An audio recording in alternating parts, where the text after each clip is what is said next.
Chapter 1. What? Where am I? Li Dowd abruptly sat up in bed, a sharp pain coursing through his head as a torrent of unfamiliar memories flooded his mind. As he gradually processed these recollections, his face was etched with shock. I have actually traversed to the world of Tunchi Shinko, and I have become the sovereign of the universe. Before he could fully comprehend the situation, a crisp notification resonated in his mind. Ding. Congratulations, host, for joining the multiverse chat group. Li Dowd paused, a playful smile curving his lips. How intriguing, a chat group is a bonus for my transmigration. It seems this journey will not be dull. Meanwhile, on Earth, Luo Feng was training with his friends at the Extreme Martial Arts Academy. Suddenly, his communication watch emitted a peculiar vibration, and a chat window labeled Multiverse Chat Group appeared on the screen. Luo Feng stared at this unfamiliar sight, and just as he reached to dismiss it, he found it impossible to close. What is going on? Luo Feng furrowed his brows, a wave of inexplicable unease washing over him. At that moment, a message popped up in the chat group. New member reporting in, hello everyone. I am Li Dowd, the sovereign of the universe from the Tunchi Shinko world. Luo Feng was nearly rendered speechless. Sovereign of the universe? And from our world? How is that possible? He instinctively replied, you claim to be the sovereign of the universe. What proof do you have? Li Dowd smiled slightly at Luo Feng's skepticism, and with a mere thought, an overwhelming cosmic force enveloped the entire Earth. All the powerful beings on Earth, including Hong and Thor, felt this terrifying power and were visibly astonished. What? What kind of power is this? Hong exclaimed in shock, having never felt such immense strength. In its presence, he felt as insignificant as an ant. This is the evidence, Li Dowd replied in the chat group. Luo Feng, shaken by this revelation, finally believed that this person claiming to be Li Dowd was indeed the sovereign of the universe. Senior, I am Luo Feng, lacking in discernment. I beg your forgiveness. Luo Feng quickly apologized in the chat group. Not at all. We are all friends in this group now. No need for such formality, Li Dowd responded. Just then, several new members joined the chat group, including Naruto Uzumaki from the Naruto world, Luffy from the One Piece world, and Xiao Yin from the Dopa Sangqiong world. Naruto burst into the group, exclaiming, wow, there are so many interesting people here. I am Naruto Uzumaki. Nice to meet you all. Luffy chimed in, I'm Luffy, and I aim to become the Pirate King. Xiao Yin, more composed, simply greeted, I am Xiao Yin, pleased to meet everyone. Li Dowd observed these formidable beings from different worlds, a surge of ambition swelling within him. Since we are fated to gather in this chat group, let us exchange ideas and progress together. Agreed. Everyone responded enthusiastically. From that point on, Li Dowd frequently shared his cultivation insights and cosmic anecdotes in the chat group, broadening the horizons of his companions. Under Li Dowd's guidance, Luo Feng's cultivation accelerated dramatically, soon breaking through to become the strongest being in the universe. One day, Li Dowd suddenly received an urgent notification in the group. The multiverse is facing an unprecedented crisis. All members please come to assist. Li Dowd's expression darkened, and without hesitation, he tore through space to the site of the crisis. The other group members hastened to join him, witnessing a chaotic void filled with powerful extraterrestrial demons launching a frenzied assault on the multiverse. These demons were immensely strong, leaving devastation in their wake. Let us fight side by side to protect the multiverse, Li Dowd shouted, leading the charge against the extraterrestrial demons. He unleashed the supreme powers of a sovereign, radiant beams of light emanating from his hands, obliterating swathes of the demons in an instant. Luo Feng, not to be outdone, unleashed his strongest skills, engaging fiercely with the demons. Naruto, Luffy, Xiao Yin, and the others also displayed their unique abilities, battling the demons with fervor. This battle raged on for 3 full days and nights, until, through their combined efforts, Li Dowd and his companions eradicated all the extraterrestrial demons. The multiverse returned to its former tranquility, thanks to everyone. The consequences would have been dire otherwise, Li Dowd reflected, looking at his weary yet smiling companions, feeling a swell of gratitude. Indeed, we owe our victory to your leadership, Senior, Luo Feng expressed appreciatively. From now on, we are one big family. No matter what challenges we face, we shall confront them together, Naruto declared with a smile. Exactly, together we shall face them. Everyone echoed in unison. From that day forth, the multiverse chat group became even more lively. Li Dowd and his companions regularly exchanged cultivation insights and shared amusing anecdotes from their lives, their camaraderie deepening with each interaction and battle. Meanwhile, Li Dowd embarked on his legendary journey in this new world. Chapter 2. The Sovereign's Small Gift. As the excitement of the chat group lingered, Li Dowd lightly tapped the void with his fingertips, a barely perceptible ripple sweeping through the chat interface that he watched as Naruto clamored to learn the technique of instantaneously teleporting to a barbecue restaurant, while Luffy pondered, are there edible planets in the universe? A smile crept across his face. Luo Feng, Li Dao suddenly addressed the still reeling youth directly. Have you just broken through to the advanced warrior stage?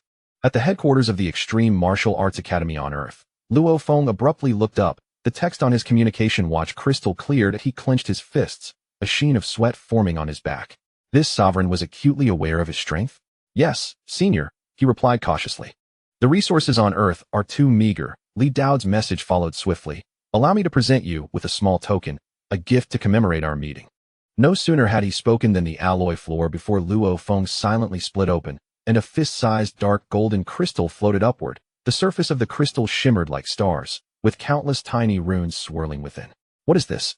As Luo Feng reached out to touch it, a gentle yet pure energy surged into his body, awakening the dormant potential within him. The genetic lock that had previously been stuck at a bottleneck emitted a soft crack, and his physical strength began to soar at an astonishing rate. This is Star Iron Mother Essence, Li Dao explained casually, sufficient for you to directly step into the planetary level. Additionally, it contains a set of basic cosmic movement techniques, which are more practical than your Earth's 9 layers of Thunderblade. The group erupted in excitement. Planetary level. Luo Feng, you've ascended in one leap. Naruto sent an envious emoji. Luffy asked, can that shiny thing be eaten? It looks like hard candy. Xiaoyan pondered, such a grand gift from senior. This audacity. However, Luo Feng was too absorbed to notice the group messages. He could distinctly feel the awakened potential within him. The threshold to the planetary level, which would have taken years of arduous cultivation to reach, now felt as fragile as a thin sheet of paper, easily pierced. Thank you, senior.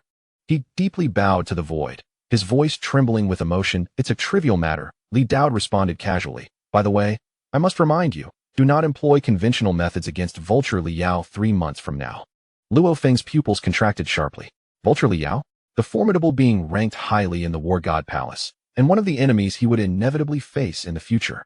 This sovereign even possessed knowledge of future events. Senior, do you mean he possesses an unassuming beast skin armor? Li Dao typed leisurely, which is a low-tier treasure from an extraterrestrial civilization capable of deflecting 90 of your current attacks. If you wish to simplify matters, targeting his knee joint would exploit the vulnerability of his prosthetic limb. The members of the group were left in a state of confusion, with only Luo Feng feeling a profound shock. He fixated on the text on the screen, suddenly realizing that this newly emerged cosmic sovereign might irrevocably alter the trajectory of his fate. At that moment, Hong and Thunder God arrived together. Luo Feng, that surge of power earlier that Hong's tone was grave. He sensed that the overwhelming pressure that had enveloped Earth was more terrifying than any entity he had ever encountered. Luo Feng took a deep breath and turned his communication watch towards the two. Masters, please observe this. Upon witnessing the chat history of cosmic sovereign Li Dao and the piece of star iron materia, still radiating a faint glow, the two formidable beings on Earth fell into an instant silence. After a prolonged moment, Thunder God murmured, does the universe truly harbor such beings? Li Dao seemed to sense something amiss, and a message suddenly appeared in the group. Hong, Thunder God, your domain prototypes are commendable, but you have deviated from the path. I'll send you a copy of Analysis of the Cosmic Origin Domain for your own contemplation. In the next second, the communication devices of Hong and Thunder God vibrated simultaneously, as an influx of information far beyond their comprehension materialized before them. They glanced through it, and their expressions turned fervently ecstatic, for the contents contained the key to transcending their planetary-level constraints. Beyond Earth, in a desolate star region, Li Dao sat upon the remnants of a lifeless star, toying with a miniature black hole between his fingertips. Observing the reactions of the group members, a subtle smile graced his lips. It is merely the beginning, he murmured softly, his gaze piercing through the infinite expanse of time and space, directed towards the encroaching darkness at the edge of the universe. The true tempests lie ahead. In the group, Naruto had begun pestering Li Dao for the recipe for a bomb capable of destroying the moon, while Luffy was planning to devour the entire solar system before becoming the Pirate King. Xiaoyan quietly saved the exotic fire purification method that Li Dao casually shared. Meanwhile, Luo Feng clutched the piece of star iron materia, his gaze resolutely firm. He understood that from the moment he joined this chat group, his life, as well as the fate of the entire Earth, would be irrevocably transformed. Chapter 3. Spoilers from the group chat. The energy from the Xingqian Taimu Sui continued to flow slowly within Luo Feng's body. Just as he had stored the information stream of the basic universe body method into his personal terminal, the chat group became lively again. Senior Li Dao. A message from Xiao Yan popped up, tinged with a hint of curiosity. You mentioned that there are cosmic rulers in the world where Luo Feng resides. Does that imply that we, in our respective worlds, also have similar powerful beings? Upon hearing this, the group fell into an immediate silence. Naruto paused his incessant requests for meatballs, while Luffy temporarily forgot about cosmic cuisine. Even Hong, who had just acquired the analysis of the source domain of the universe, could not resist opening his communication device. Li Dao lightly tapped the void with his finger, causing a faint glow to emanate from the group chat interface. Each world operates under different rules, and naturally, the limits of power vary as well. To you, Xiao Yan, the Dou Emperor is not the pinnacle in your realm. Upon breaking through the barriers of dimensions, you will encounter an even broader universe, where beings can shatter stars with a mere thought, far surpassing the Dou Emperor by thousands of times. Xiao Yan's pupils constricted sharply. The Dou Emperor was already a legendary figure in the Douqi continent, the ultimate pursuit of his life. Yet, this ruler revealed that there existed realms beyond the Dou Emperor. His grip on the Xian Zhong Qi trembled slightly. As his heart raced uncontrollably, Li Dao then turned his attention to Naruto from the Hokage world. Your 6 paths are essentially a legacy of extraterrestrial civilization. When you truly master the power of the tailed beasts and break free from the constraints of the ninja system, annihilating a ninja village will merely be a matter of a flick of your wrist. However, do not emulate your master and think that verbal jutsu can solve everything. True strength is paramount. Naruto scratched his head, typing back, extraterrestrial civilization? What is that? Is it tastier than ramen? But rest assured, Senior, I aim to become Hokage, and I will definitely grow stronger. Li Dao's gaze shifted to Luffy in the world of One Piece. The One Piece you seek indeed exists, but it conceals the truth behind a blank century and the ancient weapons that the world government fears. When you become the Pirate King, you will face choices that could overturn the entire world. At that time, do not merely focus on eating meat. Use your intellect as well. Got it, Luffy replied, sending a meme of himself devouring meat. Whatever it is, as long as I can be Pirate King, I'm not afraid. The group members reacted to these future revelations with a mix of emotions. Xiao Yan's eyes ignited with fervent fighting spirit. Naruto eagerly anticipated testing his strength against a ninja village, while Luffy calculated how much meat he would treat everyone to after finding the One Piece. At that moment, Hong could no longer contain his curiosity and asked in the group, Senior, what challenges will Earth face in the future? This question struck like a stone thrown into water, capturing everyone's attention. Luo Feng, Lei Shun, and all the powerful beings secretly observing the chat group on Earth held their breath. Li Dao paused for a moment before slowly replying, 3 months from now, Liao will send someone to assassinate you and your family, Luo Feng. Luo Feng's expression changed abruptly, his grip on the Xingqian Taimu Sui tightening. Family was his Achilles heel. However, with the Xingqian Taimu Sui I provided you, you will be capable of handling it after you break through to the planetary level. Li Dao continued, shifting the tone. The real crisis lies 3 years ahead. 3 years later? Hong pressed. Golden Horn Giant Beast, Li Dao uttered those 4 words. Confusion swept through the chat, but Luo Feng suddenly recalled something. He had seen this name in the top secret files at the Extreme Martial Arts Institute. It referred to a terrifying cosmic beast that existed only in ancient legends. It was a creature capable of devouring stars, and Li Dao's words carried a weight of seriousness. It will descend upon Earth, feasting on planets.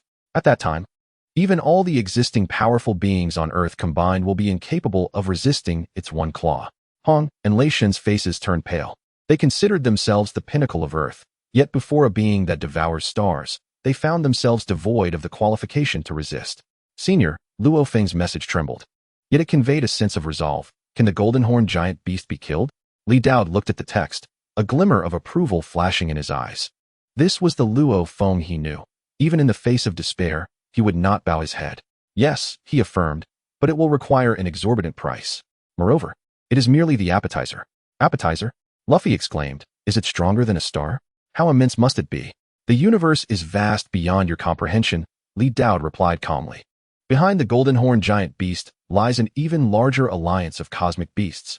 The galaxy where Earth resides is merely a subordinate region of the Silver Blue Empire. And the Silver Blue Empire is not even considered a second-rate power in the vast universe. A cascade of unfamiliar terms overwhelmed the group. Luo Feng clenched his fists, his nails digging into his palms. He had believed that breaking through to the planetary level would secure Earth, only to realize how insignificantly small Earth was in the cosmos. But do not worry, Li Dao shifted his tone, and suddenly a red envelope icon popped up in the chat interface, offering everyone some benefits. Luo Feng instinctively clicked on it, and a stream of information flooded his mind. It was the Dun Tian Su refinement blueprint and a recipe for a B-class gene potion. His pupils constricted. The Dun Tian Su was a divine artifact from the novel Swallowing the Stars, and the B-class gene potion was sufficient to propel Earth's genetic technology forward by a century. Hong and Lei Shen also seized the red envelope. The former acquired the secret method of domain fusion, while the latter obtained an introductory analysis of the Thunder Law. The two immediately sat cross-legged to begin their comprehension. Xiao Yin received the origin refinement technique for Yo. Naruto got practical techniques for chakra visualization, and Luffy was bestowed with an entry-level understanding of Haki for cosmic-level observation.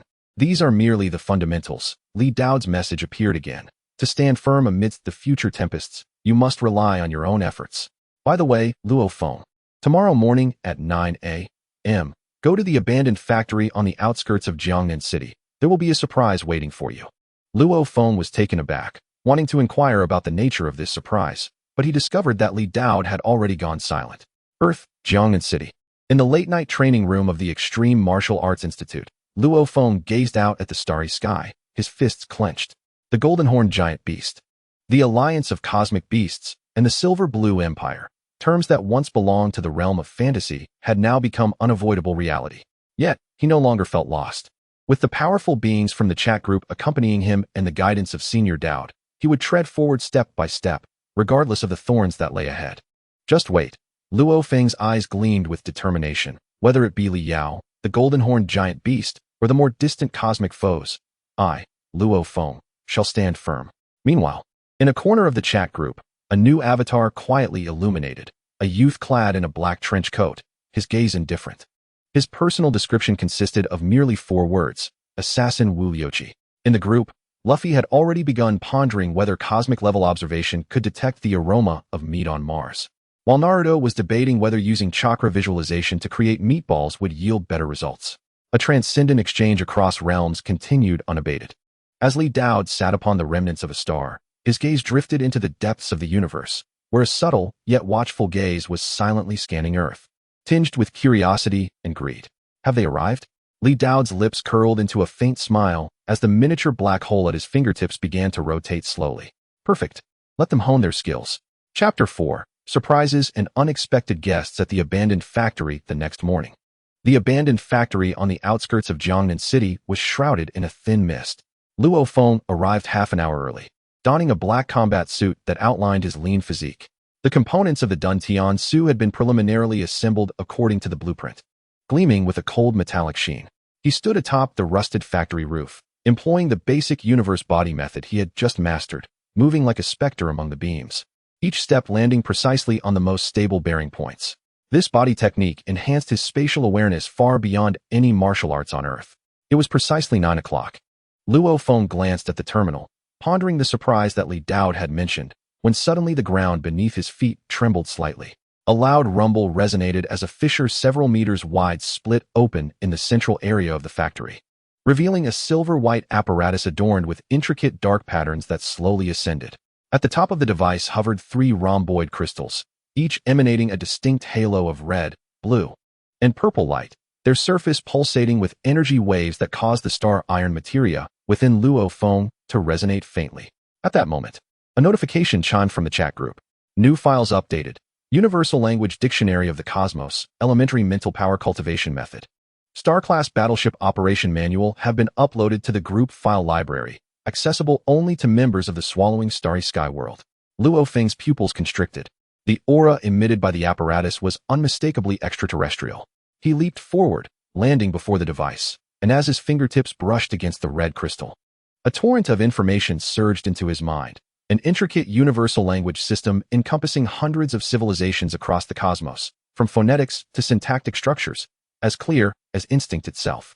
His breath momentarily caught in his throat. Was this elder paving the way for them to connect with the universe? Just then, his personal terminal pinged with a communication request from Hong. Upon connecting, Hong's voice brimmed with barely contained excitement. Luo Feng, did you receive it? The elementary mental power cultivation method. This technique is at least 10 times more efficient than the manuals we have at the martial arts school. Received it, master. Luo Feng replied, glancing at the mysterious apparatus, realizing the elder had also sent a physical object, resembling some kind of information terminal. Physical object? Hong paused briefly before continuing. Leishan and I will head over immediately.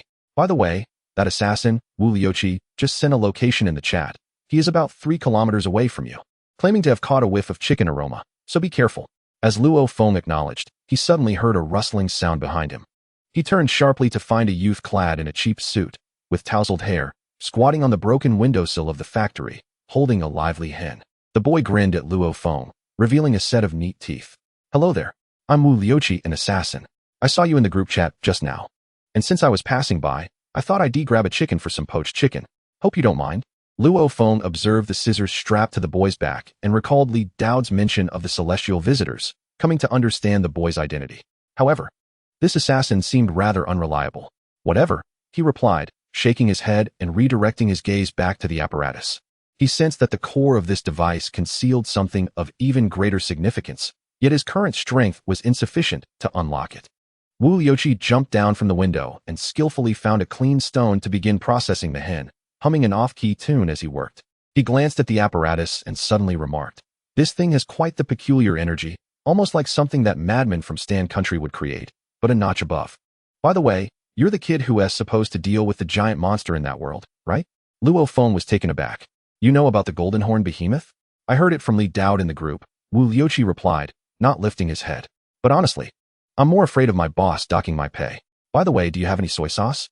Luo Feng realized that despite the assassin's title, his thoughts were entirely focused on food. Just then, Wu Liuqi abruptly halted his actions, sniffing the air. There's a murderous aura. Luo Feng's expression hardened as he swiftly activated his mental power, scanning the surroundings 3 kilometers out. 3 shadowy figures were approaching at supersonic speed, exuding a strong scent of blood and rusted metal. They were clearly slaughter warriors. Are they from Liao? Luo Feng's eyes narrowed. He anticipated their swift approach. Wu Liuqi had already drawn the scissors from his back, his previously nonchalant demeanor sharpening into focus. 3 weaklings. Need any assistance? $50 apiece, fair and square. Just as Luo Feng was about to decline, a message popped up in the chat group. Li Dao, Wu Liuqi, don't bully the rookie. Let Luo Feng have some practice. Also, those 3 are peripheral members of the Black Alliance. They have evidence of collusion between the HR Alliance and Liao, so leave them alive. Wu Liuqi understood.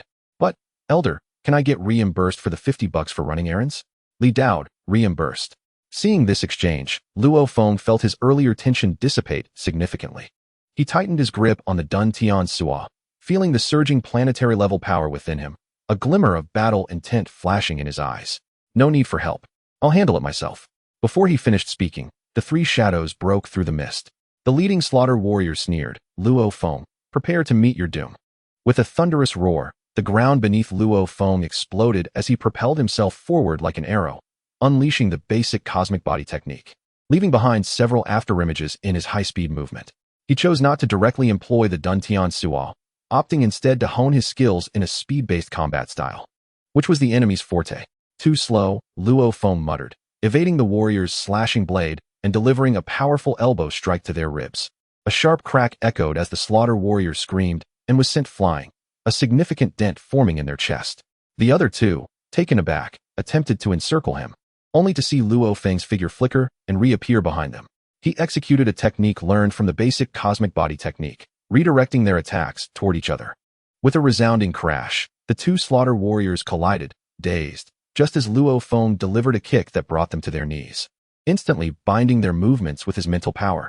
The entire encounter lasted no more than 10 seconds. Wu Liuqi, perched on a stone, had only just begun to process the hen when he whistled. Wow, kid, you're quite the fighter. Stronger than that Captain Jack I encountered last time. Ignoring the jibe, Luo Feng approached the slaughter warrior with a shattered rib, coldly demanding, "Speak. Who sent you?" The warrior's eyes flashed with malice as he prepared to bite down on a concealed poison capsule, only to find his entire body immobilized by an invisible force, an application of the elementary mental power cultivation method. "It's the Scorpion Lord of the Black Alliance." The slaughter warrior cried out in terror. He said, "If we kill you, we can obtain the dragon blood elixir from Lord Liao."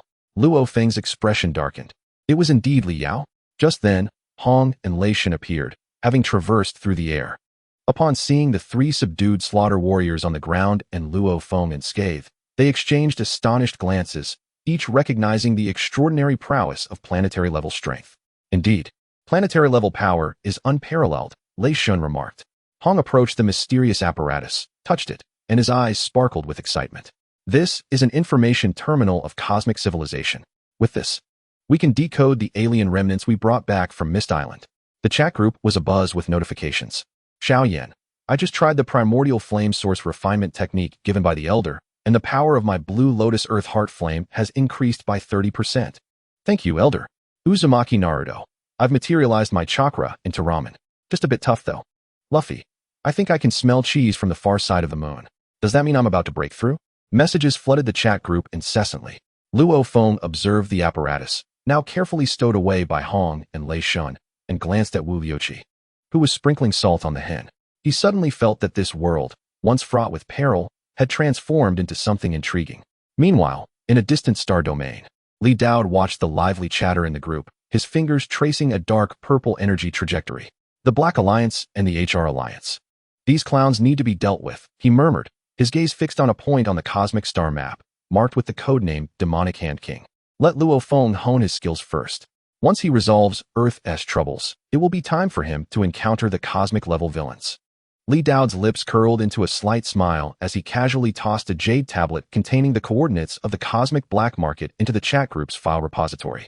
A notification chimed, announcing the addition of Introduction to the Cosmic Black Market, accessible to all group members. This time, even Wu Liuqi paused his work, intrigued enough to click on it. A grand exchange of resources across the heavens was merely beginning. Chapter 5. The Cosmic Black Market and the Shadow of the Demon Hand King. As soon as Introduction to the Cosmic Black Market was uploaded to the group files, it was fervently opened by everyone. Luo Feng was engrossed with Hong and Thor in studying the information terminal when he instinctively clicked on the notification. Instantly, a myriad of bizarre product listings appeared before him, ranging from life elixirs capable of instantly healing severe injuries to star-patterned battle blades capable of slicing through planetary shells, even including contracts for Forbidden Realm-level slave servants. Is this truly the trading market of the universe? Thor gaped in astonishment, having never imagined that weapons and lives could be priced like ordinary commodities. Hong, however, fixated on the design schematics for a curvature engine, his breath quickening. With this, we can construct a genuine interstellar spacecraft and no longer be confined to Earth. Luo Feng's gaze lingered on the section for companion beast eggs, where one particularly caught his attention, an egg entirely black, adorned with golden patterns, accompanied by a description suggesting it was a subspecies of the golden horn behemoth, requiring the energy of a stellar core for hatching. A golden horn behemoth subspecies? Luo Feng furrowed his brow, just as the chat erupted with excitement. Wu Liuqi, is there a chicken that lays eggs for sale here? Only 100 cosmic coins? My boss would love this. Luffy, wow, this metal-devouring octopus looks delicious. I'm buying it. Xiaoyan, and Yihuo Buhuozhangzhi, this saves me a lot of effort. But how do we earn cosmic coins? Li Dao's message popped up at the right moment. Cosmic coins can be obtained by hunting cosmic behemoths, submitting rare minerals, or completing interstellar tasks. Here, a tip. The Kuiper Belt near Earth conceals numerous undiscovered companion minerals, worth enough to trade for a basic interstellar ship. Hong, thank you for the guidance. Senior, as Luo Feng regarded the words Kuiper Belt, a thought sparked in his mind. He recalled from the original text that Hong and Thor had acquired their first cosmic resources in the Kuiper Belt, indicating that this elder was subtly guiding them along their path. At that moment, Wu Liuqi approached with a freshly prepared chicken, mumbling, "Hey, who is this demon hand king that was mentioned? I think Senior Li Dao referred to him." Luo Feng paused, his expression darkening. The demon hand king is the overlord among cosmic pirates, possessing power at the cosmic level, rumored to have blood on his hands from billions of souls, instilling terror even at the edge of the Milky Way. Cosmic level? Wu Liuqi wiped his greasy hands, inquiring, how much stronger is he than you? About as much as I am compared to a novice warrior, Luo Feng replied with a wry smile. The chasm between planetary and cosmic levels spans two significant realms, stellar and domain master levels, creating an insurmountable gap. Wu Liuqi exclaimed, suddenly pointing at the chat. It seems he has his sights set on you. Luo Feng turned sharply to see an anonymous message had appeared in the group. The Cinder's avatar shrouded in darkness, with a line of crimson text. Earth's little fellow, I hear you have gained the favor of the cosmic sovereign? hand over your benefits, and I may grant you a quicker death. Li Daod, noisy. The moment those two simple words appeared, the dark avatar shattered into countless fragments, dissipating into the void. The group fell silent, even Luffy ceasing his incessant chatter. Wu Liuqi, wow, Senior is impressive. Did he just block someone? Li Daod, I merely temporarily shielded his interdimensional communication.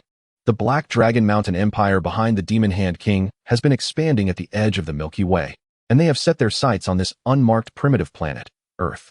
A chill ran down Luo Feng's spine. The Black Dragon Mountain Empire? Li Daod, a cosmic superpower ruling over thousands of star systems. The Demon Hand King is merely one of their lords. In 3 months, they will send envoys to Earth under the guise of an inspection, but in truth, it is to assess colonization value. Thor, colonization? Do they intend to make Earth a colony? Li Daod, for lower civilizations, that is typically their approach. You either submit or face annihilation. The atmosphere in the group grew solemn. Xiao Yin recalled the races enslaved by the Soul Palace in the Duki continent. While Naruto thought of the destruction his village had once faced, Luffy's anger flared. Anyone who dares to harm my friends will be sent flying. Luo Feng took a deep breath, rapidly tapping on the communicator. Senior, what should we do? Li Daod, increase your strength. Within 3 months, at least one of you must reach the stellar level. Additionally, I will send a copy of the Black Dragon Mountain Empire laws to the group. You can study it. Though they are tyrannical, they place great importance on proof of civilization heritage. If you can provide sufficient evidence demonstrating Earth's potential for independent development, you may secure the status of a subordinate civilization, granting more time. Proof of civilization heritage? What do we have? Li Daod, have you forgotten the remains of the alien spaceship from Mist Island? That was an escape ship of the Prison Clan, the sworn enemies of the Black Dragon Mountain Empire.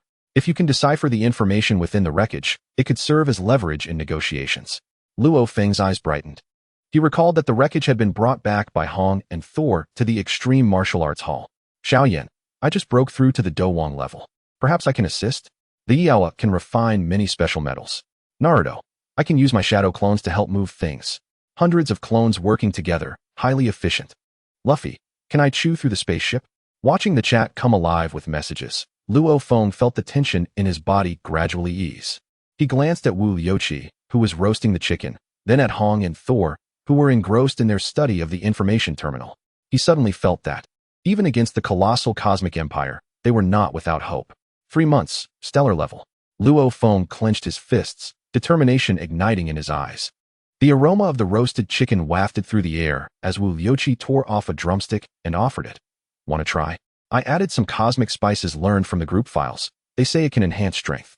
Luo Feng accepted the drumstick, taking a bite, and was pleasantly surprised to discover that the meat carried a faint energy fluctuation, nourishing his limbs as it slid down his throat. Not bad, he smiled. Wu Liuqi proudly lifted his chin. Of course, I am a professional assassin and chef. Ding. Detected group member Wu Liuqi triggering an interdimensional culinary exchange task. Reward, a cosmic-level food ingredient encyclopedia. The notification chimed once more. In the distant starry sky, a shadow concealed within an asteroid belt shattered silently. A fragment of the Demon Hand King's consciousness obliterated. He leapt from his throne, suspicion flickering in his eyes. What manner of existence is this that can sever my interdimensional communication so effortlessly? Meanwhile, on the main planet of the Black Dragon Mountain Empire, in a resplendent palace, an elder cloaked in purple gazed at the image of Earth within a crystal ball. A cold smile curling at the corners of his mouth. A primitive planet? Intriguing. Ensure the envoy is well staffed. If there is no utilitarian value, then it shall be reduced to rubble. On Earth, beside a bonfire at an abandoned factory, Luo Feng munched on the chicken leg. Observing the fervent discussions unfolding in the chat group, he suddenly felt that these coming 3 months might be far more eventful than he had anticipated. Meanwhile, Li Daod's gaze extended beyond the Black Dragon Mountain Empire, peering into the deeper recesses of the universe. In that moment, a menacing battleship pierced through a wormhole, its figurehead adorned with a skull flag fluttering in the stellar winds. This was a force that even the Hylian Empire dared not provoke, the main vessel of the Cosmic Pirate Alliance. The game had become increasingly enthralling. Li Daod flicked his fingers, and a rune-engraved token traversed time and space, silently landing beside Luo Feng's information terminal. The token bore 2 ancient characters, Zhuzai. Chapter 6. The Zhuzai token and the path to stellar rank. Fat drippings from a roasted chicken sizzled in the fire, sending up tiny sparks. After savoring the last bite of the chicken leg, Luo Feng was preparing to discuss the plan to decipher the remnants of the Mist Island spaceship with Hong and Thunder God when his fingertips suddenly brushed against a cold metallic surface. Looking down, he discovered a palm-sized token that had mysteriously appeared at his feet. The token was entirely black, with dark golden patterns flowing along its edges. The front was inscribed with the characters for Zhuzai, the strokes vigorous and powerful, as if embodying the rhythm of cosmic creation and destruction. As Luo Feng picked up the token, a vast array of information surged into his mind. This was indeed a Zhuzai token, granting its bearer the ability to summon a portion of Li Dao's forces within the cosmos, and even to present it to certain cosmic powers as a testament to the presence of a true Zhuzai. Li Dao remarked, "This is for self-defense. Although the Highlanshan Empire fears me, they might still attempt to undermine me in secret. With this token, I can at least intimidate some nefarious characters." Luo Feng gripped the token tightly, feeling a warm current flow from his palm throughout his body. It was not merely a token, but a heavy trust bestowed upon him by this unknown predecessor, the Zhuzai. "Thank you, Senior," Luo Feng expressed gratefully. "With this token, at least the cosmic powers will think twice before taking action against us." Hong added, "Our immediate priority is to enhance our strength." "Senior, what are the requirements for breaking through to the stellar rank?" Thunder God inquired. "To reach the stellar rank, the core lies in genetic transmutation," Li Dao explained. "The environment on Earth is too barren. Conventional methods require at least a decade." However, he continued, shifting his tone, "I have uploaded a new document to the group file. This is the Xingqian Seidiju, which refines the body using stellar energy. Combined with the star marrow you found in the Kuiper Belt, you could potentially achieve the stellar rank in as little as a month." As soon as the document was uploaded, Hong and Thunder God eagerly downloaded it. Luo Feng glanced through it, discovering that the technique intriguingly resonated with the insights he had gleaned from the Xingqian Taimu Sui, evidently tailored specifically for them by Li Dao. "Wu Liuqi, are you not leaving?" Luo Feng asked, looking at the boy still licking chicken bones by the fire. Wu Liuqi wiped his mouth and replied, "Of course, but I need to remember the cosmic spice recipe for this chicken first. By the way, Senior Li Dao mentioned I should help you deal with some minor troubles before I leave." "Minor troubles?" Just as Luo Feng finished speaking, his personal terminal received an encrypted message from the intelligence department of the Extreme Martial Arts School. The HR Alliance had been secretly mobilizing personnel, seemingly planning an assassination against the high-ranking members of the Extreme Martial Arts School, led by Li Yao's trusted aide, Scorpion. "Is this Scorpion?" Wu Liuqi asked. $50 each. Bulk orders get a 10% discount." Luo Feng chuckled, "No need for that. It's a perfect opportunity to test the practical effects of the basic cosmic body technique." He turned to Hong and Thunder God. "Master, Thunder God, we should head to the Kuiper Belt." Hong decisively replied, "You have just broken through. Stay on Earth to stabilize your realm and handle the HR Alliance's matters. With this information terminal, we can stay in touch while in the Kuiper Belt." Thunder God patted Luo Feng on the shoulder. "Do your best. Once we bring back the star marrow, we will break through together." Without hesitation, the two took off in the Extreme Martial Arts School's most advanced stealth aircraft, soaring towards the Kuiper Belt at the edge of the solar system. Luo Feng watched the aircraft disappear into the horizon before turning to Wu Liuqi. "Shall we check out the HR Alliance's stronghold?" Wu Liuqi tucked his scissors into his waist and snapped his fingers. "Let's go. By the way, do they have chicken there?" Meanwhile, the chat group remained lively. "Xiaoyan, I just forged a new sword using Yaoa, adding a bit of star silver sand according to the diagram you provided. Its hardness has increased 100-fold. Xuanwu Naruto, I manifested my chakra into a super spiral ramen. It explodes when thrown. Luffy, I think I can understand the whales now. They say there's really cheese on the moon." As Luo Feng perused the group messages, he and Wu Liuqi stealthily infiltrated the HR Alliance's secret base in Jiangnan City. The base was hidden beneath an abandoned office building, surrounded by energy detectors and fortified defenses. TSK, this is far inferior to the defense systems of the Stan Kingdom," Wu Liuqi remarked, emitting a faint energy pulse that easily disrupted the detector signals. "Let's go in." They slipped inside silently, dispatching the guards along the way before they even had a chance to react, thanks to Luo Feng's mental prowess. According to the intelligence, Scorpion was in the deepest laboratory of the base, researching a new type of genetic drug. "This is it," Luo Feng signaled Wu Liuqi to stop. His mental energy penetrated the alloy door, revealing a scene inside. A middle-aged man with a sinister expression was staring at the green liquid in a cultivation chamber. This was Scorpion. "Luo Feng, stop hiding. I know you're here." Scorpion suddenly turned, a vicious smile spreading across his face. "Lord Li Yao anticipated your arrival and instructed me to prepare a gift for you." The glass of the cultivation chamber slowly rose, revealing a 3-meter-tall monstrosity submerged in the green liquid, its body covered in black scales, eyes gleaming with a bloodthirsty red light. This was a warrior genetically modified with beast god genes, possessing strength comparable to a low-level planetary rank. Enjoy. Scorpion licked his lips as the creature roared and charged out of the chamber, its claws slicing through the air toward Luo Feng. Come on. Luo Feng advanced rather than retreating, executing the basic cosmic body technique to its fullest, moving like a specter through the monster's attacks. He refrained from using the stealth technique and instead engaged in hand-to-hand combat, each collision honing the coordination between his physical body and mental energy. With a resounding crash, Luo Feng seized an opening while the monster swung its fist, channeling the energy of the Xingqian Taimu Sui into his right fist and striking fiercely at its chest. The sound of shattering scales echoed as the monster was sent flying, crashing into the alloy wall, lifeless. Scorpion's expression changed drastically. Impossible. How can you be this strong? He turned to flee but found a boy with scissors blocking his path. Assassin Wu Liuqi. I take orders for killing and capturing, Wu Liuqi grinned, the scissors snapping shut with precision against Scorpion's neck. $50, payment upon delivery. Luo Feng stepped forward, gazing down at the trembling Scorpion. Where is Liao? Scorpion's eyes flickered. He hesitated to respond, but Wu Liuqi gently tapped his neck with the scissors. Be honest. These scissors are coated with itching powder from the Stan Kingdom. A little contact will have you laughing until you can't breathe. Instantly, Scorpion wilted at the HR Alliance's headquarters, an artificial island in the Pacific Ocean. Luo Feng. I've captured Scorpion and extracted Li Yao's hiding place from him. Li Daoed. Not bad, quite efficient. Beneath that artificial island in the Pacific lies the HR Alliance's gene repository, containing substantial evidence of their collusion with the Black Alliance. Let's eliminate them all. Luffy, taking down the island? That sounds like fun. Can I come help? Li Daoed. Not for now. Interdimensional teleportation is too taxing on your body. We can discuss it once you break through to the 4th gear. As Luo Feng read the group messages, a glimmer of determination shone in his eyes. Taking down the HR Alliance's headquarters would not only eliminate the threat posed by Li Yao, but also yield sufficient evidence to dismantle this malignant force entrenched on Earth. Let's go. He hoisted the bound Scorpion, secured by Wu Liuqi's special tape, and set off for the Pacific Ocean.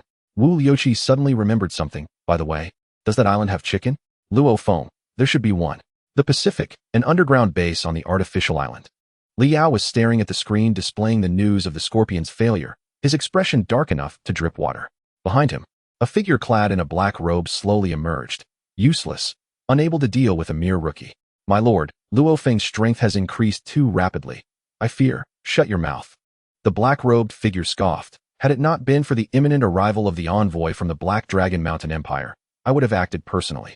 Remember, you must obtain the core data of the Extreme Martial Arts Institute within 3 days, or else, you know the consequences. Li Yao's forehead was beaded with sweat. Yes. My lord. After the black-robed figure vanished, Li Yao slammed his fist onto the table, his eyes filled with malice. Luo Feng. I will ensure you have no place to rest in death. Unbeknownst to him, a small aircraft was silently gliding over the Pacific, heading towards the artificial island. Inside the aircraft, Luo Feng gazed at the Dominator token in his hand, his gaze resolute. Eradicating the parasites of Earth is merely the first step. Next, it is the celestial essence of the Kuiper Belt, a breakthrough to stellar level, and the envoy from the Black Dragon Mountain Empire. Despite the formidable challenges ahead, he remains unafraid. Xiao Yan, I just refined a small piece of star silver sand, and my fighting spirit's purity has improved. I feel that the Emperor of Fighters is not far off. Vortex Naruto, I made a giant ball with chakra and blew up the entire training ground. Granny Tsunade is going to kill me. Luffy, I think I can hear voices from the universe. They say there are many delicious foods. The messages in the chat group kept refreshing, like war drums echoing across time and space, resonating in the hearts of each member. Meanwhile, in the distant depths of the universe, Li Daoed gazed at the star chart marking the territory of the Black Dragon Mountain Empire, gently tapping a star representing Earth, which began to glow slowly. 3 months will suffice. Chapter 7. The Great Cleanup over the Pacific. The small aircraft flew low over the sea, slicing through the salty sea breeze. Luo Feng peered through the porthole, his gaze turning cold as he looked at the artificial island glinting with metallic sheen in the sunlight. The island's defense system was constructed over a decade by the HR Alliance, reputed to withstand intercontinental missiles. Wu Liuqi nibbled on the compressed biscuits he had casually taken from the base, mumbling, but to me, it seems just average. Luo Feng activated his personal terminal, where the structural diagram of the artificial island sent by Li Dao appeared. The underground consists of 3 layers housing the gene bank, with the 4th level being Li Yao's private laboratory, which is also his current location. Caution, the 4th layer is energy shielded, and mental penetration cannot infiltrate. Energy shielding? Wu Liuqi's eyes brightened. Perfect timing to test the concealment technique I learned from that individual named Wei Zhuang's shared manual in the group files. The aircraft silently landed in the rocky area surrounding the artificial island. Luo Feng and Wu Liuqi leaped down, their feet floating above the water without causing a ripple. Shall we split up? Wu Liuqi shook the scissors in his hand. No need. Luo Feng shook his head. We'll first retrieve the evidence from the gene bank. Then finally Yao. The two moved like shadows, evading the patrolling drones and infiltrating the internal passage of the artificial island. Though the guards of the HR Alliance were well equipped, they were as nothing before the planet-level Luo Feng and the seasoned Wu Liuqi. At the third corner on the left, there is an infrared sensor, Luo Feng whispered. Wu Liuqi flicked a stream of energy, hitting the sensor precisely, causing the screen to instantly turn to static. Done. With an unobstructed path ahead, they quickly reached the gene bank on the underground third level. A heavy alloy door stood closed, its password lock flashing red. Need to crack the password? Wu Liuqi rubbed his fists in anticipation. Luo Feng shook his head, approached the door, and placed his right hand on the metal surface. The energy of the star iron essence surged from his palm, resonating with the electronic components of the lock. With a click, the password lock popped open by itself. This is possible. Wu Liuqi's eyes widened. The energy manipulation technique from the basic cosmic body technique. Luo Feng pushed the door open. Hurry and find the evidence. The alarm system here will trigger in no more than 5 minutes.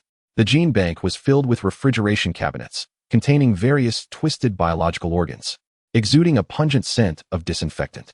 Luo Feng headed straight for the central control panel, inserting a special information reader as per Li Dao's instructions. Parsing data, discovering encrypted files, HR Alliance and Black Alliance transaction records, reports on genetic agent human experiments, logs of contact with extraterrestrial civilizations. Found it. A gleam of severity flashed in Luo Feng's eyes. These documents could cause the HR Alliance to collapse entirely in the face of global public opinion. Just then, a piercing alarm suddenly blared, and red warning lights flashed frantically in the corridor. It seems we have been discovered. Wu Liuqi shrugged, just in time for a good stretch. The sound of heavy footsteps echoed from the end of the corridor, as dozens of fully armed genetic warriors charged forward, their arms modified into alloy weapons, with a ghastly red glow in their eyes. These are the warriors modified with the beast god genes? Luo Feng flexed his wrist. They are far weaker than the previous one. He swiftly advanced, activating the basic cosmic body technique, weaving between the genetic warriors, each strike landing precisely on their joints. There were no earth-shattering collisions, only the crisp sound of shattered bones and the dull thud of genetic warriors hitting the ground. Meanwhile, Wu Liuqi crouched nearby, watching with great interest. Hey, your movement technique is quite graceful. Isn't it harder to learn than my technique of manipulating scissors with qi? Luo Feng shot him an annoyed glance, effortlessly knocking out the last genetic warrior. Want to learn? I'll have the senior send you the complete version later. Really? Wu Liuqi perked up immediately. The two passed through the corridor and arrived at the elevator leading to the underground 4th level.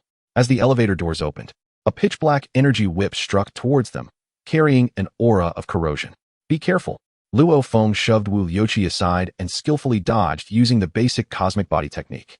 The energy whip struck the wall, instantly corroding a hole several meters wide.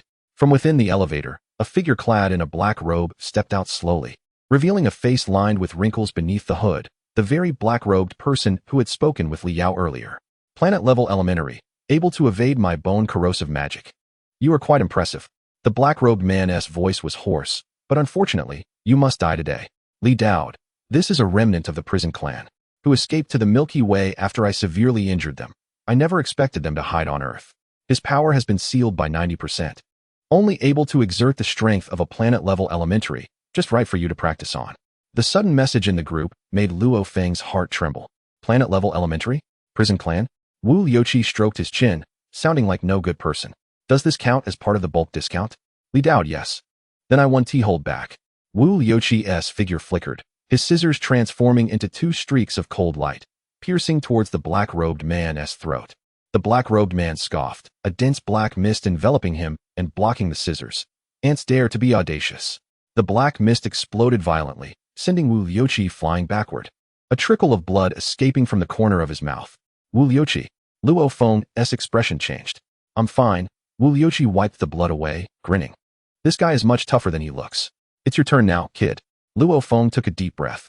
The energy of the star iron essence within him surged violently, and the escape sky shuttle was instantly assembled, floating behind him.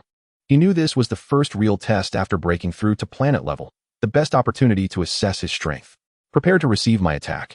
Luo Feng's figure shot forth like a bolt of lightning, the Duntian Su transforming into dozens of beams of light that, in conjunction with the peculiar trajectory of the Ji Chu Yu Zhou Shin Fa, assailed the figure clad in black robes from all directions. A mere parlor trick. With a casual wave of his hand, the black-robed man conjured a massive shield of black mist, successfully deflecting all assaults. However, the astonishment etched on his face could not conceal the reality that the density and velocity of this youth's attacks far surpassed that of an ordinary planetary-level fighter. Now is the moment. A glint of determination flashed in Luo Feng's eyes as his mental energy erupted, not to attack, but to distort the surrounding light, creating a brief visual blind spot. Simultaneously, he concentrated the energy of the Xing Chun Tai Mu Sui into his right fist, initiating the first move of the Xing Chun Shui Tiju. Break. His fist, imbued with resplendent starlight, pierced through the black mist and struck the black-robed man's chest with tremendous force. The black-robed man coughed up a mouthful of black blood, staggering backward. Disbelief written across his face. Your power carries the essence of the star laws? It is over. Luo Feng did not grant his opponent a moment's respite, merging the Duntian Su into a singular beam of light that penetrated the black-robed man's energy shield. The black-robed man let out a chilling scream as his body disintegrated under the starlight, leaving behind but a black token inscribed with enigmatic runes. Li Dao Da. Collect the token. It contains fragments of the Yu clan's legacy, which will prove useful to you in the future. Luo Feng picked up the token, about to respond, when a resounding crash echoed from below the fourth level, accompanied by Li Yao's furious roar. Luo Feng. I will fight you to the death. He looked up to see Li Yao, clad in dark red battle armor and wielding a massive warblade, charging at him in a frenzy. The surface of the armor shimmered with unstable energy, evidently employing some forbidden technique to forcibly enhance its power. It appeared he was intent on a mutually assured destruction. Luo Feng's gaze turned frigid. Wu Liuqi, leave this to me. $50, no change needed. Wu Liuqi suddenly appeared behind Li Yao, his scissors expertly severing the energy lines of the battle armor. Instantly, the energy within Li Yao became chaotic, and he collapsed to the ground, crying out in agony. Luo Feng stepped forward, placing a foot upon Li Yao's chest. Li Yao, your end has come. Li Yao gazed up at Luo Feng, his eyes brimming with resentment and unwillingness. I refuse to accept this. I am the vice president of the HR Alliance. How could I lose to a mere brat like you? You have not lost in strength, but in the hearts of the people. Luo Feng produced a communicator, revealing the evidence he had uncovered, exposing the HR Alliance's crimes to the world. From this moment forth, their transgressions would be known to all. Li Yao stared in horror at the scrolling text on the communicator, his face paling. Half an hour later, the Extreme Martial Arts Hall and representatives from the Huaxia military arrived to take control of the artificial island. As the HR Alliance's crimes became public knowledge, the world erupted in outrage. This malignant tumor that had plagued the Earth for years had finally been eradicated. On the aircraft, Wu Liuqi hummed a cheerful tune while counting his earnings, while Luo Feng gazed out at the receding artificial island, a multitude of emotions surging within him. Hong, significant discoveries have been made in the Kuiper Belt. We have found the Xing Sui and a complete small interstellar ship. Lei Shin, according to the manual provided by our predecessors, we are currently repairing the interstellar ship. We should be able to return home within a week. Xiaoyan, I have just refined the energy from the Yu Clan's token into a different fire. Its power has increased. Thank you, Elder. Xian Wu Mingren. I have mastered the concealment technique from Senior Wei Zhuang. Granny Tsunade can no longer catch me sneaking snacks. Lu Fei. I feel like I can hold my breath underwater for longer. Am I closer to the cosmic delicacies of the ocean floor? The chat group was filled with jubilant chatter. Luo Feng glanced at the messages and then at the Yu Clan token and the Dominator token in his hand, suddenly realizing that the impending envoy from the He Longshan Empire in 3 months did not seem as daunting as before. Meanwhile, in a distant star domain, Li Daoda observed the fragment of the soul that had been stripped from the black-robed man, a flicker of cold light passing through his eyes. The remnants of the Yu Clan were surfacing, It appeared that the outer domain's malevolence was also on the verge of stirring. He murmured softly to himself, tracing the star chart with his fingertip. It is time to hasten our progress. The cleansing of Earth is merely the beginning. The true storm is quietly brewing in the depths of the universe. Luo Feng and his companions were steadily advancing toward the eye of the storm, and their tale had only just begun to unfold in a spectacular fashion. Chapter 8. Refinement of the Xing Sui and the threshold of stellar levels. The smoke of battle had yet to dissipate from the artificial island when Luo Feng had returned to Jiangnan City with Wu Luqi. After handing over Li Yao and the others to the military, he promptly returned to the Extreme Martial Arts Hall to delve into the Yu Clan token. The token felt icy to the touch, and the strange runes began to reveal fragmented information as his mental energy probed it. Mostly the foundational cultivation techniques of the Yu Clan and scattered records regarding the feud between the He Longshan Empire and the Yu Clan. Li Daoda, the Yu Clan excels in the fusion of body and energy. Their Sherneng Lian Ti Shu will be immensely beneficial for you at this stage. Combined with the Xing Chen Shui Ti Ju, the effects will be doubled. Luo Feng's eyes sparkled with excitement as he immediately began to cultivate according to the instructions. Indeed, the two techniques complemented each other. The energy of the Xing Chen Tai Mu Sui circulated within him more smoothly, and his physical strength gradually increased. 7 days later, Hong and Lei Shun piloted the repaired interstellar ship, landing on the helipad of the Extreme Martial Arts Hall. Luo Feng, look what we have brought back, Lei Shun exclaimed excitedly, tossing a fist-sized crystal toward him. Within the crystal, it appeared as though a galaxy flowed. It was the Xing Sui. Luo Feng accepted the Xing Sui, feeling an incredibly pure energy surge through his palm, more ferocious yet more refined than that of the Xing Chen Tai Mu Sui. Is this the Xing Sui? Luo Feng marveled, realizing that with it, his chances of breaking through to the stellar level had significantly increased. Hong nodded with a smile. The Kuiper Belt indeed harbors treasures. In addition to the Xing Sui, this interstellar ship is also remarkable. It is an early model of the He Longshan Empire's Falcon-class warship. Although aged, it can reach speeds of 5 times the speed of sound, sufficient for short-distance interstellar travel. He paused, his expression turning serious. Additionally, we encountered patrol ships from the He Longshan Empire in the Kuiper Belt. They have begun operations at the edge of the solar system.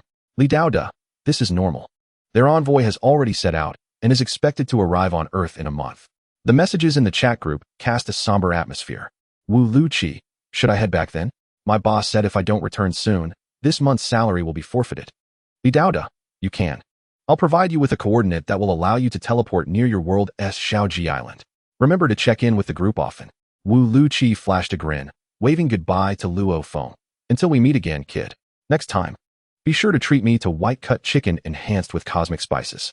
No sooner had he spoken than his figure vanished in a flash of white light. With Wu Luqi departed, Luo Feng and his companions immediately immersed themselves in intensive training.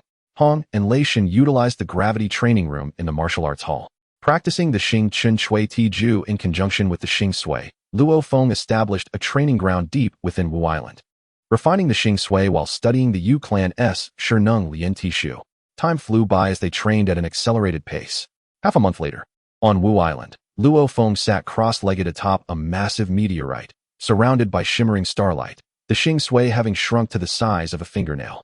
The energy within him had already reached the peak of the planetary level, and he was now attempting to break through the invisible barrier that separated him from the stellar level.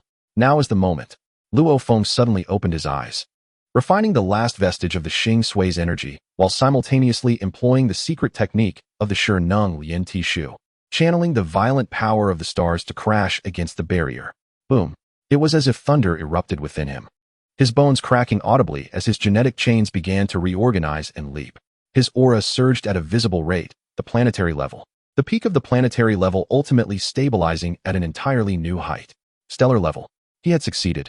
Luo Feng clenched his fists, feeling the surging power within him, now amplified tenfold compared to before. More importantly, he could distinctly sense the profound connection he had forged with the energy of the universe, as if he could summon the strength of the stars with a mere gesture. Hong, congratulations. Thor and I have just made breakthroughs as well. We are now at the initial level of stellar class. Thor, haha. This stellar power is indeed overwhelming. The chat group erupted with voices of congratulation. Xiaoyan, I have also ascended to the Do Huang level. Thank you, Senior, for previously sharing the Yi Hua Tichenfa. Naruto, I can now condense a planetary level Rasengan.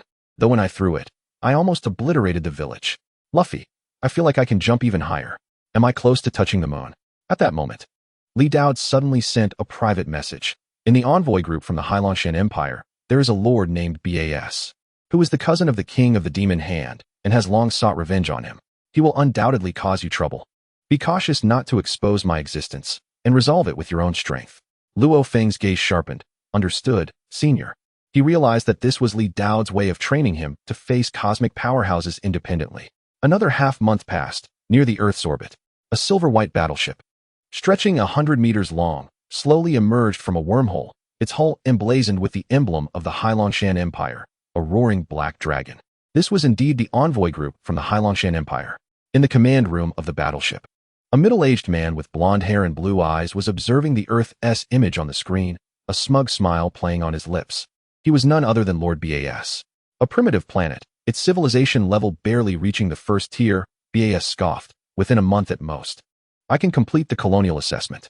Beside him, an aide whispered, My lord, intelligence indicates that there are several stellar-level powerhouses on this planet, including a young man named Luo Feng, who seems to have garnered the favor of a significant figure. A significant figure? Bas sneered. Only some fallen noble would take an interest in such a primitive planet. Once I deal with that Luo Feng brat, I'll capture those stellar-level beings and take them back as slaves. Perfect gifts for His Highness. A glint of ruthlessness flashed in his eyes. Order the troops to prepare for landing. Target Huaxia, Jiangnan City. On Earth, at the Extreme Martial Arts Institute. Luo Feng gazed at the alert on his personal terminal announcing the arrival of the Hailanshan Empire envoy group, taking a deep breath. After 3 months of preparation, it was finally time to test their results. Hong and Thor approached him. The three exchanged resolute glances, each seeing the determination reflected in the other's eyes. Let us proceed, Hong said gravely, and show those cosmic powers that Earth is not a place to be trifled with. The trio leaped into the air, heading towards the designated landing point of the envoy group. In the chat group, Xiao Yin, Naruto, Luffy, and others were closely following the developments. Luffy, do you need assistance? I feel like I could punch through a small mountain now. Naruto, I can use my shadow clone jutsu to surround them. Xiao Yin, the Yao is ready and can support at any moment. Luo Feng felt a surge of warmth at the messages in the group. He typed back, rest assured, we can handle it. Once we resolve this matter, I will share our experiences from the universe with you. In the distant sky, the silver-white battleship slowly descended, stirring up clouds of dust. Bas swaggered down alongside a group of soldiers clad in standard armor, his gaze sweeping over the approaching Luo Feng and his companions. The arrogance in his eyes unmistakable. Are you the strongest on this planet? Boss's voice, relayed through a translator, was laced with condescension. You don't seem very impressive. Luo Feng stepped forward, calmly meeting his gaze. Hailanshan Empire Envoy, welcome to Earth. However, I must caution you about your demeanor. This is not a place for your reckless behavior. Bas paused, then burst into laughter. Interesting. A native of a primitive planet daring to speak to me in such a manner? Do you know who I am? He suddenly unleashed his stellar-level aura, pressing it down upon Luo Feng. Before me, you are unworthy even to carry my shoes. The pressure descended like a tempest, likely overwhelming an ordinary person. Yet, Luo Feng merely frowned slightly, the stellar energy within him circulating effortlessly to counter the force. Stellar level? The smile on Boss's face froze, disbelief filling his eyes. How can you possibly be at the stellar level? The information I received indicated that the strongest on this planet was merely at the peak of planetary level. How could anyone have broken through to stellar level in such a short time? A faint smile curled at the corners of Luo Feng's lips. The potential of Earth far exceeds your imagination. He gestured, and the Tiandao shuttle behind him transformed into a streak of light, glinting with a cold metallic sheen in the sunlight. Now, can we commence our formal negotiations? Bas gazed at the ominous Tiandao shuttle, and then at the steady figures of Hong and Thor behind Luo Feng, a flicker of unease creeping into his heart. This primitive planet seemed to differ significantly from his expectations. Meanwhile, in a distant star domain, Li Dao observed the scene with a slight smile. Indeed, you have not disappointed me. He lightly tapped his fingertip, emitting a barely perceptible wave of energy that discreetly dispersed several prying eyes lurking near Earth. Now, it was all up to them. The cosmic chapter belonging to Earth had only just begun to unfold its first page. Chapter 9. Confrontation at the negotiation table. The shadow of the silver-white battleship loomed over the entire square, and the arrogance on Lord Boss's face dimmed slightly as he scrutinized Luo Feng and his companions with a sinister glare. The soldiers of the Hailongshan Empire behind him gripped their weapons tightly, the energy patterns on their armor flickering ominously, poised for action. What does it matter if you are stellar level? BAS quickly regained his composure, his tone dripping with condescending arrogance. In the Hailongshan Empire, stellar level is merely the rank of the lowest tier warriors. You should consider yourselves fortunate to receive the Empire's colonial protection. Colonial protection? Thor laughed in anger. What you mean is that you want to enslave us, correct? Slavery? BAS scoffed. Becoming a subordinate race of the Hailongshan Empire is an honor for you. You have 3 days to decide. Either surrender the ruling rights of the planet and offer all resources, or... He abruptly clapped his hands, and the soldiers behind him wheeled out a device. Instantly, a holographic image of Earth appeared on the screen, with dozens of red dots marked in crimson. These are the areas on your planet with the strongest energy reactions. Boss's voice turned icy. With a single command, these locations will be reduced to ashes. Luo Feng's expression hardened. Those red dots were unmistakably the locations of major human bases and martial arts institutes. Li Dowd, don't be intimidated. This device is merely for intimidation. Their battleship's main cannon requires at least 10 minutes to charge, and the laws of the Hailongshan Empire prohibit the destruction of primitive planets with intelligent life without approval from the High Civilization Council. The message in the chat group steadied Luo Feng's heart. He stepped forward, locking eyes with BS. My lord, I fear I must disappoint you. Earth civilization has its own heritage and does not require anyone's protection. He gestured, and Hong immediately tossed over the data terminal containing the remnants of the Yuzu people's spacecraft that they had retrieved from Mist Island. Luo Feng caught the terminal and activated it, projecting a holographic display before everyone. It showcased the emblem and partial technological data of the Yuzu civilization. This is the wreckage of the Yuzu spacecraft? Boss's complexion changed drastically, a flicker of apprehension crossing his features. The Hailongshan Empire and the Yuzu were sworn enemies. Discovering Yuzu relics was a significant event under the Empire's laws, enough to alter the evaluation of a planet. 3 months ago, we uncovered it, Luo Feng spoke calmly. According to Article 376 of the Hailongshan Empire law, upon discovering the relics of a hostile civilization on its original planet, we have the right to apply for an observation period for affiliated civilizations, lasting 100 years. He paused and added, we have submitted this information to the Imperial Council via the Universal Cosmic Network, and I believe we will receive a response shortly. Boss's expression changed drastically. He never anticipated that these indigenous people had studied the Empire's laws and understood how to utilize the relics of the prison clan. Applying for an observation period meant that his colonial plans would be shelved for at least a century. How could he justify that to his superiors? You dare to play me? BAS bellowed, exuding a violent aura, as stellar-grade pressure bore down on Luo Feng. Even with the observation period, what of it? On this planet, I can kill anyone I wish.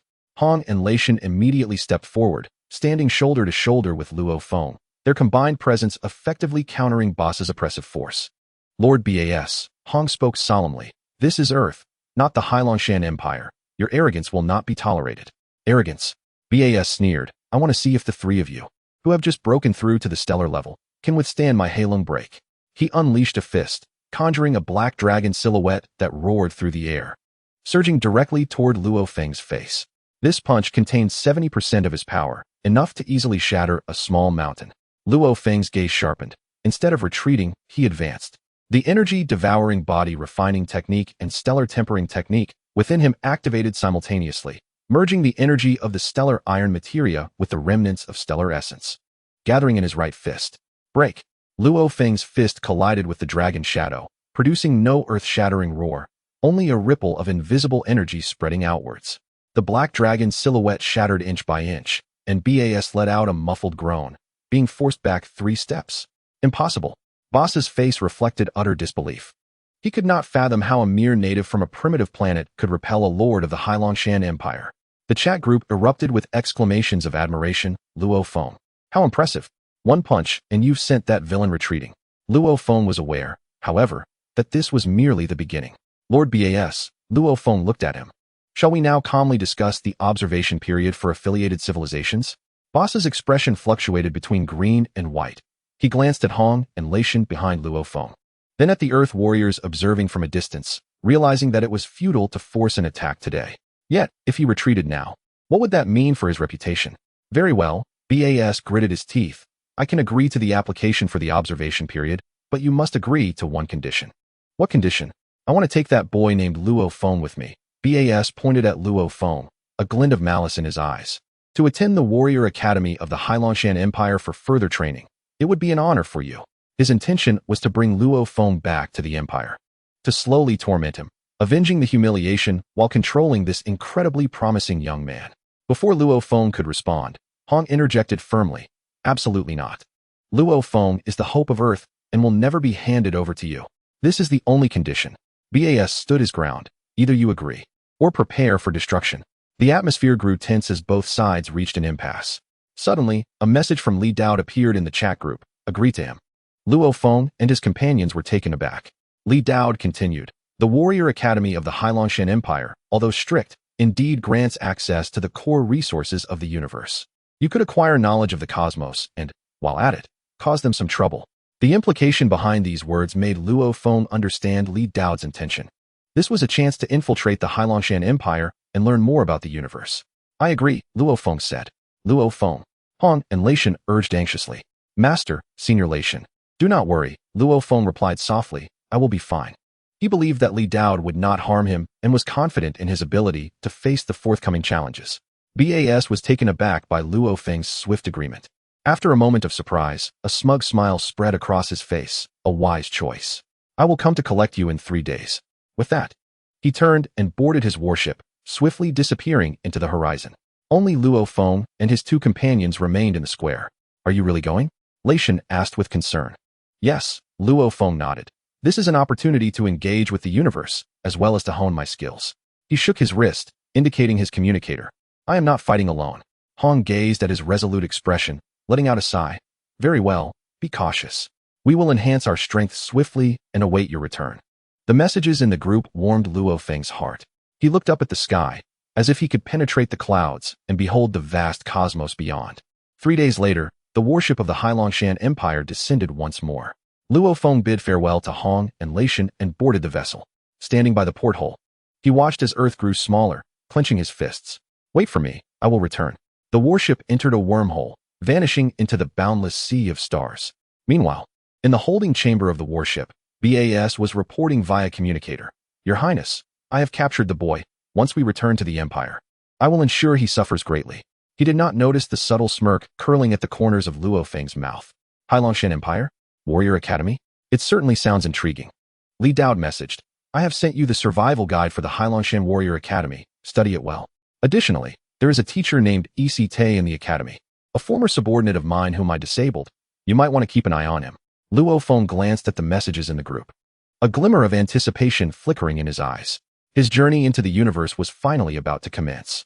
Chapter 10. The special newcomer at the Hailangshan Warrior Academy. The disorienting sensation of traversing the wormhole had yet to fade when Luo Feng found himself standing in the courtyard of the Hailangshan Empire Warrior Academy.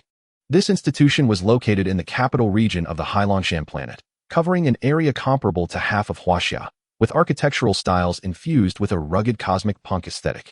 Towering alloy spires reached for the clouds, adorned with holographic projections of powerful figures from various galaxies.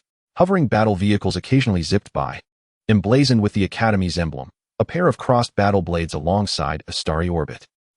Country bumpkin, are you dumbstruck? Boss's voice dripped with sarcasm. He had personally escorted Luo Feng here, intending to give this earthling a rude awakening within the Academy. Luo Feng withdrew his gaze and replied nonchalantly. It's decent. Not as beautiful as Jiangnan City on Earth. Boss's expression stiffened. He had not expected this native from a primitive planet to dare retort. Just as he was about to erupt, a middle-aged man clad in a silver-gray instructor's uniform approached, his 3 stars on the epaulets signifying a 3-star instructor. At least a domain-level powerhouse. Lord BAS, is this the special newcomer you mentioned? The instructor's gaze fell upon Luo Feng, scrutinizing him intently. Although the Hailangshan Warrior Academy had accepted many students from primitive planets, it was quite rare for a lord to personally escort one. Instructor EC Tay, BAS tempered his anger.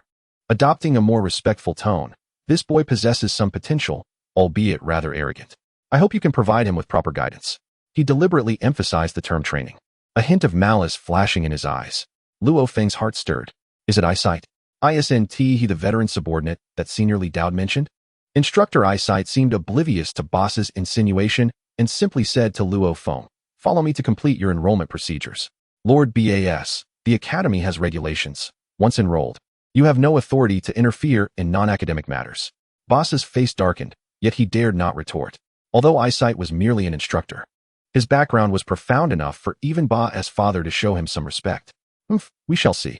Bas scoffed disdainfully and turned to leave.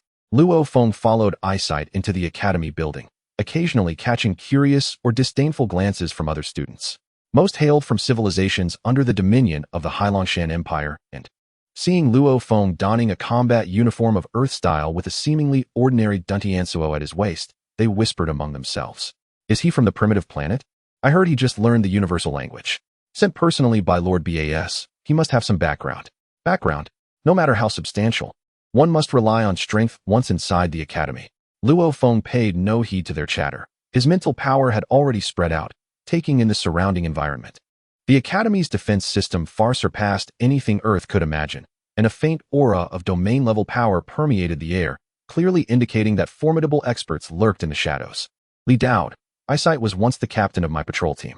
He was stripped of some of his power for privately plundering subordinate civilizations and demoted to this position as an instructor.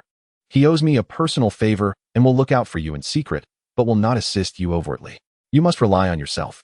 Luo Feng, understood, senior. Eyesight led Luo Feng to the enrollment registration desk and handed him an identity chip. Drop a drop of blood here, and your information will be recorded in the academy system. Your dormitory is in District D, room 307. Assemble at the combat arena at 8 o'clock tomorrow morning for the freshman test. He paused and lowered his voice. There are many factions in the academy, and the Heilong faction behind Ba is quite influential. It would be wise not to provoke them. However, if someone bullies you, a glint of sternness flashed in Eyesight's eyes. In Hailongshan, strength is the truth. Luo Feng took the chip and nodded. Thank you for the reminder, instructor. Watching Luo Feng's retreating figure, Eyesight's lips curved into a complex smile. The aura of that great individual from years past faintly resurfaced in this youth. How intriguing. The dormitory in District D was a standard single suite, equipped with a basic training pod and an information terminal. As soon as Luo Feng inserted the identity chip into the terminal, he received a message from the academy system. New student Luo Feng. Your initial score, 100 points, just enough to exchange for a week's worth of basic nutritional supplements. Note, points can be obtained by completing academy tasks, participating in combat competitions, or submitting rare resources. Luffy, points? Can I buy food with them, just like berries?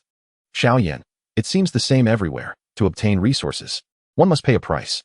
Naruto Uzumaki, if anyone dares to bully you, I'll use the shadow clone technique to send them flying. Luo Feng chuckled and replied, don't worry, I'll familiarize myself with the environment first. He changed into the academy's uniform and stepped out of the dormitory.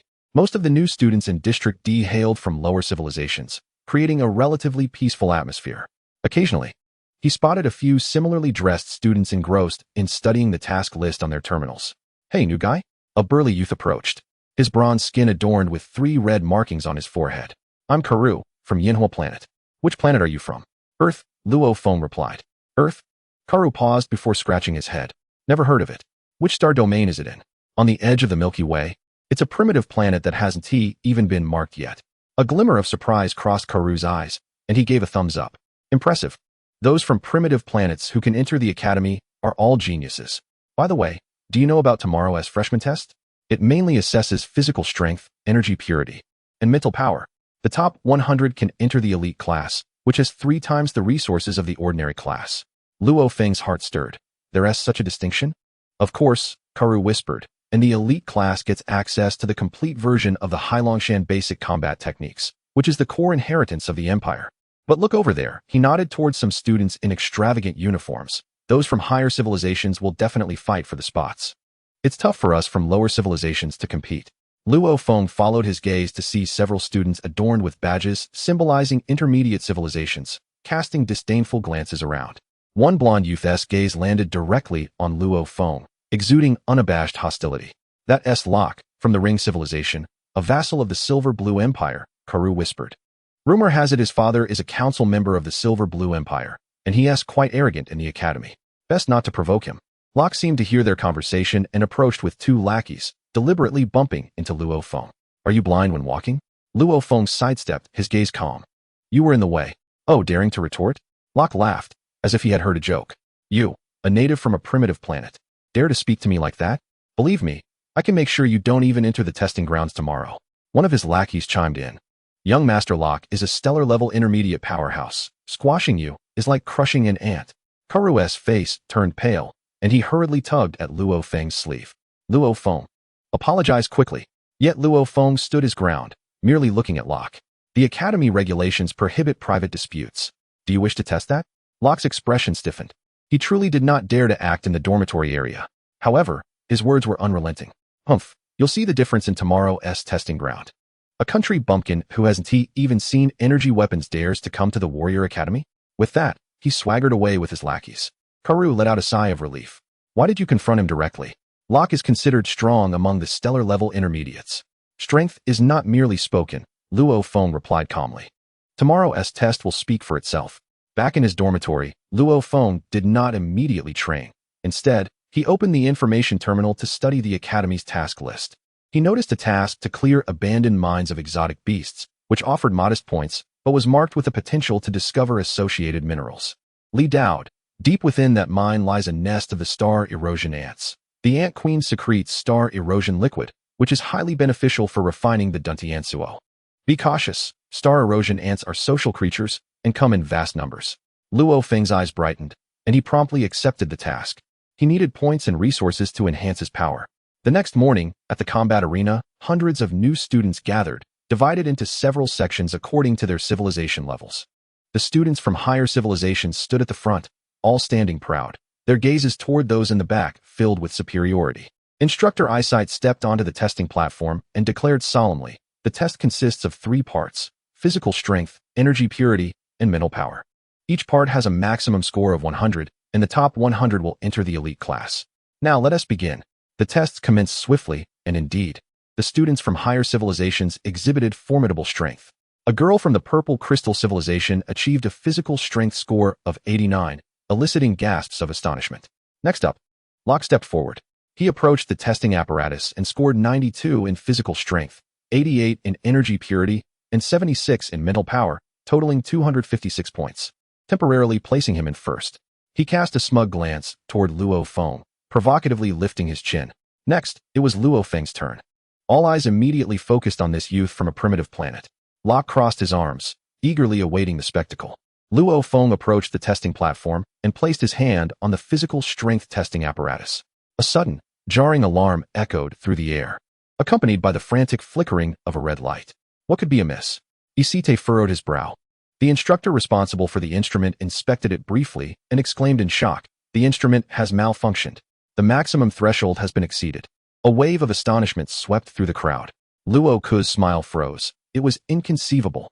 This instrument could measure even the bodies of stellar-class beings. And yet it had failed to register the capabilities of a mere newly ascended stellar-class novice. Luo Feng withdrew his hand and calmly remarked, "Perhaps the cultivation methods on Earth are somewhat different." What he had employed was the formidable physical strength derived from the fusion of the Yu clan's body refinement techniques, far surpassing that of his peers. Isite decisively ordered, "Skip the physical test and measure energy purity." As the energy testing device illuminated, everyone held their breath. The needle representing purity soared dramatically, ultimately stabilizing at an astonishing 99 points. 99 points. Just 1 point shy of perfection. How could this be? Could the cultivation methods of a lower civilization refine energy to such an extent? Luo Ku's expression turned ashen. His own energy purity was merely 88 points, akin to a public execution. The final test was for mental strength. As Luo Feng infused his mental energy into the instrument, the dial, which had a maximum display of 100, shattered its limit, transforming into a radiant beam of light that shot skyward. Isite leaped to his feet. Disbelief etched across his face. Was Luo Feng's mental strength reaching the threshold of a domain master? The arena fell silent. A mere freshman possessed mental power comparable to that of a domain master? If this were to spread, the entire He Longshan Empire would tremble. Luo Feng retracted his hand, as if he had merely accomplished something trivial. He turned to the pale-faced Luo Ku and said coolly, "Now, who do you think is the bumpkin?" Luo Ku's lips trembled, unable to utter a single word. He realized he was utterly defeated. Xiaoyan exclaimed, "Impressive. Your mental power has reached such heights. No wonder you can withstand the pressure of stellar-level beings." Xian Wu Ming added, "Wow. Luo Feng, you're incredible. Even more formidable than the gigantic Rasengan I conjured." Li Dao commented, "Not bad. You haven't embarrassed me. Now, prepare to face the troubles that will certainly come your way." Luo Feng glanced at the messages in the group chat, a slight smile gracing his lips. He understood that this was merely the beginning. Within this prestigious academy, where powerhouses congregated, his journey through the cosmos had only just commenced. The hidden crises and opportunities awaited his unveiling. Chapter 11. Unexpected gains from the nest of the eclipsing star. Ants. The commotion sparked by the mental strength test had yet to subside when Luo Feng quietly exited the arena. His top ranking in the overall standings made him the center of attention, with numerous students from advanced civilizations either hostile or curious surrounding him. Had it not been for Instructor ECT's timely intervention to disperse the crowd, he might not have had the chance to leave. Best not to return to the dormitory for now. ECT's voice resonated through his identity chip. The Heilong faction is surely waiting for you there. First, go complete a task to avoid the heat. A flicker of understanding crossed Luo Feng's eyes as he replied, "Understood."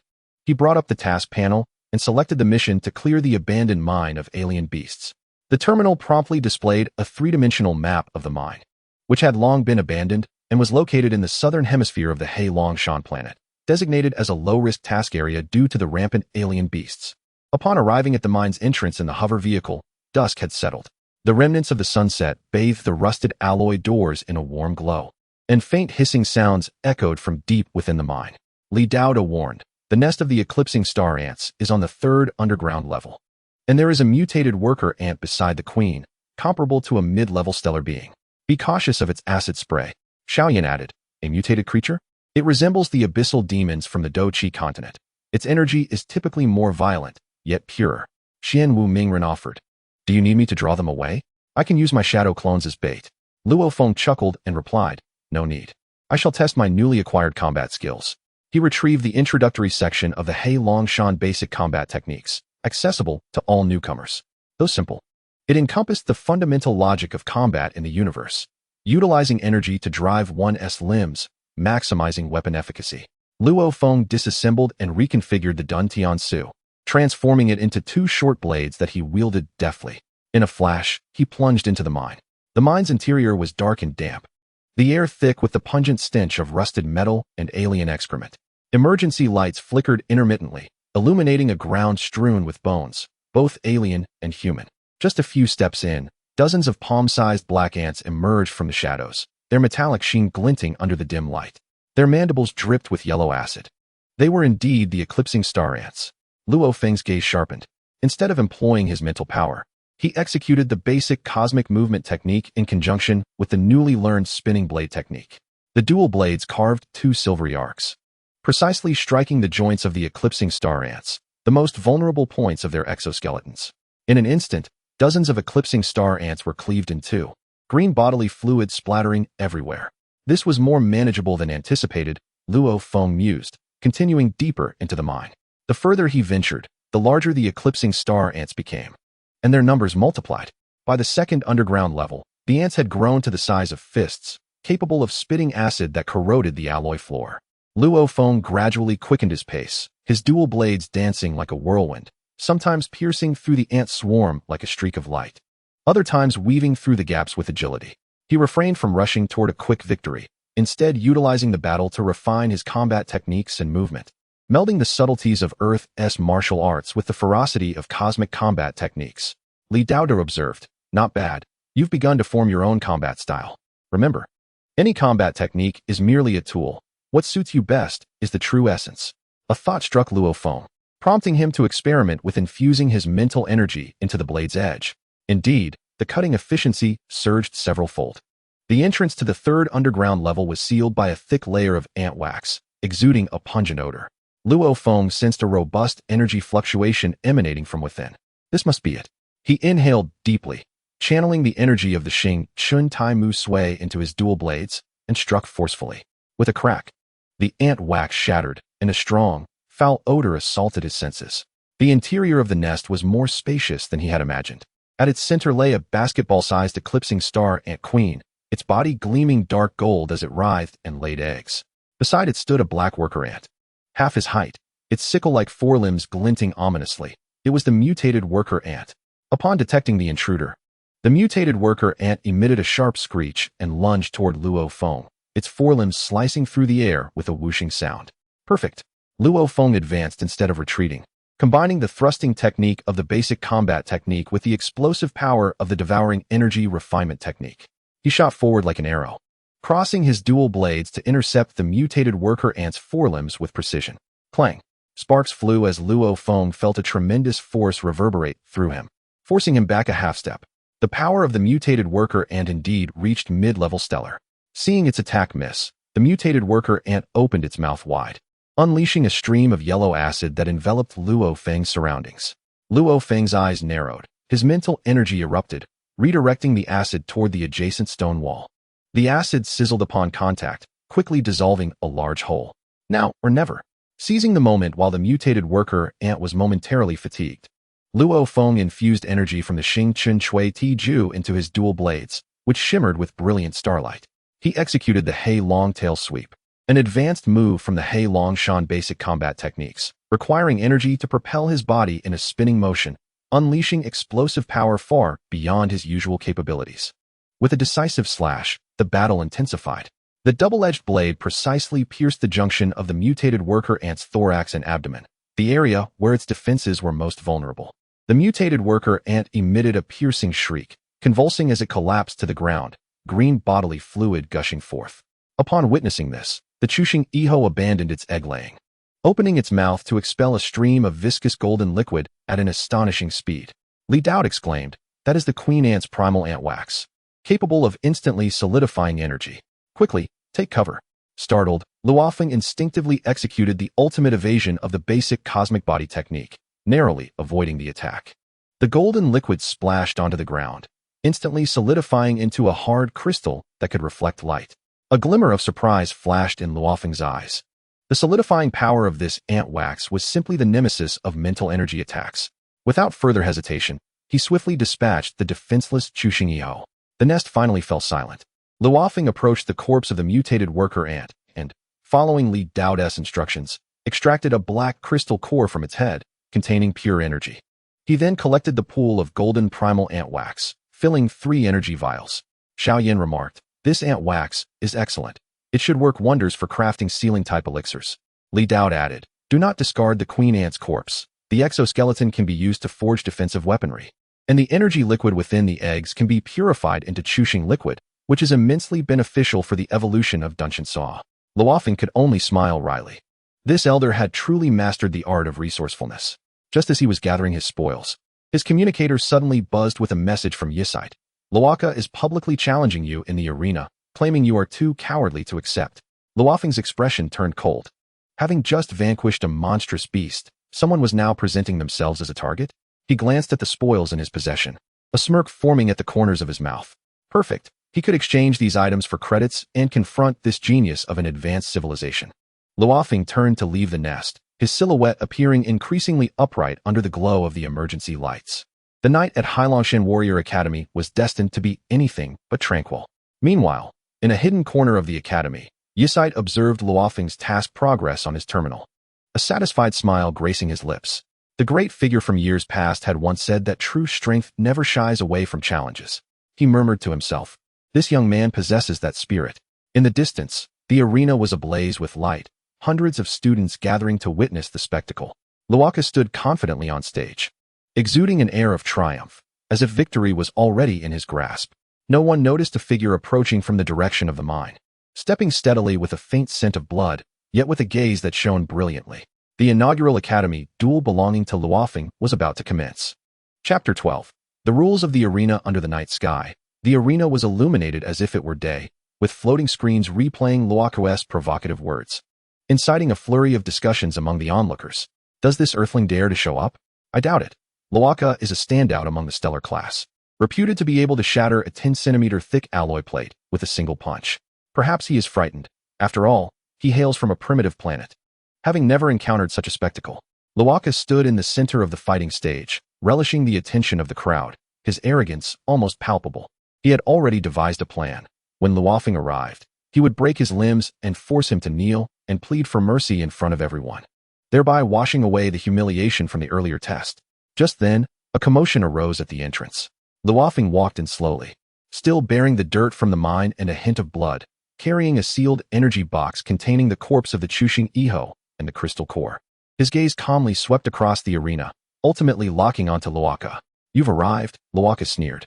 "I thought you'd hide for eternity." Luofeng handed the energy box to the task transfer officer below the stage, stating nonchalantly, "I had some personal matters to attend to. Thank you for your patience." Upon inspecting the contents of the box, the officer's eyes widened in astonishment as he entered a few commands on his terminal. "Luofeng, you have completed the task of clearing the abandoned mine of monstrous beasts, earning 500 points. Additional reward, discovery of the Chushing Iho and the mutated worker ant, earning 1,000 points. Current total points, 1,600. Astonishment rippled through the crowd. He actually killed a mutated worker ant? That beast was a stellar class intermediate. This earthling must have just broken through to the stellar class beginner stage, right? Luoka's expression darkened instantly. Not only did this fellow dare to show up, but he also returned with an impressive score, which was a slap in the face. "Enough talk," Luoka roared, his energy surging violently. "Are you brave enough to step onto the stage?" Luofeng leaped onto the fighting platform, standing firm as he declared, "The Academy rules state that sparring should cease at a certain point. If you intend to fight to the death, spare me your nonsense." Luoka interrupted, launching a punch imbued with black energy, a signature move of the Hailongshan Empire, fierce and domineering. Luofeng's expression hardened, no longer holding back. His basic cosmic body technique was executed to perfection, his form akin to a willow leaf in the wind, narrowly evading the punch. Simultaneously, he channeled his mental energy into his fists, unleashing the energy-devouring body refinement technique with a seemingly light punch that contained the force to tear through energy, striking Luoka's energy shield. Crack! A fissure appeared in the shield. Luoka was taken aback. His energy shield was difficult to break even against a fellow stellar class intermediate. How could this young man? Once more, Luofeng pressed his advantage, his figure flickering as his fists fell upon Luoka's shield like raindrops. Each strike landed precisely on the same spot, utilizing mental energy to induce energy resonance, an innovative technique he had derived from blending earth martial arts with cosmic combat skills. With a decisive crack, Luoka's energy shield shattered completely. Before he could react, Luofeng delivered a kick to his chest, sending him flying like a puppet with severed strings. Crashing heavily to the ground and spilling blood from his mouth, silence enveloped the arena. Moments later, a cacophony of discussions erupted. Luoka lost, and was defeated with a single punch that shattered his shield, followed by a kick that sent him flying. What kind of monster was this earthling? Struggling to rise, Luoka's face drained of color, his eyes filled with resentment and bitterness. "You cheated. If you have the guts, don't use those strange techniques. Fight me head on." Luofeng stood atop the stage, looking down upon him. "The rules of Hailongshan state that strength is truth. A loss is a loss. What excuses do you seek?" Li Dao remarked. "Well done. The faction behind Luoka, the Heilung sect, will undoubtedly seek revenge, so avoid leaving the academy alone for a while. Also, deliver the Chushing Iho's eggs to Yisite. He knows how to purify the Chushing liquid." Xuanhua Mingren exclaimed, "Incredible. Luofeng, you're astonishing. Even more so than that fellow Zuji." Lu Fei cheered, while fought. "Such arrogant individuals deserve to be knocked down." Xiaoyan praised, "A perfect blend of softness and strength, overcoming power with skill. Your combat talent surpasses that of ordinary individuals." Just as Luofeng intended to respond, he noticed Instructor Yisite approaching with several patrolling officers. "What are you all doing gathered here?" Yisite admonished sternly, casting a glance at Luoka. "Causing a scene after losing a spar? According to Academy rules, I am imposing a week of confinement and deducting 1,000 points." Luoka's face turned ashen, but he dared not retort, casting a vicious glare at Luofeng before departing. Yisite ascended the stage, patting Luofeng on the shoulder. "Come with me. I have something for you."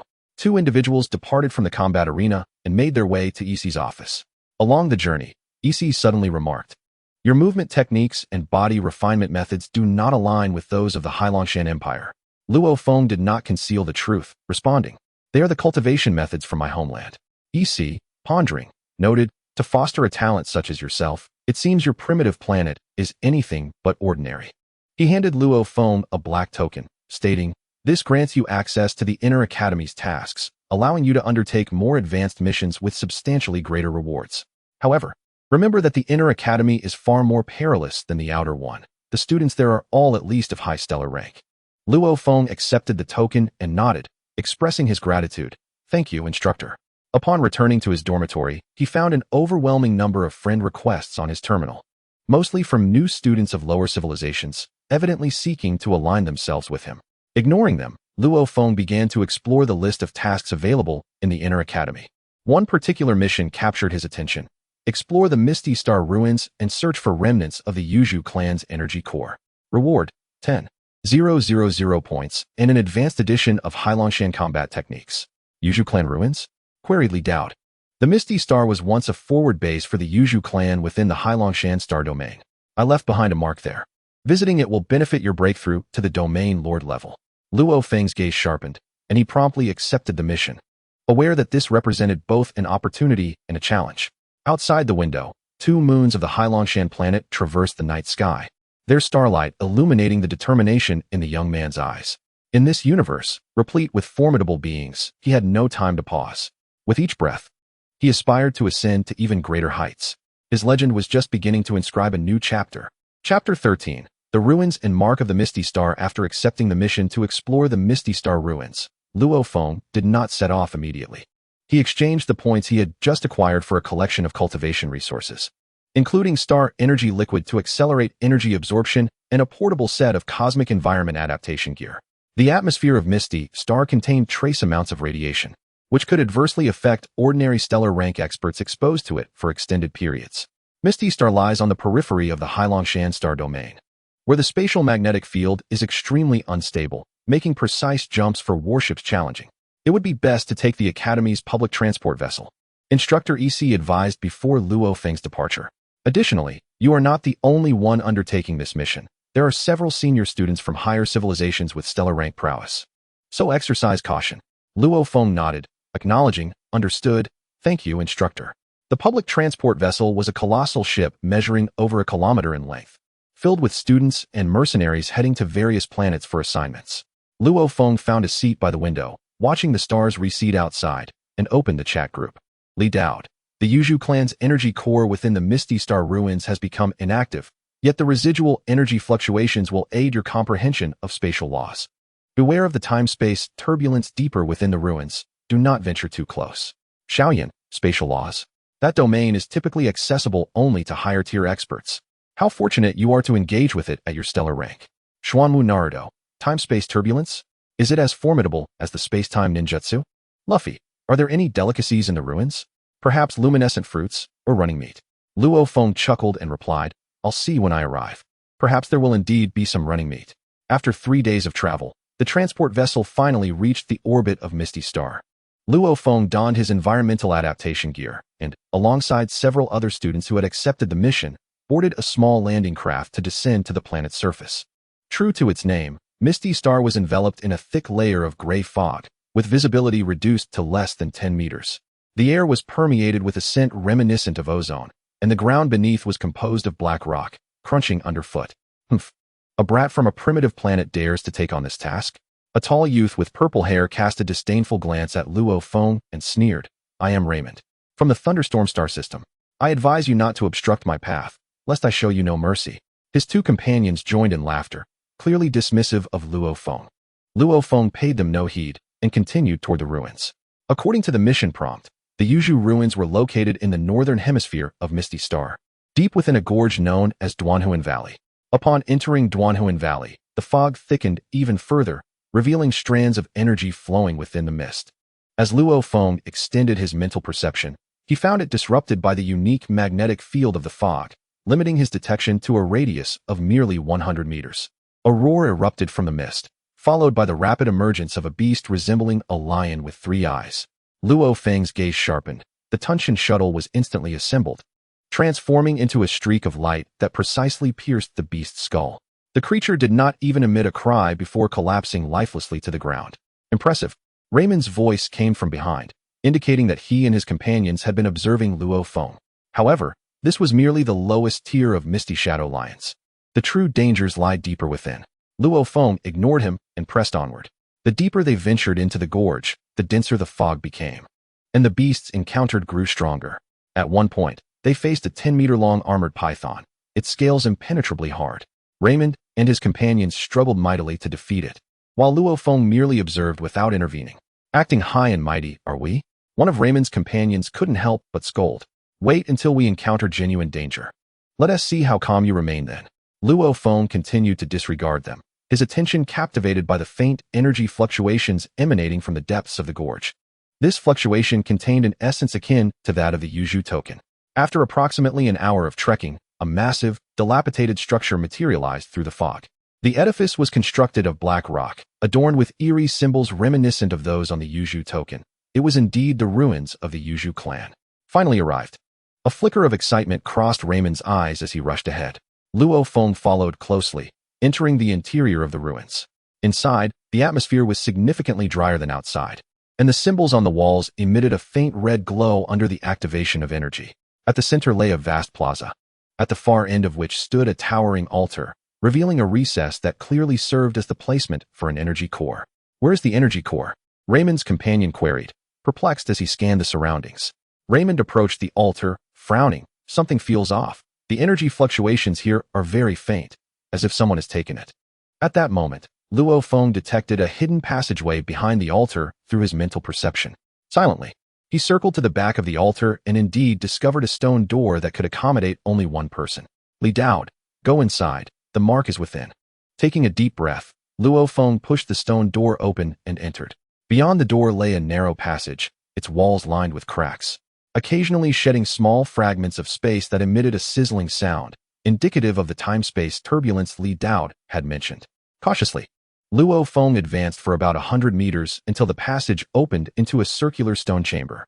At the center of the chamber floated a gray crystal the size of a fist, surrounded by a subtly distorted space, emanating an ancient and powerful aura. "Is this the mark that my predecessor spoke of?" Luo Feng extended his hand, wishing to touch the crystal. At the very moment his fingertips were about to touch the crystal, it suddenly erupted with a dazzling brilliance, inundating his mind with a torrent of information.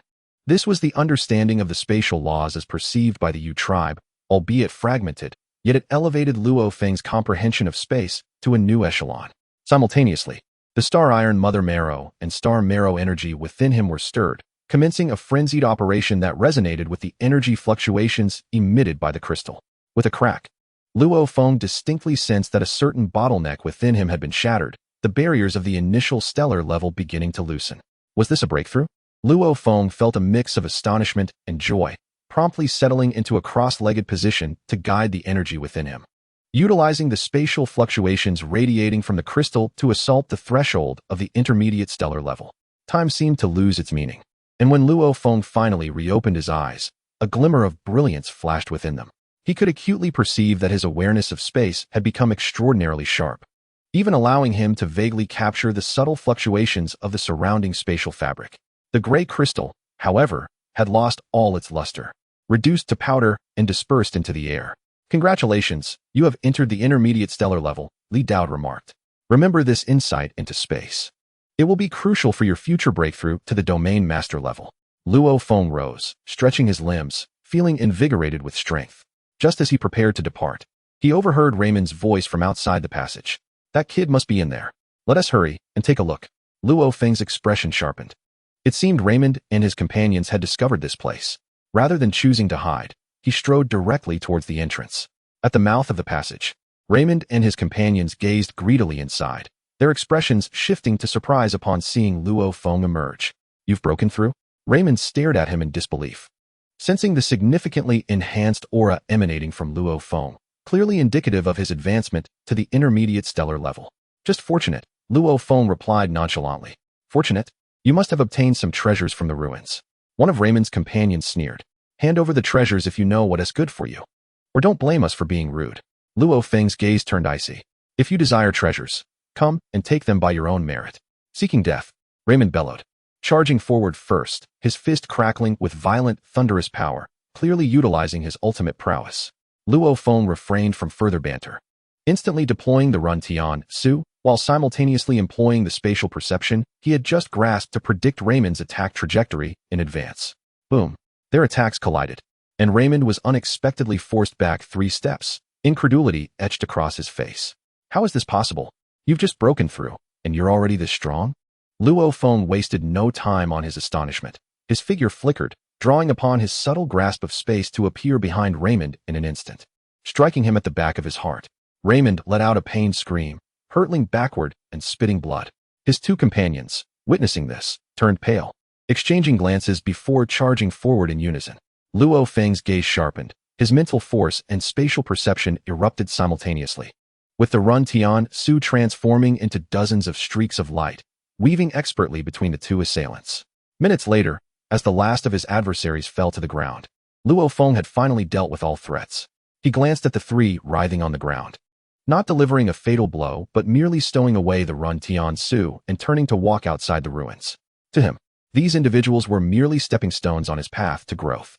Upon leaving the Duanhuan Valley, Luo Feng boarded the earliest transport ship back to the academy.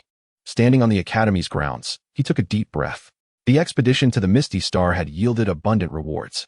Not only had he advanced to the intermediate stellar level, but he had also begun to grasp the rudiments of spatial laws, which would prove invaluable for his future development. Yet he understood that this was far from sufficient. The threats posed by the Black Dragon Mountain Empire and the unknown dangers lurking in the depths of the universe awaited him. His journey would not cease. Chapter 14. The Threshold of Domain Master Level and the Academy's turmoil as the transport ship entered the atmosphere of the Black Dragon Mountain planet. Luo Feng received a communication from ECT. Come directly to my office upon your return. ECT's tone carried a hint of gravity. The Academy's higher-ups were keenly interested in your performance on the Misty Star, particularly your nascent understanding of spatial laws, which is a rare occurrence among the stellar level.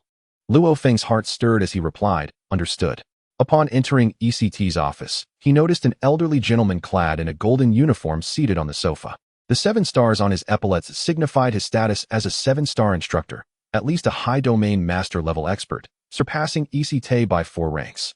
This is the Academy's chief advisor, Lord Kalen, ECT introduced.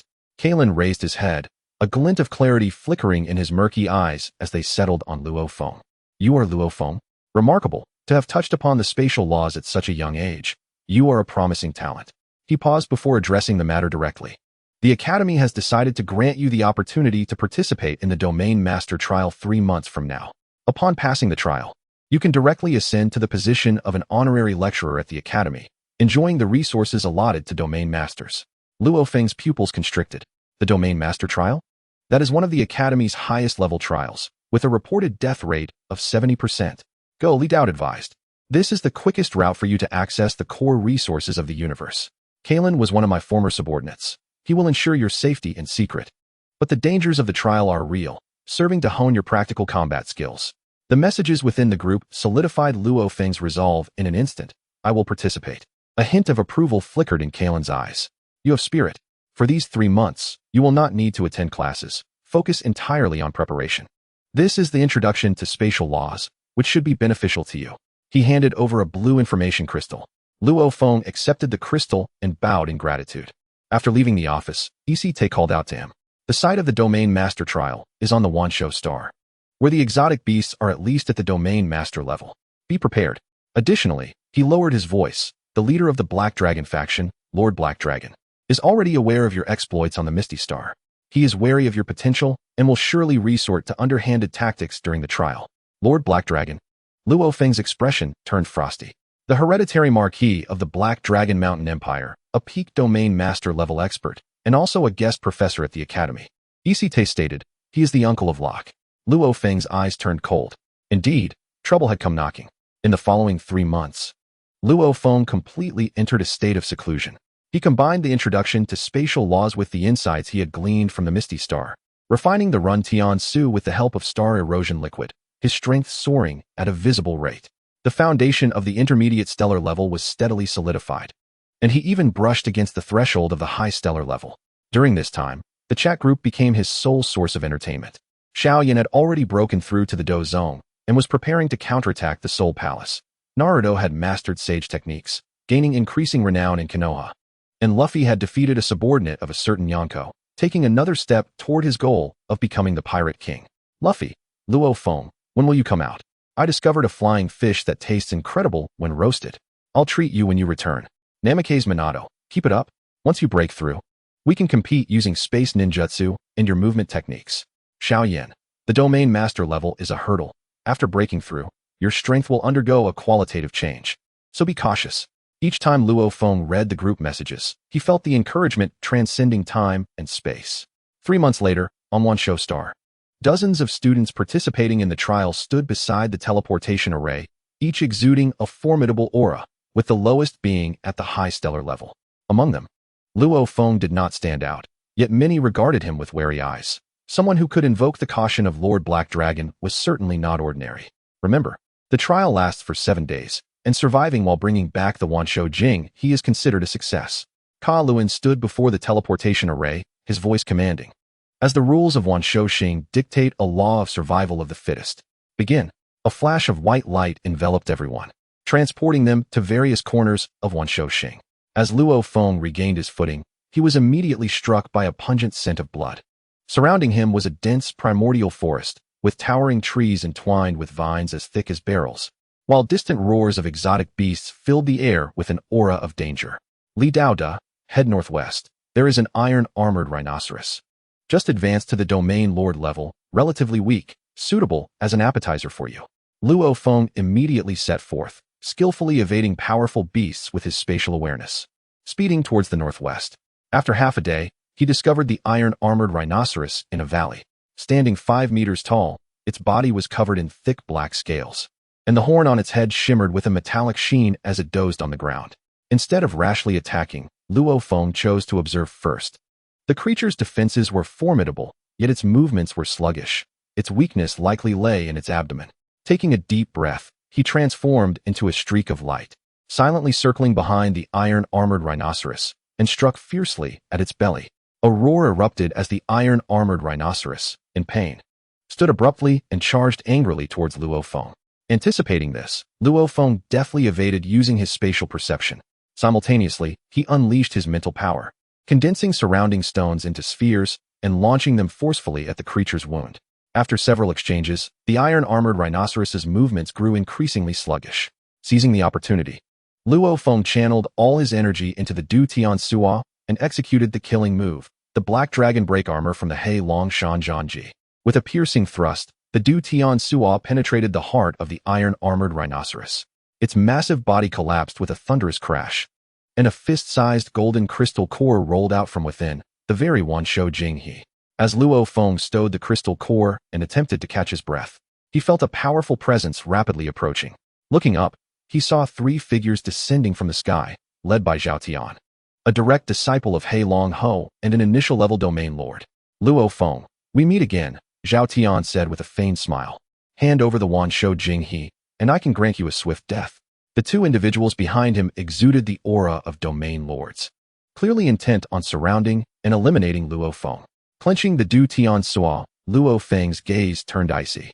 He understood that the true test had arrived. Li Daoda, Zhao Tian has just broken through to the domain lord level. His foundation is unstable, and your spatial awareness can counter his speed. The other 2 are at the peak of the stellar level. They are not to be feared. With Li Daoda's reminder, Luo Feng felt a sense of calm. If they wanted the crystal core, they would have to earn it through their own prowess. Looking for death, Zhao Tian shouted in fury, charging forward first. His battle knife shrouded in a black dragon shadow, its power exceeding that of Luo Ku's black dragon strike by more than 100-fold. Luo Feng did not confront him head-on. Instead, he utilized spatial awareness to continuously evade while the Du Tian Suo transformed into a streak of light, striking at Zhao Tian's openings. Is dodging all you can do? Zhao Tian roared, his assault growing fiercer. Just then, a glint flashed in Luo Feng's eyes as he identified a gap in Zhao Tian's energy flow. Now was the moment. Luo Feng maximized his spatial awareness, instantaneously appearing before Zhao Tian. The Du Tian Suo, infused with the dual powers of Xing Chun Tai Mu Sui and Shi Xing Yi, lunged towards his chest. Zhao Tian's complexion shifted dramatically, and in a moment of panic, he could only raise his battle knife to block. With a resounding clang, Zhao Tian was knocked back 3 steps, blood trickling from the corner of his mouth. He stared at Luo Feng incredulously. How could you possibly injure me? Luo Feng did not afford him time for astonishment. His mental power swiftly seized control of the 2 peak stellar-level individuals, and in a blur, he attacked Zhao Tian again. Minutes later, with the Du Tian Suo piercing through Zhao Tian's shoulder, the ambush came to an end. Luo Feng gazed at the 3 fallen figures, refraining from delivering a fatal blow, as he had not forgotten the rules of the trial. Leave. Zhao Tian cast a venomous glance at Luo Feng before retreating in disgrace with his subordinates. Stowing the Wanshou Jing he, Luo Feng ventured deeper into Wanshou Xing, aware that this was merely the beginning. In the following days, he encountered even stronger exotic beasts and faced challenges from other trial participants. There were moments of cooperation and instances of betrayal. Yet with his increasingly refined spatial awareness and formidable strength, he overcame them all. On the seventh day, as Luo Feng stood before the teleportation array with 3-1 Jing He in hand, a hint of satisfaction flickered in Kaluan's eyes. Congratulations. You have passed the trial. On the journey back to the academy, Luo Feng gazed at the starry sky outside, clenching his fists. The threshold of the domain lord level was now within reach. Little did he know, in a hidden palace within the He Longshan Empire, He Longho was reviewing Zhao Tian's report, a glint of malice flashing in his eyes. Luo Feng is impressive. An even greater storm was silently brewing. Chapter 15. The Domain Lord's Tribulation and the Cosmic Tremor. The promotion ceremony at the He Longshan Warrior Academy was far more grandiose than Luo Feng had imagined. When Kaluan pinned the badge inscribed with the title of honorary lecturer on his chest, thunderous applause erupted across the square. Many who had once looked down upon him now regarded him with awe. To have severely injured Zhao Tian in the Wanshou Xing trial and return alive with 3-1 Jing, he was a feat that silenced any naysayers. From this day forth, Luo Feng enjoyed the privileges of the domain lord level, granted free access to the academy's library and training tower, and a monthly allocation of 100,000 points. Kaluan's voice resonated through the crowd, expressing hope that he would continue to strive and soon truly step into the domain lord level. Luo Feng bowed in acknowledgement, fully aware that this was merely the beginning of new challenges. After becoming an honorary lecturer, Luo Feng relocated to the academy's core area. The training pods there could simulate stellar environments, and the library contained rare tomes detailing insights into the cultivation of the realm lord level. However, he did not rush to break through to the domain lord level. Instead, he chose to consolidate his foundation. As Li Daoda had previously stated, the more stable the foundation, the easier it would be to navigate the domain lord's tribulation during the breakthrough. Li Daoda, the domain lord's tribulation is a test imposed by the cosmic laws on those who seek to break through. The manifestations vary across civilizations. The tribulation faced by Earth warriors will amalgamate 3 trials: mental, physical, and energy, with a danger level 3 times greater than that of the ordinary domain lord tribulation. Xiaoyan 3 times? That sounds even more terrifying than the thunder tribulation faced during the promotion to Do Zun in the Do Zone. Xian Wuming ran a test? Is it as difficult as the ninja exams? I can help share some of the burden. Luffy, tribulation? Can it be eaten? Luo Feng looked at the group messages, amused yet exasperated. He replied, I will be prepared. In the following 6 months, Luo Feng delved into the ancient texts in the library, refining his combat system while also completing high-level tasks assigned by the academy, such as clearing pirate factions in the Star Domain, escorting important merchant fleets, and exploring unknown planets. His name gradually spread throughout the He Longshan Star Domain, earning him the title of the youngest honorary lecturer. During this period, he did not forget to bolster Earth's strength.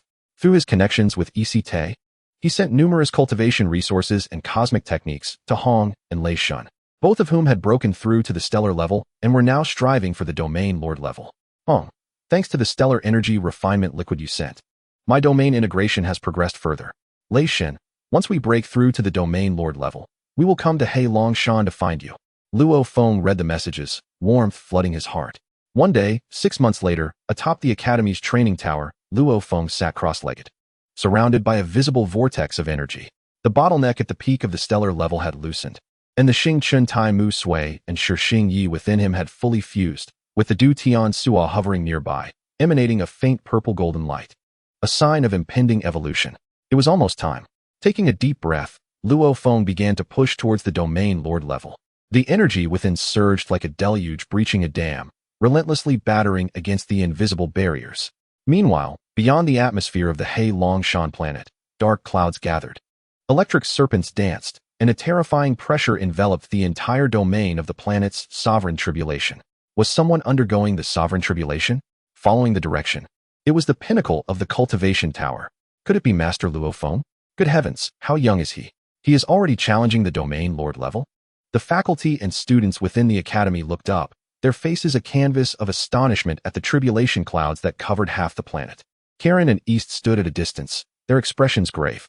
The scale of this tribulation cloud surpasses that of my own tribulation years ago, East said in a low voice. Do you truly not want to help? Karen shook his head. This is a trial he must face. Besides, There are those who care for him more than we do. His gaze drifted towards the depths of the cosmos. At that moment, within the tribulation clouds, the first bolt of thunder descended, dark as ink, carrying an aura that corroded all, targeting the heart demon tribulation of the mind. Countless illusions flashed through Luo Feng's mind, his parents being devoured by a golden-horned behemoth, Su Xin meeting a tragic end at the hands of cosmic pirates, and Hong and the Thunder God falling beneath the iron hooves of the He Longshan Empire. Break! Luo Feng's eyes flew open, his mental energy erupting. The prison tribe emblem and the Dominion emblem shone simultaneously, shattering the illusions like glass. The first bolt of tribulation thunder, broken. Immediately following, the second bolt struck, crimson and imbued with flames that consumed all, targeting the physical body. Luo Feng did not flinch or evade, allowing the flames to engulf him. The techniques of devouring energy body refinement and stellar body tempering art surged to life, tempering and reconstructing his flesh in the flames.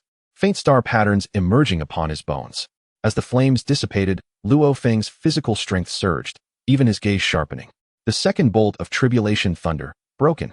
The third bolt was the most terrifying, silver-white, resembling a rolling river of stars, containing pure energy laws, targeting the source of energy. Now is the moment. Luo Feng merged the escape sky shuttle into his body, welcoming the silver-white thunder to surge within. The energy exploded within him, veins rupturing, only to be rapidly reborn under the restoration of the stellar iron materia. He sensed a qualitative transformation in his energy, shifting from absorbing cosmic energy to mastering it. After 3 days and nights, when the last bolt of tribulation thunder faded and the clouds gradually receded, a brilliant pillar of light shot from the top of the cultivation tower into the heavens. Luo Feng floated in the air, surrounded by gentle ripples of spatial energy. His aura now immensely stronger than before, beyond the domain lord level. Li Daod, not bad, a month ahead of my expectations. Such a simple statement ignited the chat group into a frenzy. Xiaoyan, domain lord level. Congratulations. You are now a significant figure in the cosmos. Xianwen Naruto, impressive. I must tell Granny Tsunade that I have a friend at the domain lord level. Luffy, can a domain lord level person shatter a planet with a single punch? Let's compete next time we meet. Just as Luo Feng intended to respond, he felt a familiar malevolence lock onto him, coming from the He Long Ho. He looked up to see He Long Ho standing at a distance atop a tower, his eyes filled with resentment and disbelief. Why? Why can this boy from a primitive planet be so much stronger than my nephew? Because your nephew cannot compete with me. Luo Feng replied nonchalantly. Seeking death, He Long Ho roared, unleashing his peak domain lord aura towards Luo Feng. He knew that if he did not eliminate this boy today, he would never have another chance. Just then, an ancient voice rang out. He Long Ho, do you wish to violate the Academy's rules? Karen positioned himself in front of Luo Feng, similarly unleashing his peak domain lord aura to confront He Long Ho. He Long Ho's face turned ashen, but he dared not make a move. Karen's strength matched his, and the Academy's higher-ups supported him. We leave. He Long Ho snorted coldly, turning away with his subordinates. However, the look he cast back made Luo Feng realize that this enmity had escalated significantly. Li Daod, He Long Ho does not dare to act openly against you. But the He Longshan royal family behind him has already taken notice of you. Prepare yourself. In 3 months, they will send experts to Earth under the pretext of assessing subordinate civilizations. Luo Feng's gaze sharpened. Earth? Li Daod. Yes, they cannot deal with you directly, so they intend to target your homeland. Nevertheless, this also represents Earth's true opportunity to step into the cosmos. Luo Feng clenched his fists. He knew it was time to return and take a look. Half a month later, Luo Feng piloted the Academy's awarded Falcon-class battleship, departing from the He Longshan planet. As the battleship entered the wormhole, he glanced back at the Academy that had witnessed his growth, a smile playing on his lips. The tumult of the He Longshan Warrior Academy was merely the beginning. His journey through the cosmos was just beginning to accelerate. Meanwhile, in the far reaches of the cosmos, Li Daod observed the swiftly moving light point on the star map, Luo Feng's battleship, and glanced at the marks representing the He Longshan royal family and the extraterrestrial demons beside it. A glimmer of anticipation passing through his eyes. The chessboard is set. It is now up to you how to proceed. He lightly tapped his fingertip, and the light point representing Earth suddenly brightened. Chapter 16. Homecoming and Undercurrents in the Cockpit of the Falcon-class battleship. Luo Feng gazed at the swiftly passing nebula outside the porthole, filled with an urgent longing for home. It had been over a year since he left Earth, and he was unaware of how Hong and the Thunder God were progressing in their cultivation, whether his family was well. or if Earth remained unscathed under the scrutiny of the He Longshan Empire. Li Dao, do not worry. Earth is safe for the moment. Hong and the Thunder God have both broken through to the Domain Lord level and are leading Earth's warriors in clearing the remnants of the HR Alliance, while integrating global resources to prepare for the arrival of cosmic civilization. Upon reading this message, Luo Feng's tense nerves finally began to ease. He accessed the encrypted communication with his family, although he could not speak in real time. The mailbox was filled with messages from his parents and Su Xian, mostly urging him to stay safe while abroad. Occasionally mentioning changes on Earth, the headquarters of the Extreme Martial Arts Academy has expanded, the first batch of universal language training courses has emerged, and some have even begun to experiment with planting star wheat brought back from the Kuiper Belt. Almost there. Luo Feng looked at the diminishing distance on the navigation screen. Taking a deep breath, 3 days later, at the edge of the solar system, as Luo Feng's battleship exited the wormhole, it received an identification signal from Earth's defense system. This was the cosmic communication password he had left for Hong before departing. Luo Feng, is it really you? Hong's voice came through the communicator, filled with disbelief and excitement. You've broken through to the Domain Lord level. It was a fortunate breakthrough. Luo Feng replied with a smile. I am currently at the edge of the Kuiper Belt, expecting to arrive on Earth in about 2 hours. We'll come to pick you up. 2 hours later, in Earth's synchronous orbit, Hong and the Thunder God piloted the interstellar ship repaired from the Kuiper Belt. Already waiting there. Upon seeing the silhouette of the Falcon-class battleship, both their eyes filled with excitement. Wow, this battleship is far more advanced than ours. Thunder God circled the Falcon-class in awe. Hong, however, was more concerned with practical matters. What is the situation on the He Longshan side? Are the royal experts you mentioned really coming? Yes, Luo Feng nodded, revealing the plans of the He Longshan royal family. They intend to leverage Earth to force me into submission. In their dreams, Thunder God slammed his hand on the bridge's railing in anger. Earth is not something anyone can manipulate. After a moment of thought, Hong said, since it is an assessment of subordinate civilizations, we shall follow the rules. We have not been idle during this past year. We have deciphered much of the prison tribe's spaceship wreckage from Mist Island and found numerous materials that can prove the independence of Earth's civilization. A glimmer of relief crossed Luo Feng's eyes. That is good.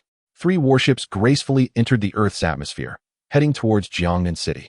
The moment Luo Feng set foot on his homeland, gazing down at the familiar cityscape, a surge of emotions welled within him.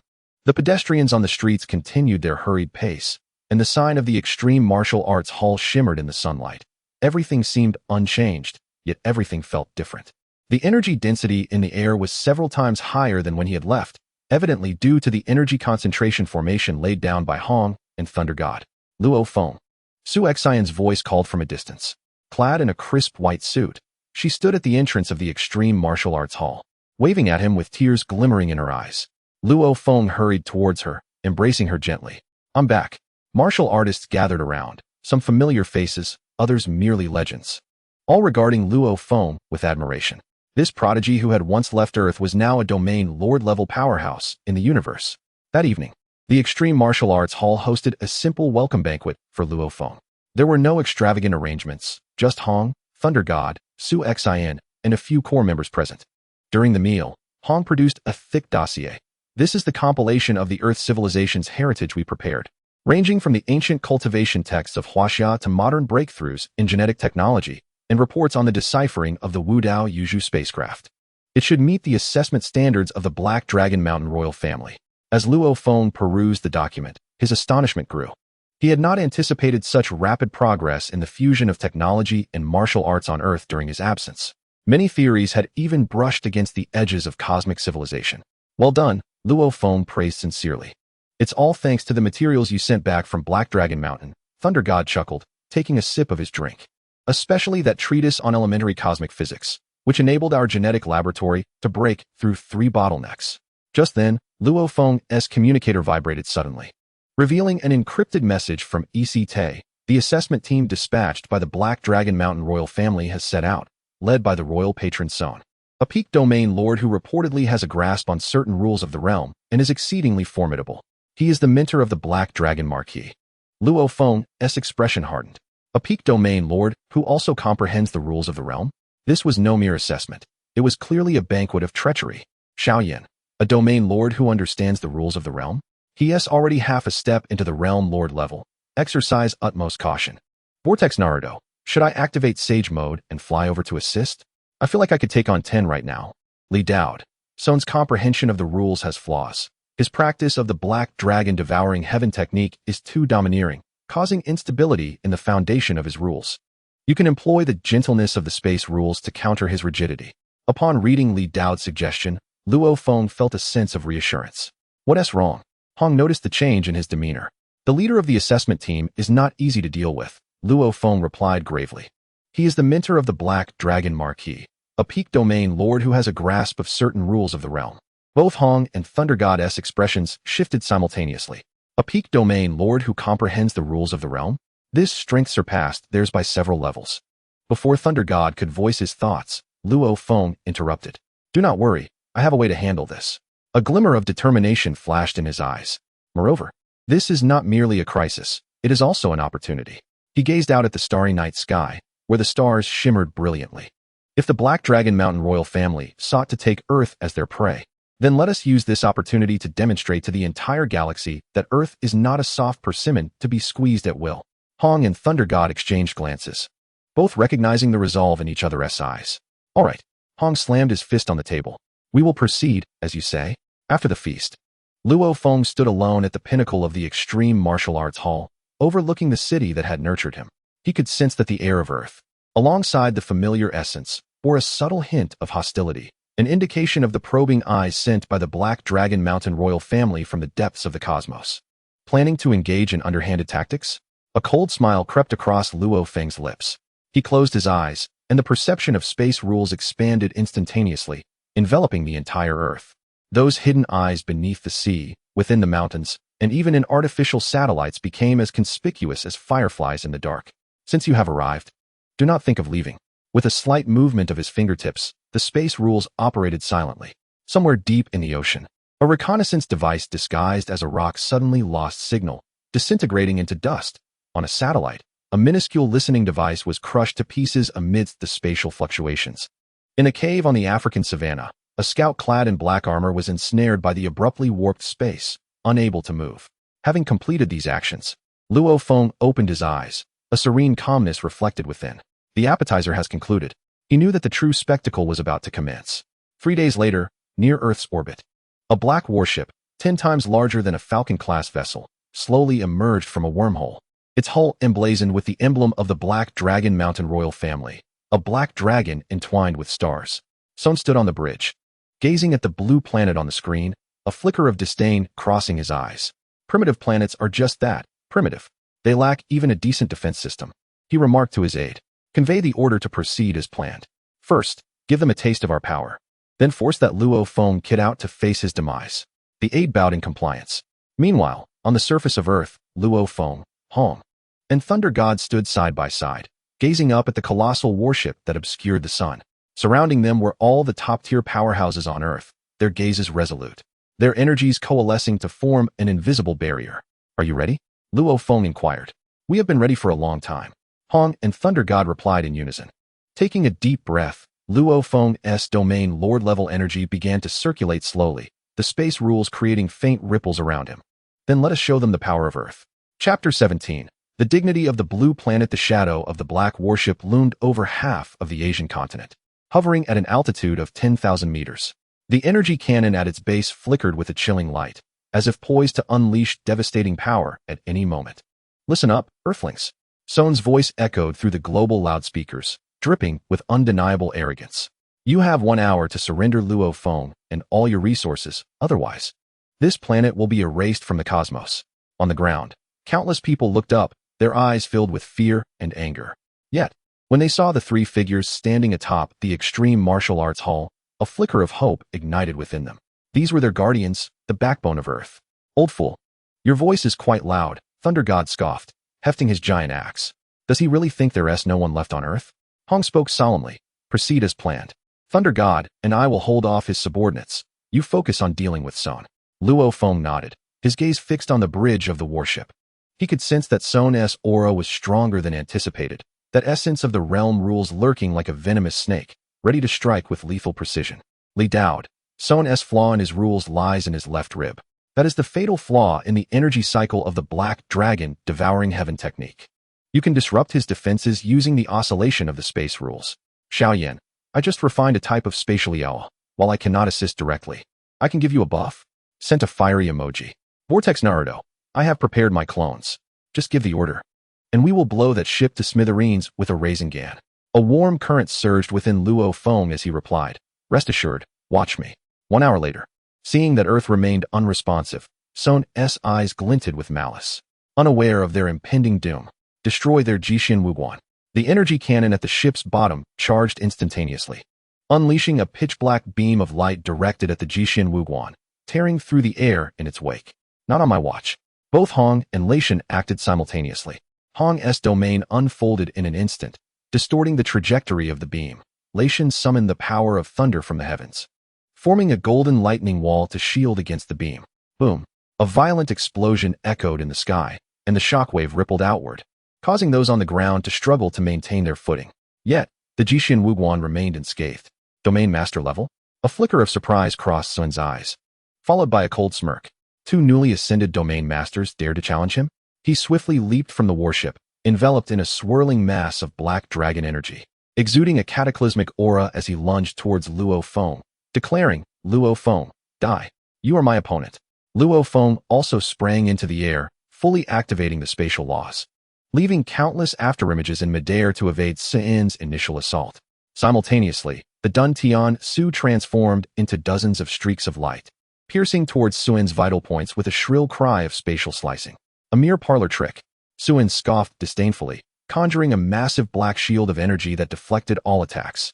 However, he could not conceal his astonishment. This young man's spatial laws were more exquisite than reported. Black dragon devours the heavens. Sun roared, forming seals with his hands as black energy coalesced into a colossal black dragon apparition. Its gaping maw aimed to engulf Luo Feng. This strike contained the culmination of his life's cultivation. Even an ordinary peak domain master would not dare to withstand it. Luo Feng's gaze sharpened. He did not evade. He pushed the spatial laws to their utmost, perceiving the energy flow of the black dragon apparition, and fused the energy of the stellar Iron Mother with the spatial laws to forge a longsword entirely composed of spatial power. Spatial severance. The longsword cleaved through the air, producing no earth-shattering sound, only a barely perceptible ripple in space, precisely striking the neck of the black dragon apparition. Sizzle. The dragon, capable of swallowing mountains, was effortlessly cleaved in two, disintegrating into a myriad of energy fragments. What? Sun was utterly shocked. He never anticipated that his signature technique could be so easily countered. In that fleeting moment of distraction, Luo Feng moved. Utilizing the instantaneous movement of spatial laws, he appeared at Sun's left flank, condensing spatial power in his right fist, executing the combined killing move of the Xingqian Tsuedi Jiwa and Shurning Lianti Shu, Starfall. This punch, seemingly slow, contained the terrifying power of spatial collapse, precisely striking the flaw in Sun's left rib. Gush! Sun spat a mouthful of black blood, his form flying backward like a kite with a severed string, crashing into the energy shield of the black warship, creating a massive dent. He looked down at the expanding spatial fissures on his left rib, his eyes filled with disbelief and terror. How did you know my flaw? Luo Feng hovered in midair, surrounded by rippling space. His voice calm, yet imbued with immense weight. Because you are unworthy to be my opponent. On the ground, thunderous cheers erupted. Hong and Leishan exchanged glances, both perceiving the excitement and pride in each other's eyes. Their Earth had finally stood tall before the cosmic powers. Sun's subordinates, witnessing this, attempted to rush in to assist, but were intercepted by Hong and Leishan. A fierce battle unfolded in the skies, yet without Sun's suppression. The guards of the Black Dragon Mountain royal family were no match for Hong and Leishan, soon collapsing into disarray. Sun gazed down at his defeated subordinates, and then at the composed Luo Feng, finally realizing that he was utterly doomed today. Clenching his teeth, a glint of malice flashed in his eyes as he contemplated detonating the warship's core energy, seeking mutual destruction with Earth. Attempting to self-destruct? Too late. Luo Feng's gaze turned cold. The spatial laws erupted in full force, enveloping San and the entire warship in a distorted space. Just as the core energy of the warship was about to explode, it was forcibly suppressed and disintegrated by the spatial power. Feeling the energy within him rapidly depleting and his body confined by the spatial force, Sen finally despaired. I have lost. Luo Feng did not kill him. He merely lifted the spatial confinement and said flatly, take your people and leave Earth. Tell the Black Dragon Mountain royal family that Earth is not to be trifled with. Soin let out a bitter laugh, departing with his remaining subordinates aboard the damaged warship, awkwardly retreating from the solar system. It was only when the warship vanished into the depths of the wormhole that Earth erupted in victorious cheers. People embraced one another, tears mingling with smiles. Celebrating this hard-won triumph, Luo Feng descended beside Hong and Lei Shen, gazing at the jubilant crowd below, feeling a surge of emotions. Li Dao remarked, "Well done. The Black Dragon Mountain royal family will think twice before challenging Earth again. However, a grander stage awaits you." Luo Feng lifted his gaze toward the depths of the cosmos. Filled with anticipation, he understood that Earth's crisis had been temporarily averted, yet his journey through the universe was only just beginning. In a distant star domain, Li Dao observed the increasingly radiant blue planet on the star map, a smile gracing his lips. The seed of Earth had finally begun to sprout. He tapped his finger lightly, and the symbols representing the Cosmic Mercenary Alliance and the Domain Master Council on the star map began to move slowly toward Earth. A new storm was brewing, but this time, Luo Feng and his homeland were ready. Chapter 18. The Invitation from the Cosmic Mercenaries and Domain Masters. The news of Soin's defeat spread like wildfire throughout the Black Dragon Mountain star domain. Have you heard? The royal family's honored Soin met his end on a primitive planet. That planet is called Earth, home to a domain master named Luo Feng, who reportedly countered Soin's Black Dragon devouring the heavens technique using spatial laws.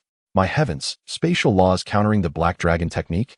If true, the Black Dragon Mountain royal family's intimidation will see a significant decline. Amidst various discussions, Luo Feng's name finally entered the gaze of the cosmic elite for the first time. Meanwhile, Earth, a blue planet that previously did not even meet the standards of civilization, was now labeled as a potential powerhouse. One day, while Luo Feng was instructing newly admitted martial artists at the Jixin Wuguan, his personal terminal suddenly chimed, displaying an unfamiliar encrypted signal. Upon connecting, a rugged voice emerged. "Is this brother Luo Feng? I am Bloodwolf from the Cosmic Mercenary Alliance, a B-class mercenary. I heard you gave that old man Sun a good beating? Impressive." Luo Feng raised an eyebrow. "Mercenary Alliance? What do you need from me?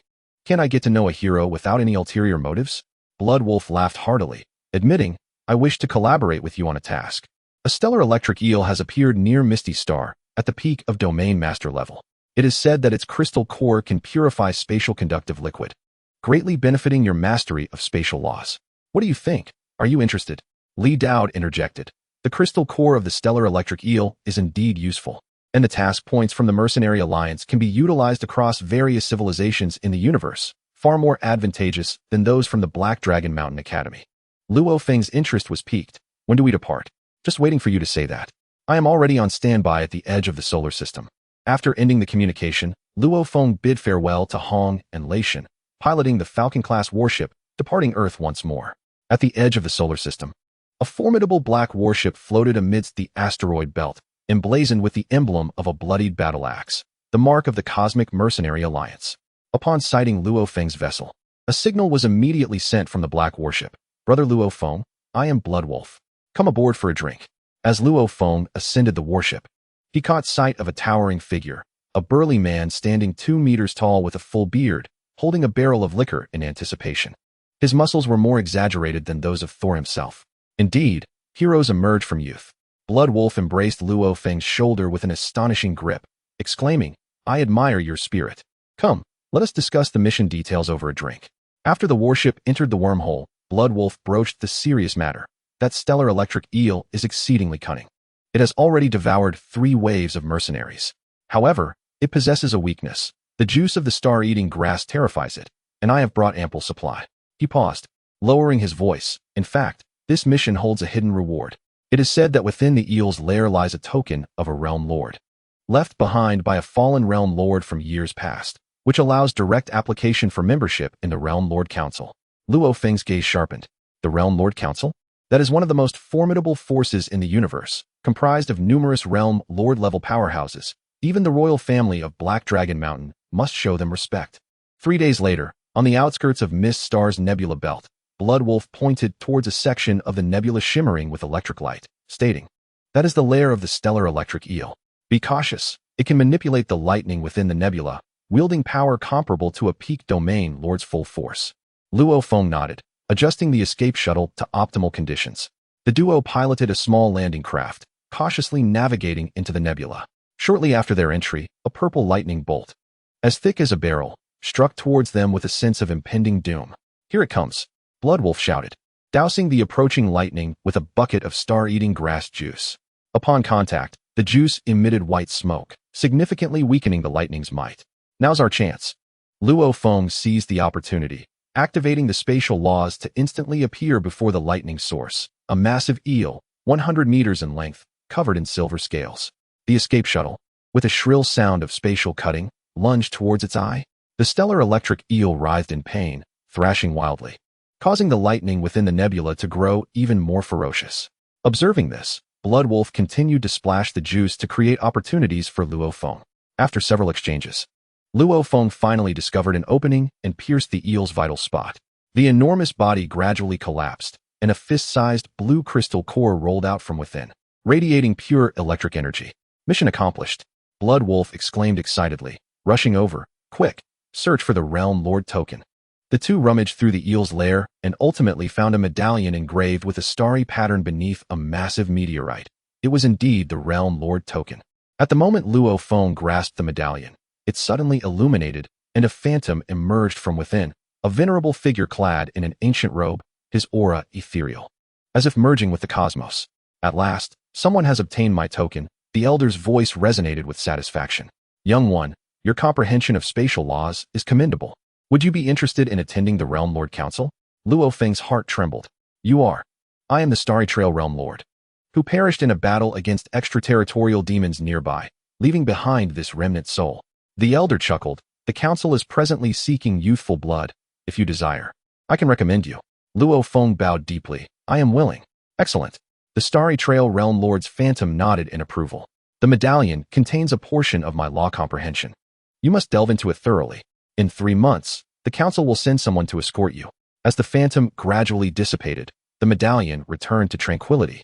Yet Luo Feng sensed a gentle spatial energy had been added within. Bloodwolf gazed in astonishment. "My goodness, you've caught the attention of a Realm Lord." Luo Feng chuckled, securing the medallion. "It is merely good fortune. This is no mere luck." Bloodwolf clapped him on the shoulder. "When you rise to prominence, don't forget your brother." On their return journey, Bloodwolf enlightened Luo Feng with numerous cosmic secrets, such as the millennium-long war between the Realm Lord Council and extraterritorial demons, the hidden missions of the Cosmic Mercenary Alliance, and the ancient relics scattered throughout the universe. Luo Feng listened intently, realizing how little he truly knew about this vast cosmos. Upon returning to the Black Dragon Mountain Star Domain, Luo Feng did not immediately return to the academy. Instead, he accompanied Bloodwolf to the headquarters of the Mercenary Alliance, where he registered as an official mercenary. When the staff beheld his Realm Lord token, their eyes widened in disbelief, promptly granting him the highest S-rank mercenary privileges. "Brother Luo Feng, feel free to reach out for any missions in the future."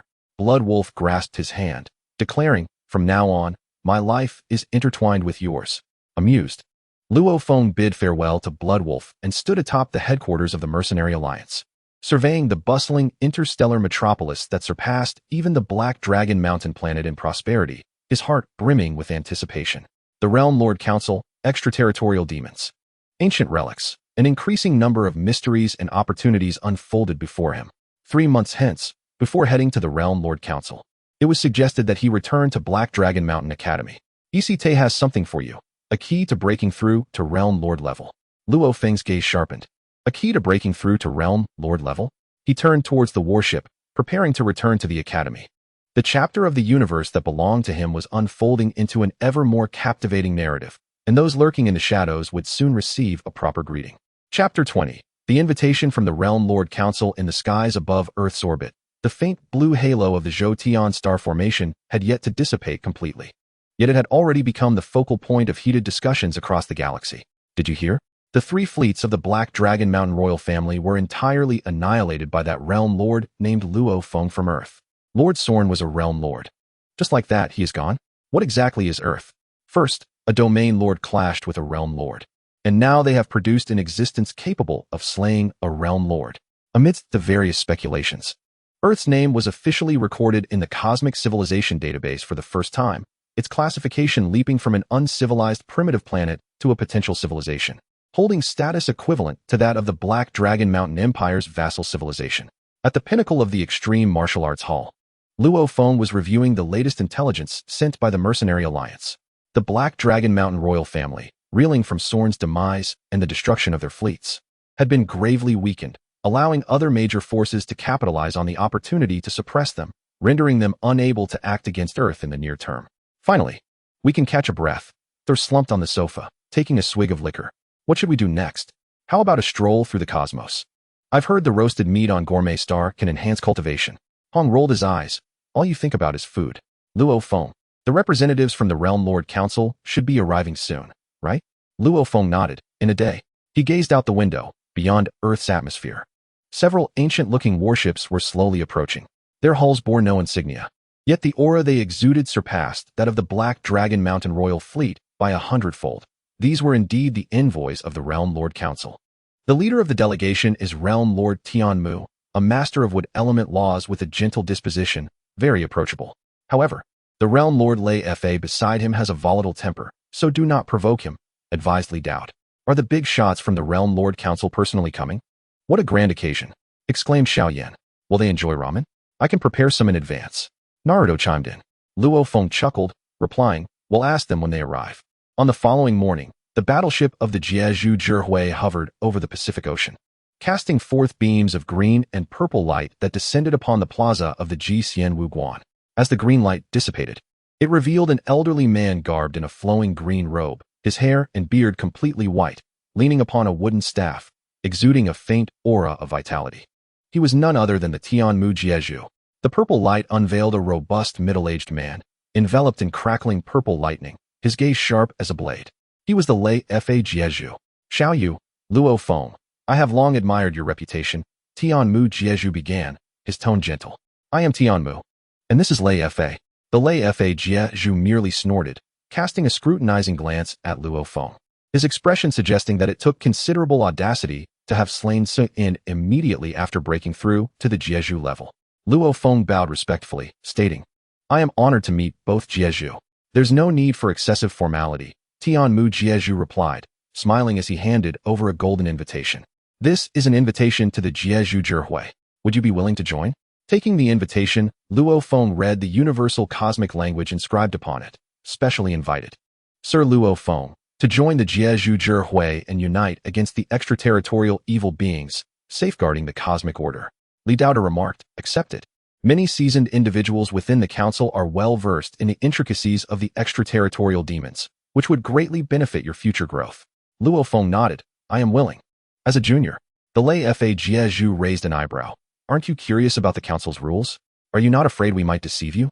To treat others with sincerity is to receive sincerity in return, Luo Feng replied calmly.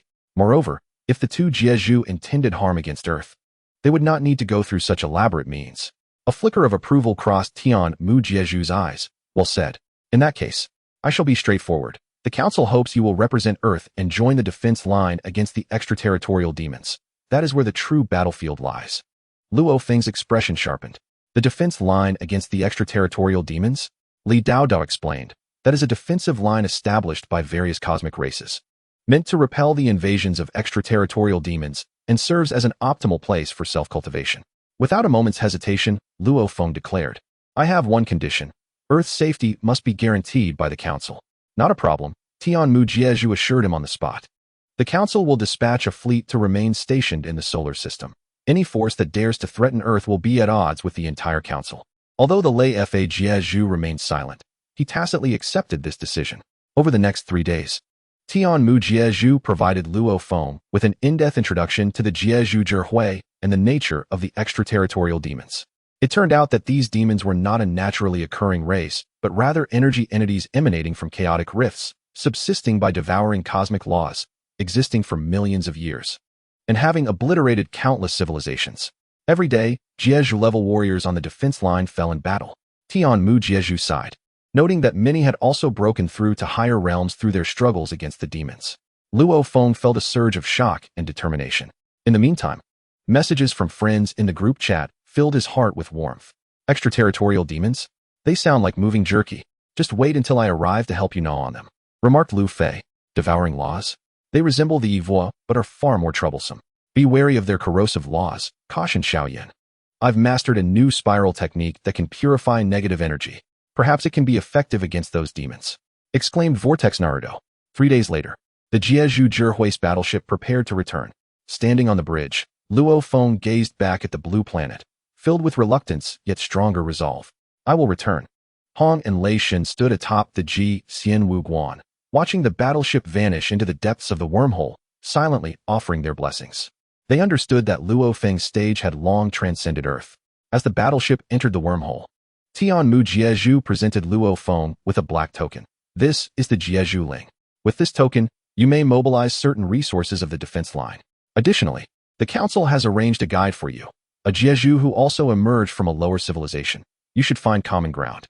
He clapped his hands, and a young man donned in a black trench coat, with a languid gaze, emerged from the cabin, playfully twirling a folding fan. "You are Luo Feng?" The young man grinned broadly. "My name is Yi Chun. I look forward to our future collaboration." Luo Feng studied him, sensing a familiar aura emanating from this youth. Li Daoda interjected, "He is another of my students, much like you, who has ascended to the Jeju level from a primitive planet. Learn well from him. His sword path laws will complement your spatial laws." A jolt of realization coursed through Luo Feng as he quickly bowed. "Greetings, Senior Yi Chun.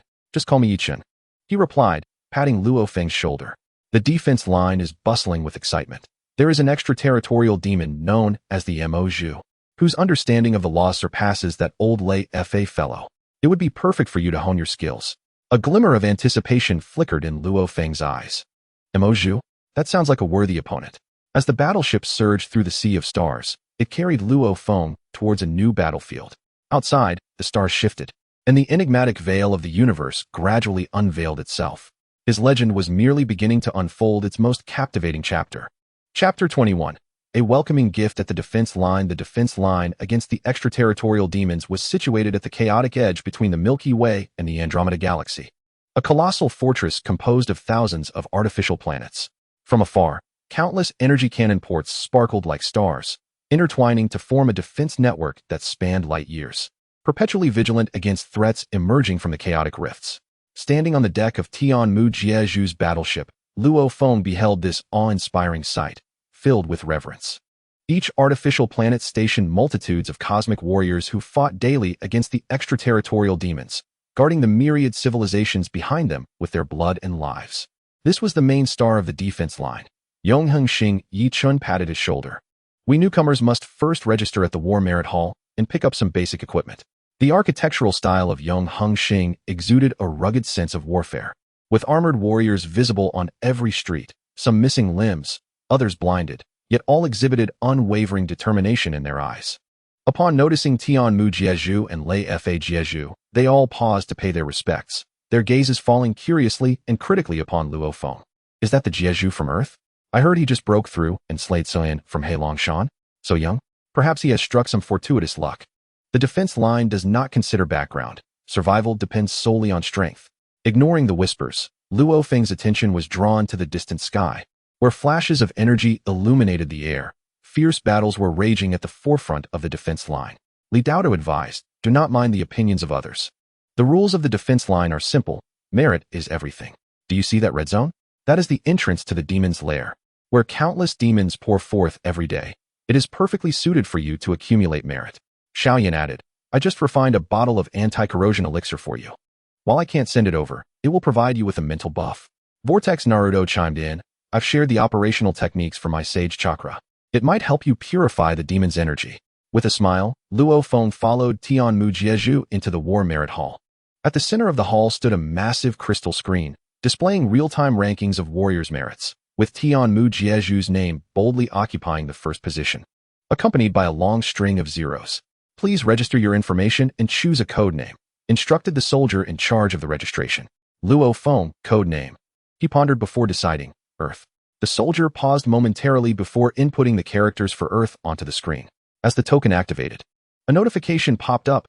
Newly registered Jeju, Earth, initial authority, sea level, access to the red combat zone granted. The Lord of the Thunder Punishment Realm snorted coldly, sea level authority? Perfect for you to hone your skills. Don't embarrass the council by perishing within. Lord Tianmu spoke gently.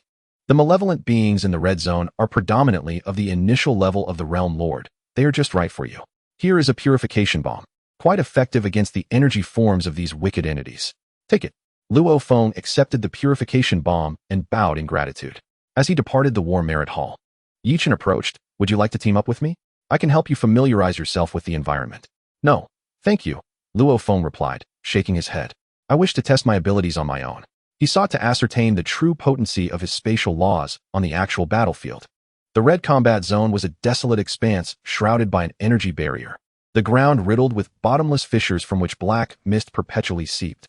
This was the energy source of the extraneous malevolence. The moment Luo Feng stepped into the barrier, he was greeted by a piercing shriek. Dozens of humanoid black energy forms crawled forth from the fissures. They lacked facial features, save for a pair of eyes glowing crimson, representing the most rudimentary malevolent warriors, equivalent to the initial level of the Realm Lord. Just as well, Luo Feng's gaze sharpened, and he unleashed the full force of his spatial laws, causing the surrounding space to warp. The attacks from the malevolent warriors were rendered ineffective, skewed by the distorted space. Simultaneously, the Duntian Su transformed into dozens of streaks of light, its speed enhanced several-fold by the spatial laws, piercing accurately through the energy cores of the malevolent warriors.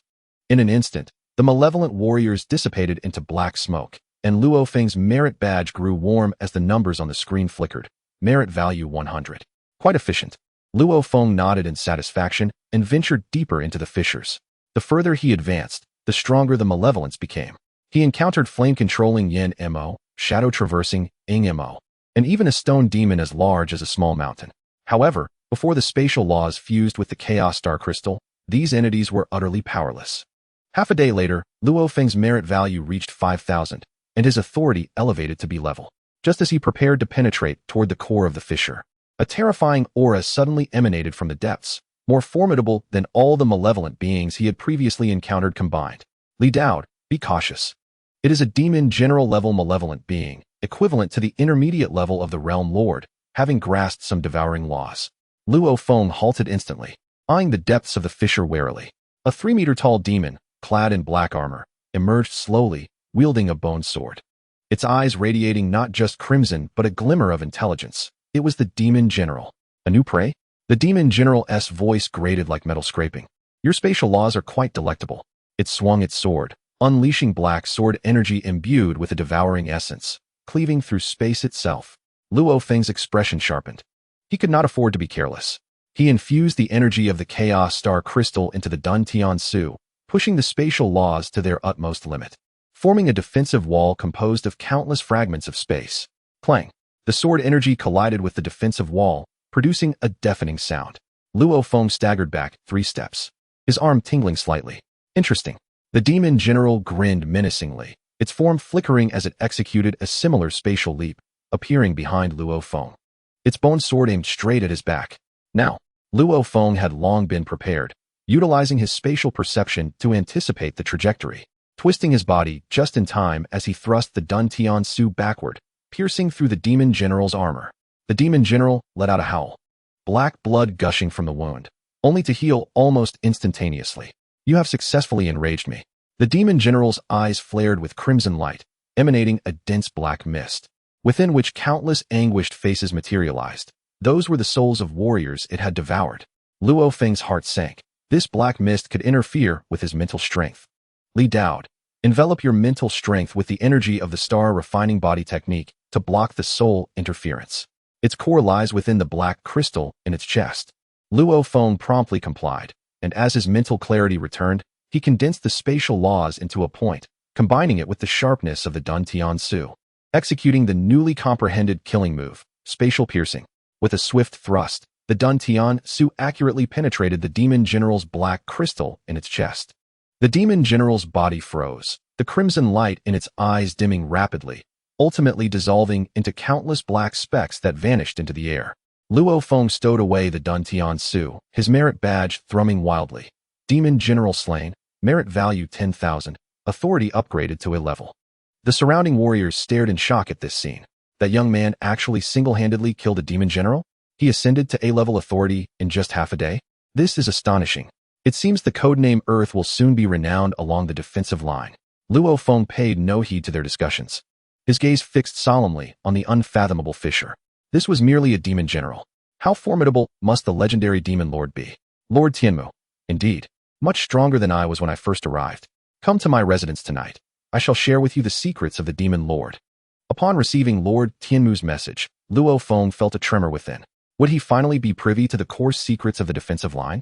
He turned toward the warm Merit Hall, the setting sun casting a long shadow behind him, rendering him notably upright amidst this land rife with war and death.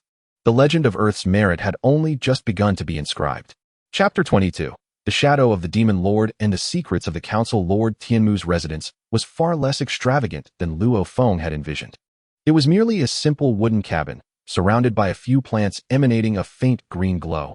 These were Xingqian Chao, capable of purifying the malevolent aura in the air, a treasure more precious than the star essence along the defensive line.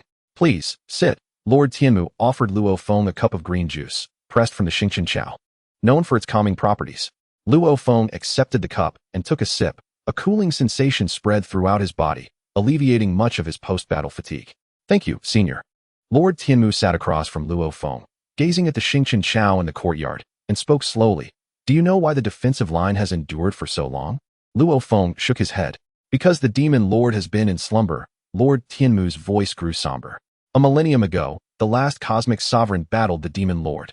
Though he fell, he severely wounded the Demon Lord, plunging it into a deep sleep. However, 3 years ago, the Demon Lord's aura began to awaken, and the malevolence within the fissures has grown ever stronger. He paused, looking at Luo Feng. Do you know the name of that cosmic sovereign? Luo Feng's heart stirred as he recalled the remnants on the stone door and the sovereign's badge. Could it be his name was Lin? A flicker of reverence crossed Lord Tianmu's eyes. He was the most gifted sovereign since the birth of the universe, establishing the Realm Lord Council single-handedly, thwarting the Malevolence's 3 large-scale invasions. The badge you possess is a token he once wielded. Luo Feng tightened his grip on the badge, finally comprehending why Li Dao had guided him down this path. This badge was not merely a symbol of identity, but a key to combating the extraneous malevolence. Li Dao, do not be astonished. Lin is my senior brother. Before his fall, he entrusted the badge to me, instructing me to find one who could inherit his will. When you awakened your mental power on Earth, the badge had already recognized its master.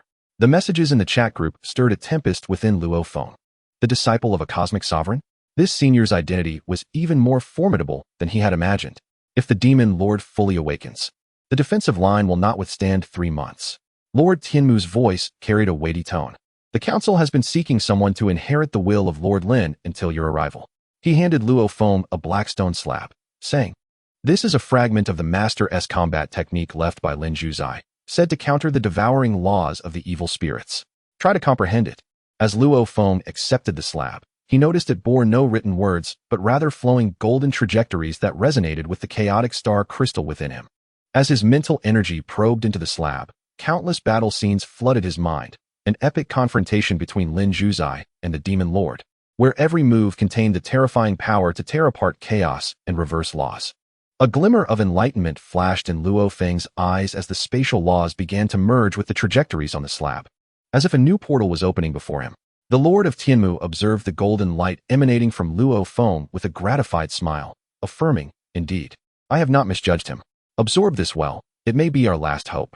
When he departed from the wooden cabin, night had already fallen.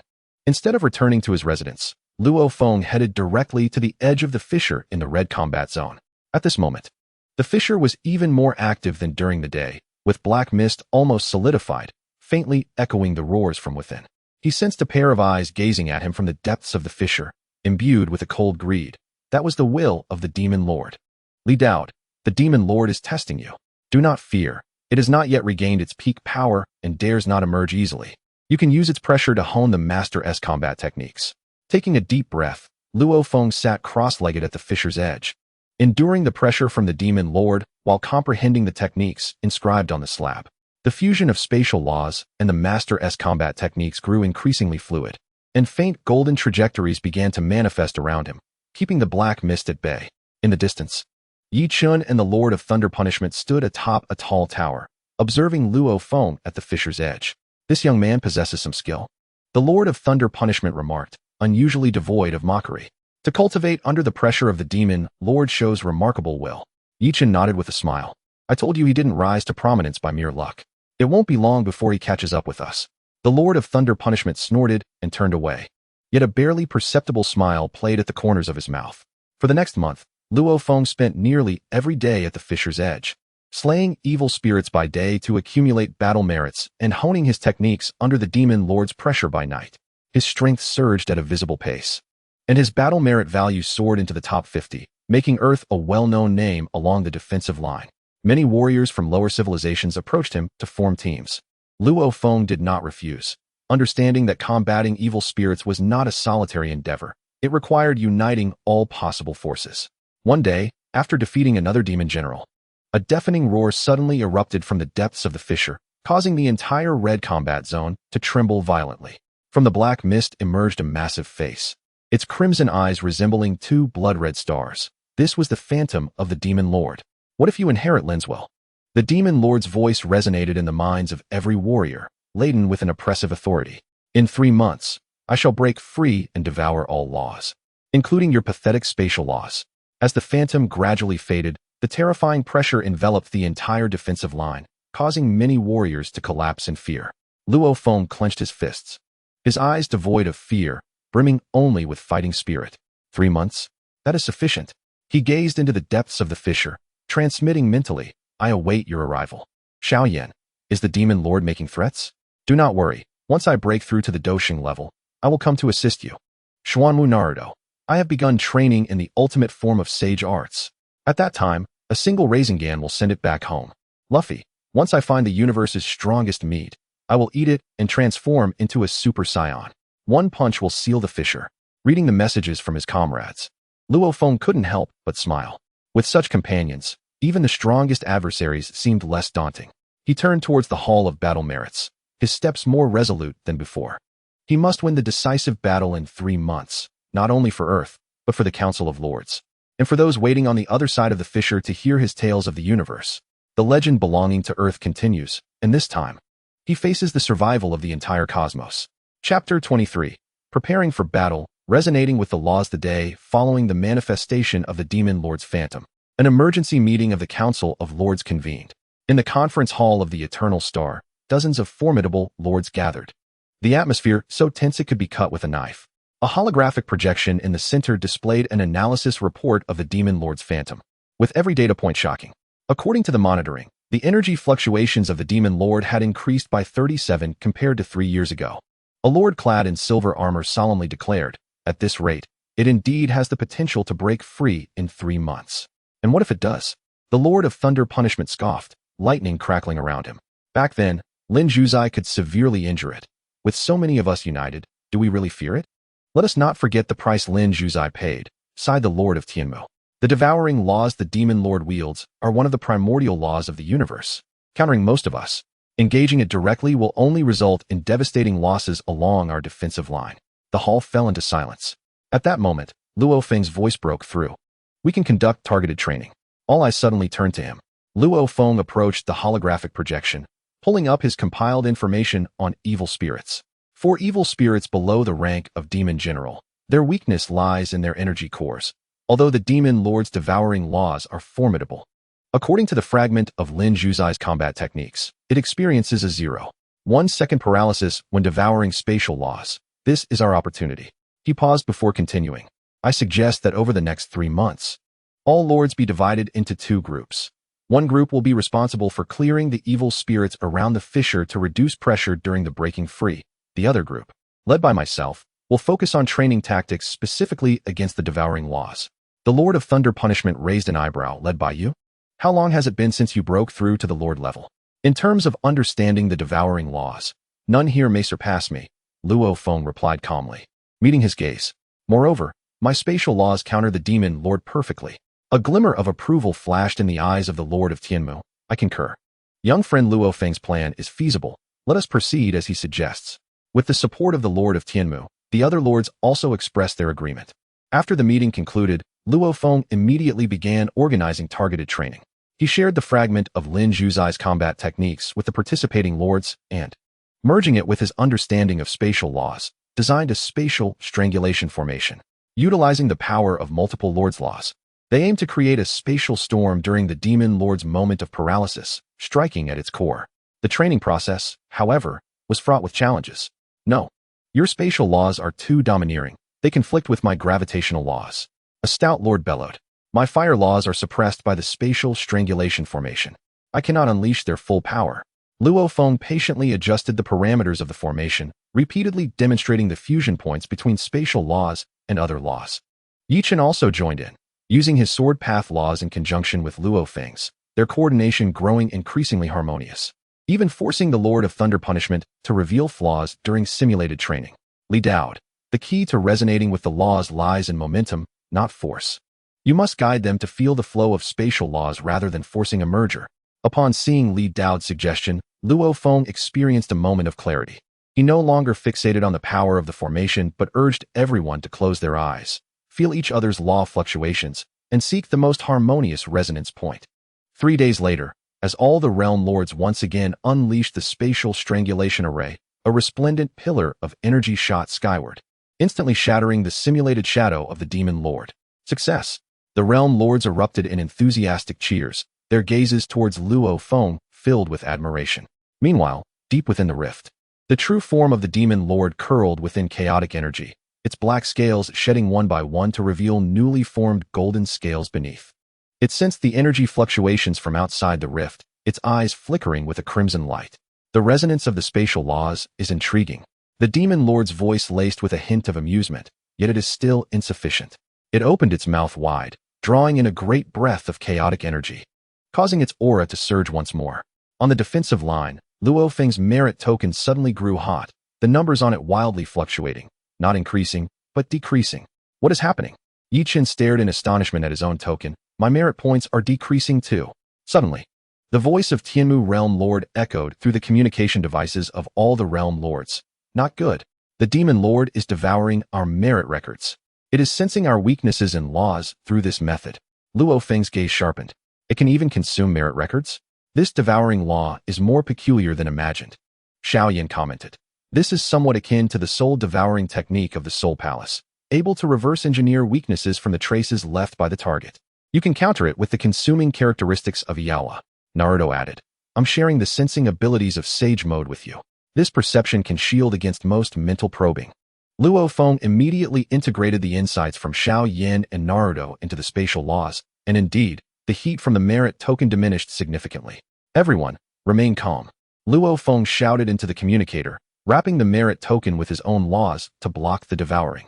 The realm lords complied, and the decline in merit points finally halted. Yet all understood that the demon lord's methods were far more extensive than they had anticipated. With 3 months drawing near, the atmosphere during training had turned considerably more tense.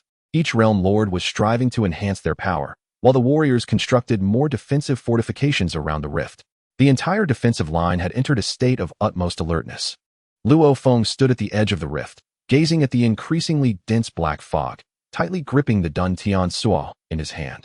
The shuttle had transformed entirely into gold, etched with the trajectories of Lin Zhu Zai's battle techniques.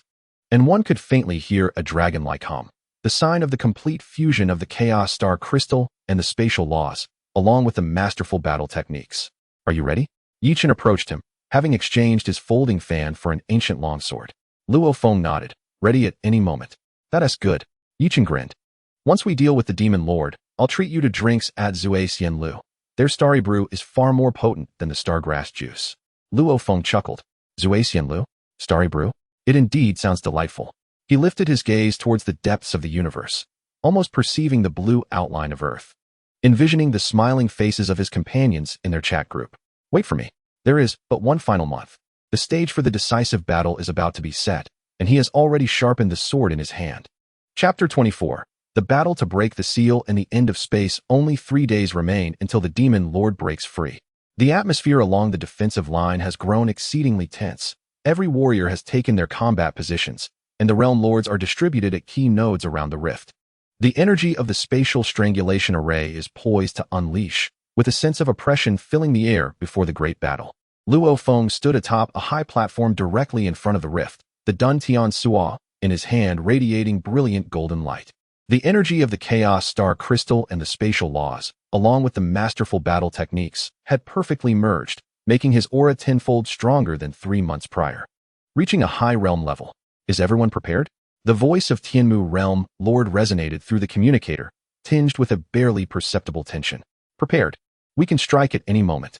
The responses of the realm lords echoed from all directions, firm and resolute.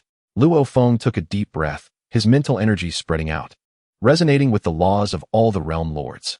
He could distinctly feel the terrifying aura deep within the rift rapidly expanding, the ground trembling slightly beneath them.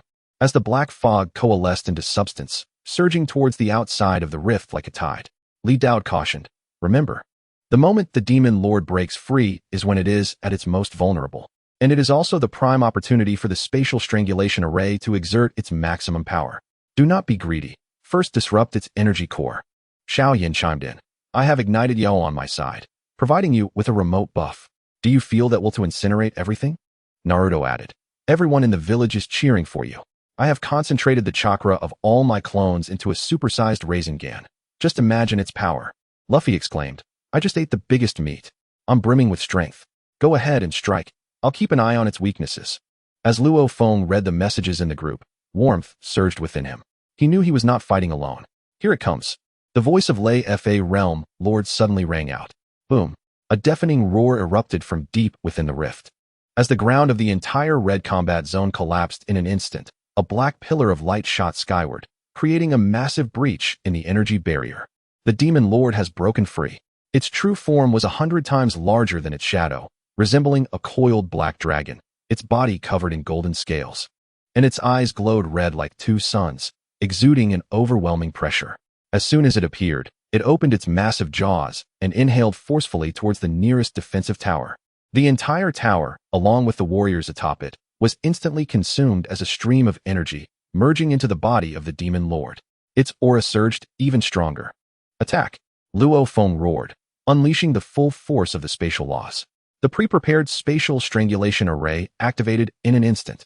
The powers of dozens of realm lords, guided by Luo Feng, transformed into an energy storm composed of spatial fragments, lightning, flames, gravity, and various laws, surging towards the demon lord. A mere trick. The demon lord scoffed disdainfully, activating its devouring laws to their fullest, its gaping mouth resembling a black hole, beginning to consume the energy storm. Now, a gleam flashed in Luo Feng's eyes. At the moment the energy storm was being devoured, he infused the energy of the Chaos Star Crystal into the Dun Tian Soa. Executing the final move from the fragmented techniques of Lin Zhu Zai, the spatial return to the void. This move was no longer about slicing or distorting space, but compressing space itself into a point, forming a miniature black hole. Precisely aimed at the gap exposed by the demon lord while it was consuming energy, the golden scales on its chest.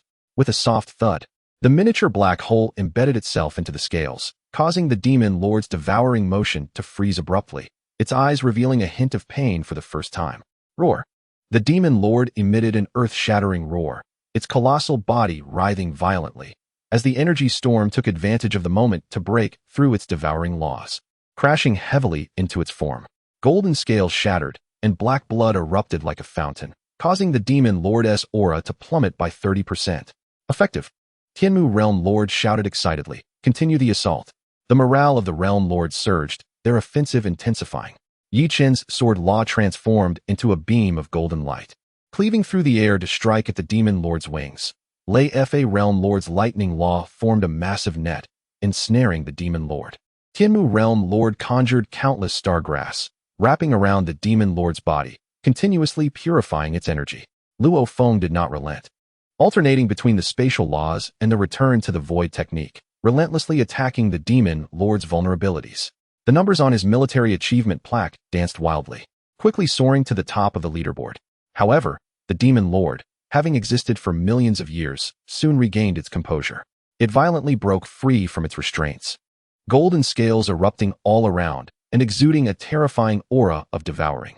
"You have successfully enraged me." The voice of the demon lord boomed like thunder. "Today, let me show you what true power is." It opened its massive maw and unleashed a jet of pure black energy, causing the energy storm of the spatial strangulation array to begin disintegrating, even consuming the lightning of the Thunder Punishment Lord. This is bad. It is the essence of chaos. Tianmu Lord's complexion changed drastically. Retreat quickly. The lords hastily withdrew, but two of them, reacting too slowly, were swept by the black energy and instantly turned to ash. Not even letting out a scream. Luo Feng's gaze sharpened. He did not retreat. He fused all the spatial laws, chaotic star crystal energy, and sovereign combat techniques, transforming the escape heavenly shuttle in his hands into a golden longsword, its blade flowing with the trajectories of space. Demon Lord, your opponent is me. Luo Feng leaped into the air, the longsword carrying the momentum to tear through chaos, striking towards the Demon Lord's head. Seeking death, the Demon Lord roared in anger. Its massive claws, imbued with the essence of devouring all, came crashing forward. Clang! The sound of metal clashing reverberated through the heavens and the earth, sending Luo Feng flying back, spitting blood, yet the fighting spirit in his eyes burned even brighter. The Demon Lord was also forced back a step, several pieces of golden scales shattering from its chest, its eyes filled with disbelief. How could you possibly? What I protect is far more important than what you consume. Wiping the blood from the corner of his mouth, Luo Feng charged forward once more. This time, all the lords followed closely behind him, the power of the laws converging into a torrent, launching a final assault on the Demon Lord. The battle reached a fever pitch. The energy barriers of the defensive line shattered continuously, only to be restored by warriors sacrificing their lives. One by one, the lords fell. But new strong fighters took their places. The Demon Lord's aura weakened, yet it remained ferociously formidable. Time passed unmeasured. And when Luo Feng's longsword finally pierced the Demon Lord's head, watching its colossal body dissolve into countless black specks, the entire defensive line fell silent. Only the heavy sounds of breathing and the cheers of the victors remained. Leaning on his longsword, Luo Feng stood amidst the chaotic battlefield. Gazing at the receding black mist in the sky, a weary yet contented smile gracing his face. Li Daod, well done. Those simple 4 words instantly moistened Luo Feng's eyes. He had succeeded. Not only had he safeguarded Earth and the defensive line, but he had also not let down those who believed in him. A month later, the Lord's Council held a grand celebration in honor of Luo Feng. Tianmu Lord personally pinned the badge of the Cosmic Guardian on his chest. From this day forth, you are a core member of the Council, and Earth will ascend to a higher civilization, enjoying all the resource allocations from the Council. Luo Feng gazed at the Earth emblem on the badge, a myriad of emotions surging within him. Luffy, awesome. Once I become the Pirate King, I will come to Earth to have barbecue with you. Naruto, I am applying to be an exchange student to Earth right now. I will teach you how to perform the Rasengan. Xiaoyan, once I finish dealing with the Soul Palace, I will go to Earth to have a look. I have heard that the medicinal herbs there are quite special. Luo Feng replied with a smile. I will wait for you all on Earth. After the banquet, Luo Feng stood at the peak of the Eternal Star, overlooking the land that had endured the baptism of war, and then raised his gaze towards the depths of the universe. He understood that although the Demon Lord had perished, the Chaos Fissure still existed, and the malevolent entities from beyond could strike again at any moment. His journey was still long, yet he no longer felt lost. For behind him, there was Earth, there was the Council, and there were those companions who transcended time and space. The legend belonging to Earth would eternally resonate throughout the vast universe. Chapter 25. A New Order and an Unfinished Journey. The news of the Demon Lord's downfall spread throughout the universe, causing unprecedented tremors. Civilizations once shrouded by the shadows of malevolence sent envoys to the Lord's Council to express their gratitude, and Luo Feng's name became synonymous with hope. As Luo Feng's home planet, Earth ascended overnight from a potential civilization to a core ally. Countless cosmic merchant fleets surged toward the solar system with rare resources, and the previously remote blue planet truly integrated into the cosmic tide for the first time. The reconstruction of the Lord's Council proceeded in an orderly manner. Standing atop the ruins of the Eternal Star, Luo Feng watched as craftsmen repaired the war-damaged buildings, and Tianmu Lord approached him, handing him a cup of stargrass juice. What are you thinking? I am contemplating the future. Luo Feng gazed at the distant Chaos Fissure. Although the Demon Lord had fallen, the fissure remained. And who knew whether even more powerful malevolent entities would emerge from within? You are right to be concerned. Tianmu Lord sighed. The balance of the universe is like a piece of paper, easily pierced. However, now we possess new strength. He pointed to the young warriors training nearby. Among these children could be the next Lin Zhumai, the next you. Luo Feng smiled. He had recently received news from Hong and Thor that Earth had established its first Cosmic Warrior Academy, with both of them personally teaching. The first batch of students included many exceptionally gifted children, reminiscent of his own early days in martial arts. Li Daod, the Chaos Fissure will not cause significant disturbances for the time being. But remember, the dangers of the universe do not only come from external sources. Within the Lord's Council, there are already those coveting the sovereign plaque in your hands. Luo Feng's expression hardened. He had sensed that several greedy gazes lingered within the council, particularly from the Gold Wheel Lord, who had always been coyly probing about the secrets of the sovereign plaque during their meetings. I will be cautious.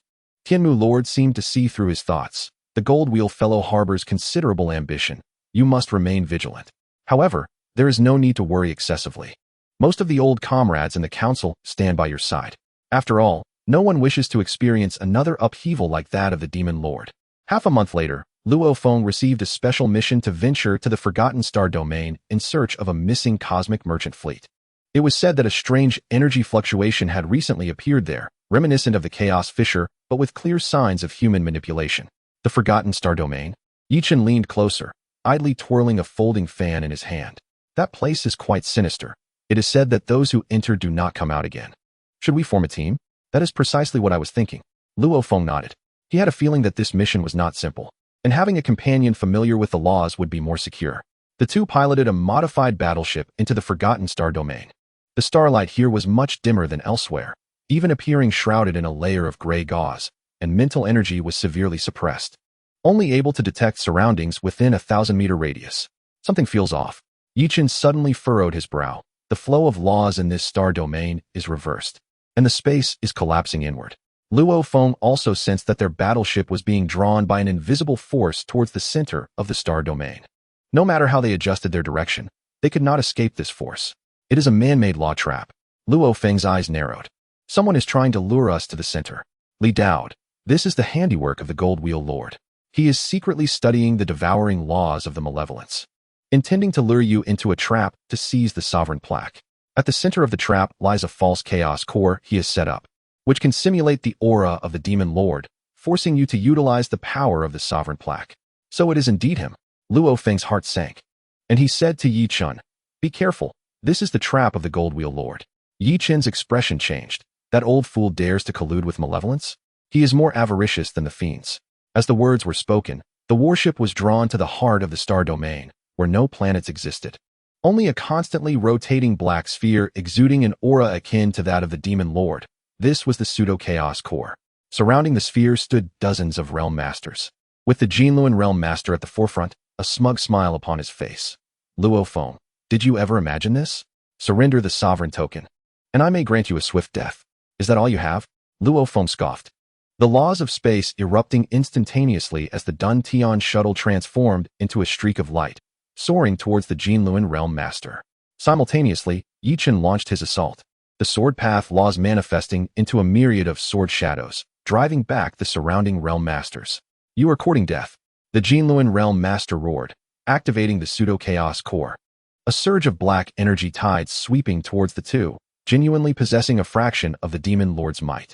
Luo Feng did not meet it head-on. Instead, he fused the laws of space with his sovereign combat technique, forming a golden spatial barrier before him. The black tide crashed against the barrier, emitting a hissing corrosive sound. Yet it could never breach it. How is this possible? The Jinluan realm master exclaimed in disbelief. How can your laws of space? Because you will never comprehend that protection holds greater power than plunder. Luo Feng's eyes sparkled with brilliance, and the spatial barrier suddenly erupted, transforming into countless golden shards that shot forth like a meteor shower towards the Jinluan realm master and his subordinates. Seizing the opportunity, Yi Chen's sword surged, piercing through the Jinluan realm master's shoulder. Traitor! A furious roar echoed from afar. It was the Lei Fa realm master, accompanied by the Tian Mu realm master and dozens of realm masters loyal to the council, who had long sensed the Jinluan's unusual movements and followed him in secrecy. The situation reversed in an instant. The Jinluan realm master's subordinates, witnessing this, turned against him, leaving him isolated at the center, gazing at the approaching Luo Feng with despair in his eyes. I am an elder of the Realm Master Council. You cannot harm me. Having betrayed the council and conspired with the remnants of evil, your death is well deserved. The Tianmu Realm Master's voice was cold. According to council regulations, your powers are revoked, and you shall be imprisoned for eternity. As the Jinluan Realm Master was dragged away, he let out a heart-wrenching scream. But no one felt pity for him. Luo Feng observed the slowly dissipating pseudo-chaos core, feeling no relief in his heart. He understood this was not the end. The order of the universe cannot be established through a single victory. Li Daoed. On the other side of the chaos rift lies an even older existence in slumber. Your current strength is insufficient to confront them. Return and refine your laws. Both Earth and the Council require a stronger guardian. Luo Feng gazed into the depths of the universe, where the stars remained resplendent, yet seemed to conceal countless watchful eyes. He turned to the Tianmu Realm Master and said, "I wish to return to Earth for a while." "Go ahead," the Tianmu Realm Master replied with a smile. "We have your back here. When you wish to return, the doors of the Council will always be open for you." Yi Chun patted him on the shoulder. "Remember to keep in touch. You can't escape the next time we drink." Luo Feng chuckled, piloting the warship towards the solar system. Outside the ship's window, the stars flowed, reminiscent of the scene when he first departed Earth. Yet he knew he was no longer the boy who required the protection of his elders. His journey was far from over. But this time, he wished to return home first, to see that blue land and those who awaited him. Perhaps on a sunlit afternoon, he would sit in a tea house in Jiangnan City, narrating tales of the universe to children, recounting legends of rifts, demons, and guardians. And at the story's end, he would say, "The universe is vast, fraught with dangers. But as long as we carry light in our hearts, we shall never lose our way." The legend of Luo Feng continues. Chapter 26. The New Face of Earth and the Invitation from the Cosmic Academy. As Luo Feng's warship entered the solar system, the scene before him caused him to pause in astonishment. Once merely a few scattered probes, the orbits were now filled with spacecraft of various designs, permanent fleets dispatched by the Council, merchant convoys from friendly civilizations, and even a few sightseeing ships bearing the insignia of a cosmic tourism company. In Earth's synchronous orbit, a massive circular space station was slowly rotating, serving as a transit hub for communication between Earth and cosmic civilizations. And it was the Earth Gate constructed under the leadership of Hong He and Lei Shun. "Welcome home, Luo Feng." The station's announcement echoed with Su Xian's voice, laced with warmth. "I await you in the command center." Luo Feng piloted the warship into the docking bay of the space station. As he stepped out of the hatch, he immediately spotted Su Xian in her white uniform. She appeared more mature and capable than a few years prior, her brow radiating confidence. Now, she served as the Minister of Cosmic Affairs for the Earth United Government, responsible for managing Earth's diplomatic relations with other civilizations. "It seems you have managed things splendidly here," Luo Feng remarked with a smile as he approached her. "That's just the beginning," Su Xian replied, pulling him towards the teleportation platform. "Let me show you the new changes on Earth." The platform activated, and in the next moment, the two found themselves atop the Extreme Martial Arts Hall. Below, Jiangnan City was a skyline of towering buildings, with floating vehicles traversing the skies. And the streets were bustling with various extraterrestrial life forms. Some came for commerce, others for education, and many were tourists drawn to Earth's rich culture. The once distant cosmic civilizations had now become an integral part of daily life on Earth. The Cosmic Warrior Academy has commenced classes. Su Xian pointed to a uniquely designed building in the distance. Hong He serves as the principal, and half of the students are alien children. "By the way, we utilized those cultivation resources you sent back in the gene optimization program. And now the newborns on Earth have an average physique 3 times stronger than before." Luo Feng surveyed this scene, his heart swelling with satisfaction. This was the Earth he had longed for, not one cowering in the corners of the universe, but one confidently embracing the world. "Luffy, wow, Earth looks so lively. Can I bring my crew for a visit? I want to taste all the delicacies." "Naruto, do those alien children know ninjutsu? I can teach them remotely." "Xiaoyan, gene optimization? That's intriguing. It's somewhat akin to the body-refining pills from Dochi continent, though a bit slower. If needed, I can share some recipes with you." Luo Feng chuckled in response. "You are always welcome."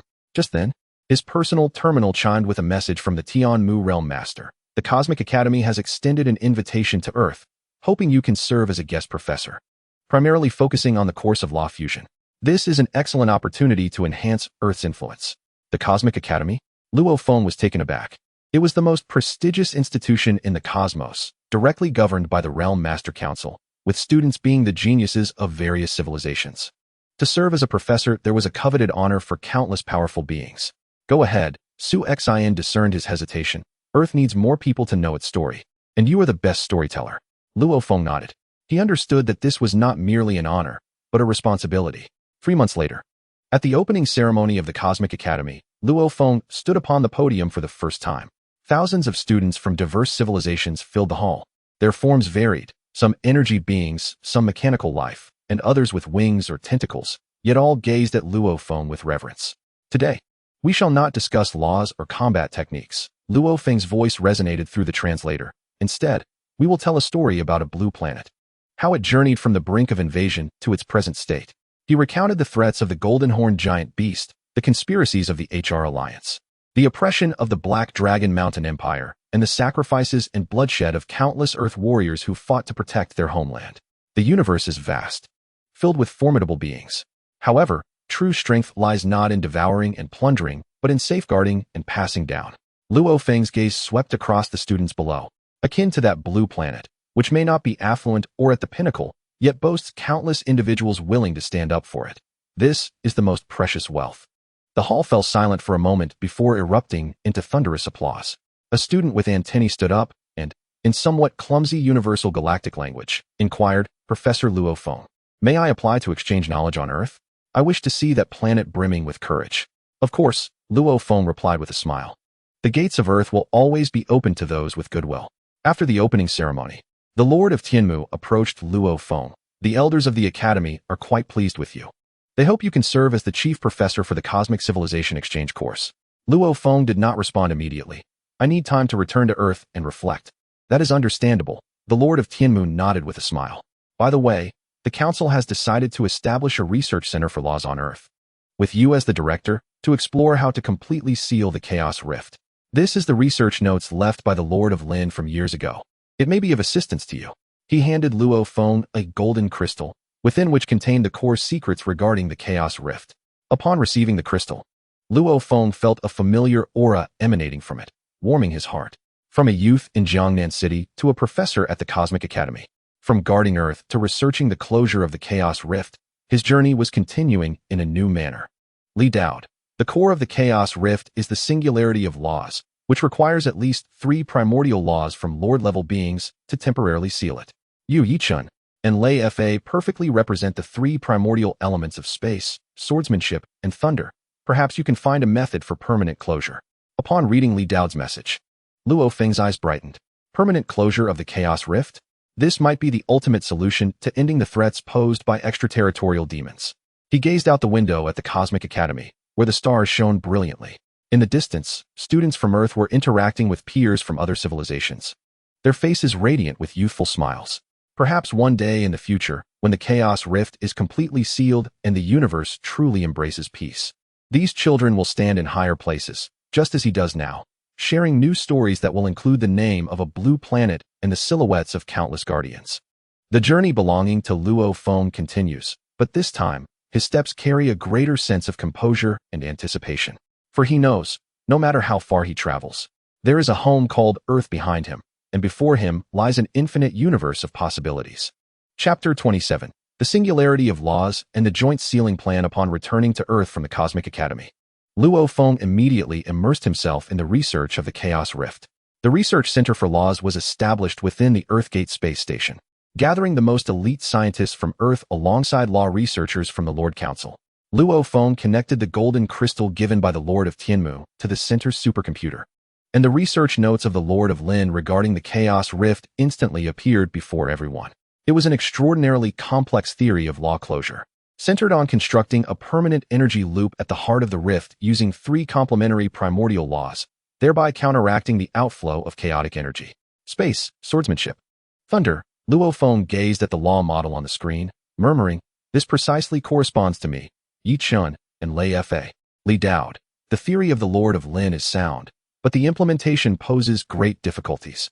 At the moment of constructing the loop, the 3 must synchronize their primordial laws entirely. Even the slightest deviation could result in a backlash from the chaotic energy, leading to law collapse or, at worst, immediate demise. Xiaoyan, synchronizing primordial laws? This is somewhat akin to the resonance of Viola during alchemy, requiring absolute trust and harmony. You 3 should ideally spend some time in harmony first. Vortex Naruto. I can use my telepathy to help you establish a connection. This sensing technique can ensure your auras are completely synchronized." Upon seeing Naruto's message, Luo Feng's eyes lit up. Telepathy might indeed resolve the synchronization dilemma. He promptly contacted Yi Chun and Lei Fa, proposing the joint sealing plan. Collaborate with this lad? Lei Fa's initial reaction was one of refusal, but upon seeing the research notes of the Lord of Lin, his attitude eventually softened. "I can compromise, but if anything goes awry, I'll be the first to strike you down." Yi Chun, on the other hand, appeared quite exhilarated. "I've been eager to test the power of our trio. It's high time those old geezers see the prowess of our younger generation." The practice location was chosen in the skies above the Pacific Ocean, where the spatial stability was exceptionally strong, suitable for law synchronization training. The first attempt was not smooth. Luo Feng's spatial law leaned towards fluidity. Yi Chen's swordsmanship law emphasized sharpness, while Lei Fei's thunder law was ferocious. The clash of these three distinct laws not only failed to form a closure, but instead triggered a minor spatial storm that nearly toppled the protective shield of the space station. This won't do. Your spatial law is too gentle. It's slowing down my sword momentum. Yi Chen exclaimed, brushing the soot from his face, clearly displeased. Nonsense. Your swordsmanship is too rigid, dispersing the cohesion of space. Lei Fei crackled with lightning, evidently holding back his ire. Luo Feng rubbed his temples, enough arguing. The issue lies not within the laws themselves, but in our rhythm. He pulled up the detailed explanation of Naruto's telepathy and proposed they try it out. The three of them followed the method of the sensing technique, closing their eyes and fully opening their mental energies in an attempt to establish a mental connection. Initially, Lei Fei's thunderous energy was constantly repelling, and Yi Chen's sword intent carried sharpness. However, as time passed, when they all focused on the common goal of sealing the rift and protecting the universe, their mental energies finally intertwined. Now, Luo Feng called out, the spatial law unfurling first to form a stable energy framework. Yi Chen's sword law wove a dense network along the framework. Lei Fei's thunder law filled in the structure, infusing it with vitality. A law halo composed of gold, silver, and purple slowly rotated above the Pacific Ocean, emanating an unsettling pressure. The first synchronization succeeded. Li Daoed, excellent. 3 days ahead of schedule. With another half-month of refinement, we can attempt it at the Chaos Rift. Half a month later, the main fleet of the Lord Council assembled at the periphery of the Chaos Rift. Luo Feng, Yi Chen, and Lei Fei stood on the deck of the flagship, gazing solemnly at the rift, still spewing black mist. Remember, if anything seems amiss, retreat immediately, the Lord of Tianmu's voice echoed in the communicator. Don't risk your lives for the sake of pride. Rest assured, old wood, Lei Fei replied, unusually devoid of retorts. We're not that foolish. Yi Chen clapped Luo Feng on the shoulder. Are you ready? Luo Feng nodded, gripping the shifting sky shuttle tightly. The three leaped simultaneously, transforming into streaks of light, soaring towards the center of the rift. As they drew closer to the heart, the corrosive nature of chaotic energy intensified, even their lord-level defenses sizzling ominously. Establish the mental connection, Luo Feng commanded, and the three closed their eyes once more. This time, their mental energies fused seamlessly, with the laws of space, swordsmanship, and thunder intertwining like flowing water, forming a more solid tricolored halo. This is the spot. They halted 100 meters from the rift center, where the singularity of laws documented in the Lord of Lin's notes resided. Chaotic energy was most active and easily guided here. Now, as Luo Feng issued a command, the tricolor halo abruptly expanded, enveloping the center of the rift. The golden spatial laws constructed a barrier, while the silver sword laws sliced through the chaotic energy, and the purple lightning laws coursed within, creating a continuously circulating energy loop. The black mist within the rift churned like boiling water, emanating a pressure more terrifying than that of the demon lord, as if some ancient being had been awakened. Increase the output of the laws, roared the Lei Fei realm master, his entire being surging with electricity. Yi Chen's sword laws became even more formidable, with countless sword shadows weaving within the halo, forcefully suppressing the rampaging chaotic energy. Luo Feng pushed the spatial laws to their utmost, constantly adjusting the shape of the halo to ensure that every shred of chaotic energy was contained within the loop. This was the most critical step and the most mentally taxing one. Sweat trickled down his cheeks, falling into the void, only to be instantly consumed by the chaotic energy. Yet, his gaze remained resolute, images of Earth flashing through his mind, the smiling faces of the Cosmic Academy students, and the encouragement that transcended time and space. Xiaoyan, the power of Yod is bestowed upon you. Can you feel that will to incinerate everything? Xuanhua Naruto, the entire village's sage chakra is lent to you. Hold on. Luffy, I'm sharing the elastic properties of the gum-gum fruit with you. Make the halo more resilient. Time passed, and as the last vestige of chaotic energy was absorbed into the loop, the tricolor halo stabilized completely, beginning to rotate along a fixed trajectory. While the black mist in the rift finally ceased its expulsion, even the ancient pressure subdued. We succeeded. The trio sighed in relief, exchanging smiles, their eyes reflecting the joy of having survived a calamity. Upon their return to the fleet, a thunderous cheer erupted from the entire armada. The Tianmu realm master approached them personally. tears welling in his eyes as he gazed upon the slowly rotating tricolor halo at the center of the rift. Master Lin's wish has finally been fulfilled. Luo Feng stared at the halo, a myriad of emotions swirling within him. From passive defense to active sealing, from safeguarding Earth to protecting the entire universe. The journey they had undertaken was long and arduous. Li Daoud, the seal can last for a millennium. In 1,000 years. It will be time to hand it over to the next generation. Luo Feng smiled. 1,000 years was sufficient. Sufficient for Earth to truly evolve into a premier civilization within the universe. Sufficient for the children of the Cosmic Academy to mature into new guardians. And ample time for tales of courage and protection to reach far and wide. The day they returned to Earth coincided with the traditional spring festival. The space station was adorned with red lanterns. Friends from various civilizations learned to make dumplings. Su Xin was guiding a group of alien children in putting up spring festival couplets, while Hong and the Thunder God performed traditional Earth martial arts in the square, eliciting waves of applause.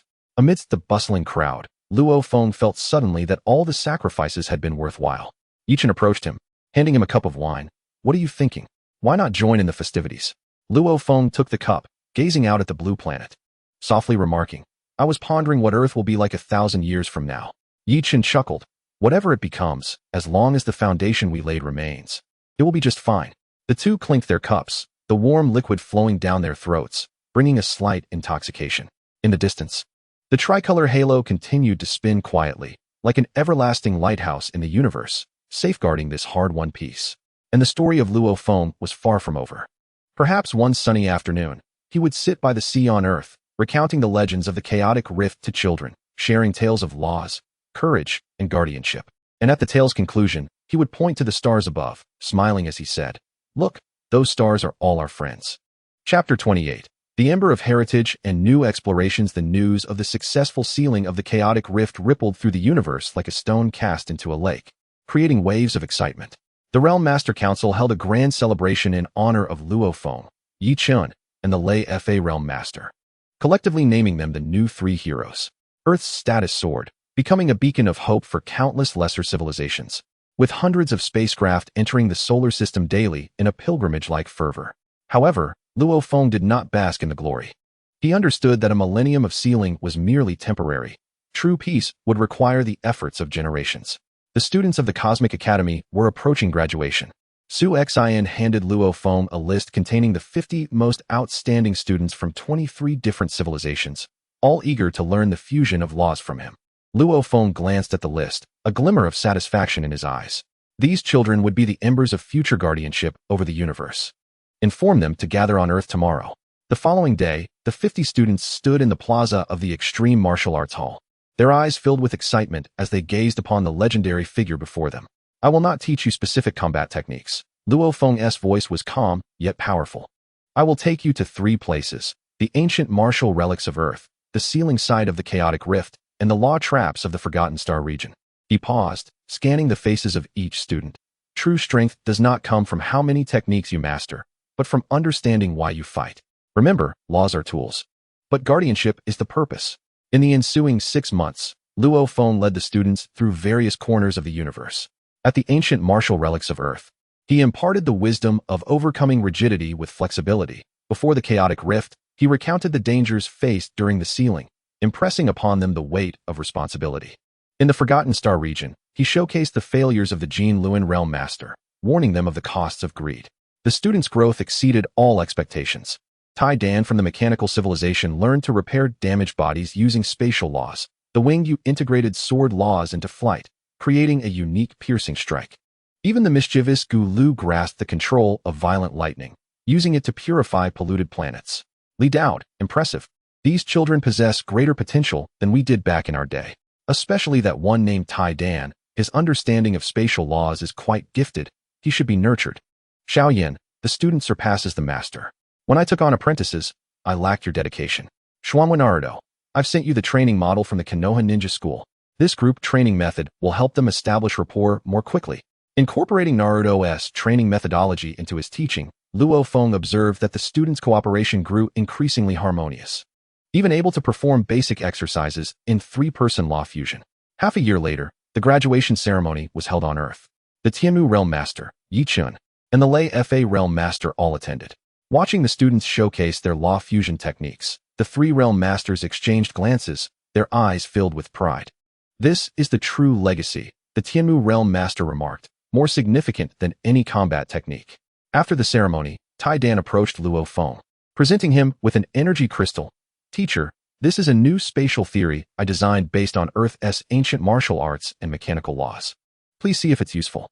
Luo Feng accepted the crystal, infusing it with mental energy, and was instantly astonished by its contents. Tai Dan had derived a new application of spatial laws from the principles of mechanical operation, utilizing a gear structure to stabilize spatial fluctuations, increasing efficiency by 30% compared to his own methods. Good lad. Luo Feng patted Tai Dan on the shoulder, his eyes brimming with delight. This crystal will be submitted to the Council's Law Research Center. Would you like to stay and continue refining this theory? Tai Dan nodded vigorously. I wish to remain on Earth. The laws here are very warm. Luo Feng smiled. He understood that the allure of Earth lies not merely in its landscapes, but in the spirit of inclusivity and heritage it embodies. Years passed, and Luo Feng devoted more of his energy to the construction of Earth. He established the Cosmic Youth Exchange Center in the Pacific, inviting geniuses from various civilizations to learn on Earth each year. He advocated for the formation of the Law Mutual Aid Association, facilitating exchanges among powerful individuals mastering different laws to foster mutual progress. Together with Su Xin, he even opened a quaint tea house in Jiangnan City, where they would occasionally sit with Hong and Thunder God, sipping tea from Earth while discussing cosmic matters. Have you heard? Tai Dan and the others successfully repaired the spatial rift in the 7th star domain. Thunder God exclaimed, taking a swig of his drink in excitement. Yu and Gu Lu have also been busy. Their team has eliminated the last remaining stronghold of the extraterritorial evil. Hong added with a smile. Luo Feng gazed out the window at the setting sun, a faint smile gracing his lips. His era was gradually drawing to a close. Yet the stories of these young individuals were just beginning. Luo Feng. I'm now the pirate king of the Shanghai Sea. I'm heading to Earth with my crew. Prepare the most delicious roasted meat for me. Lu Fei exclaimed. I've become Hokage. Konoha has officially established diplomatic relations with Earth. Next month, I'll lead a team for a visit. Uzumaki Naruto declared. I've finally destroyed the Soul Palace's stronghold. The world of Dodi is quite dull. I'm planning to stay on Earth for a while to study your law integration, Xiaoyan remarked. As Luo Feng perused the messages in the group chat, he felt a surge of youthful fervor and fearlessness reminiscent of years past. He responded, the gates of Earth will always be open for you. Setting down the communicator, Su Xin approached him, handing him a new ruler's token, inscribed with 50 new names, his first batch of students. The Lord of the Tree Realm had said that this token should be passed to the next generation. As Luo Feng took the token, its warmth resonated in his hand, as if he could sense the vibrant life emanating from it. He understood that this was not an end, but a new beginning. The journey through the cosmos knows no conclusion. As long as the spark of hope persists, it will forever endure. He would remain on this land that birthed and nurtured him, watching the new sparks illuminate the more distant starry skies. The legend of Luo Feng had already woven itself into the fabric of the universe, becoming a beacon in the hearts of countless individuals. And this light would forever shine bright. Chapter 29, Stories in the Tea House and the Call of Distant Horizons. The tea house in Jiangnan City remained lively. Luo Feng sat by the window, observing the hovering vehicles and the occasional extraterrestrial tourists passing by, idly toying with the ruler's token inscribed with new names.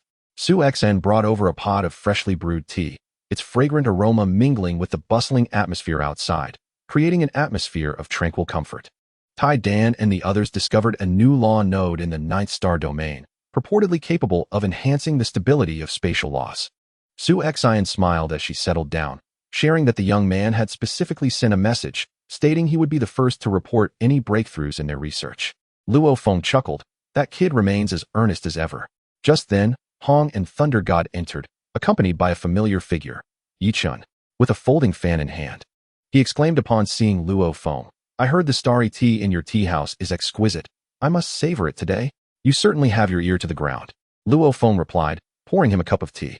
Came to Earth to slack off instead of helping Thunder God with that stubborn old seal? Don't mention him. Yi Chun said, taking a sip of tea and smacking his lips. I'm just concerned he might get bored staring at the seal and would prefer to find some amusement here on Earth. As they chatted leisurely, transitioning from Tai Dan's new discoveries to U.S. team accomplishments, and from the new textbooks of the Cosmic Academy to the latest achievements of the Law Mutual Aid Association. It felt like a gathering of old friends enjoying an afternoon together, with no one mentioning the bloody storms of the past, until Yi Chun suddenly shifted the conversation. By the way, the council recently received news of new traces of laws discovered at the edge of the universe, reminiscent of the aura of the Lord of the Laws. Luo Feng paused, his hand holding the teacup momentarily stilled. Traces of laws? Yes, Yi Chun nodded. It resembles a kind of message, only interpretable by those who master spatial laws. The council wishes for you to investigate. Luo Feng gazed out the window. The sun was slowly sinking below the horizon, painting the sky in warm hues of orange and red. It had been a long time since he had left Earth, so long that he had nearly forgotten the vastness of the cosmos. Li Daod, it's a cosmic seed left by the Lord of the Laws. He had a premonition that the chaotic rift would once again become active, so he buried seeds capable of purifying the laws at the edge of the universe, just in case. You should take a look, it will be beneficial for you. Xiaoyan, the edge of the universe? It sounds even more mysterious than the void space of the Doqi continent. Remember to bring back some local specialties. Uzumaki Naruto, I'll send a clone to accompany you. More people mean more support. Plus, my clone can sense danger. Lu Fei, I'm also near the edge of the universe. Perfectly on the way.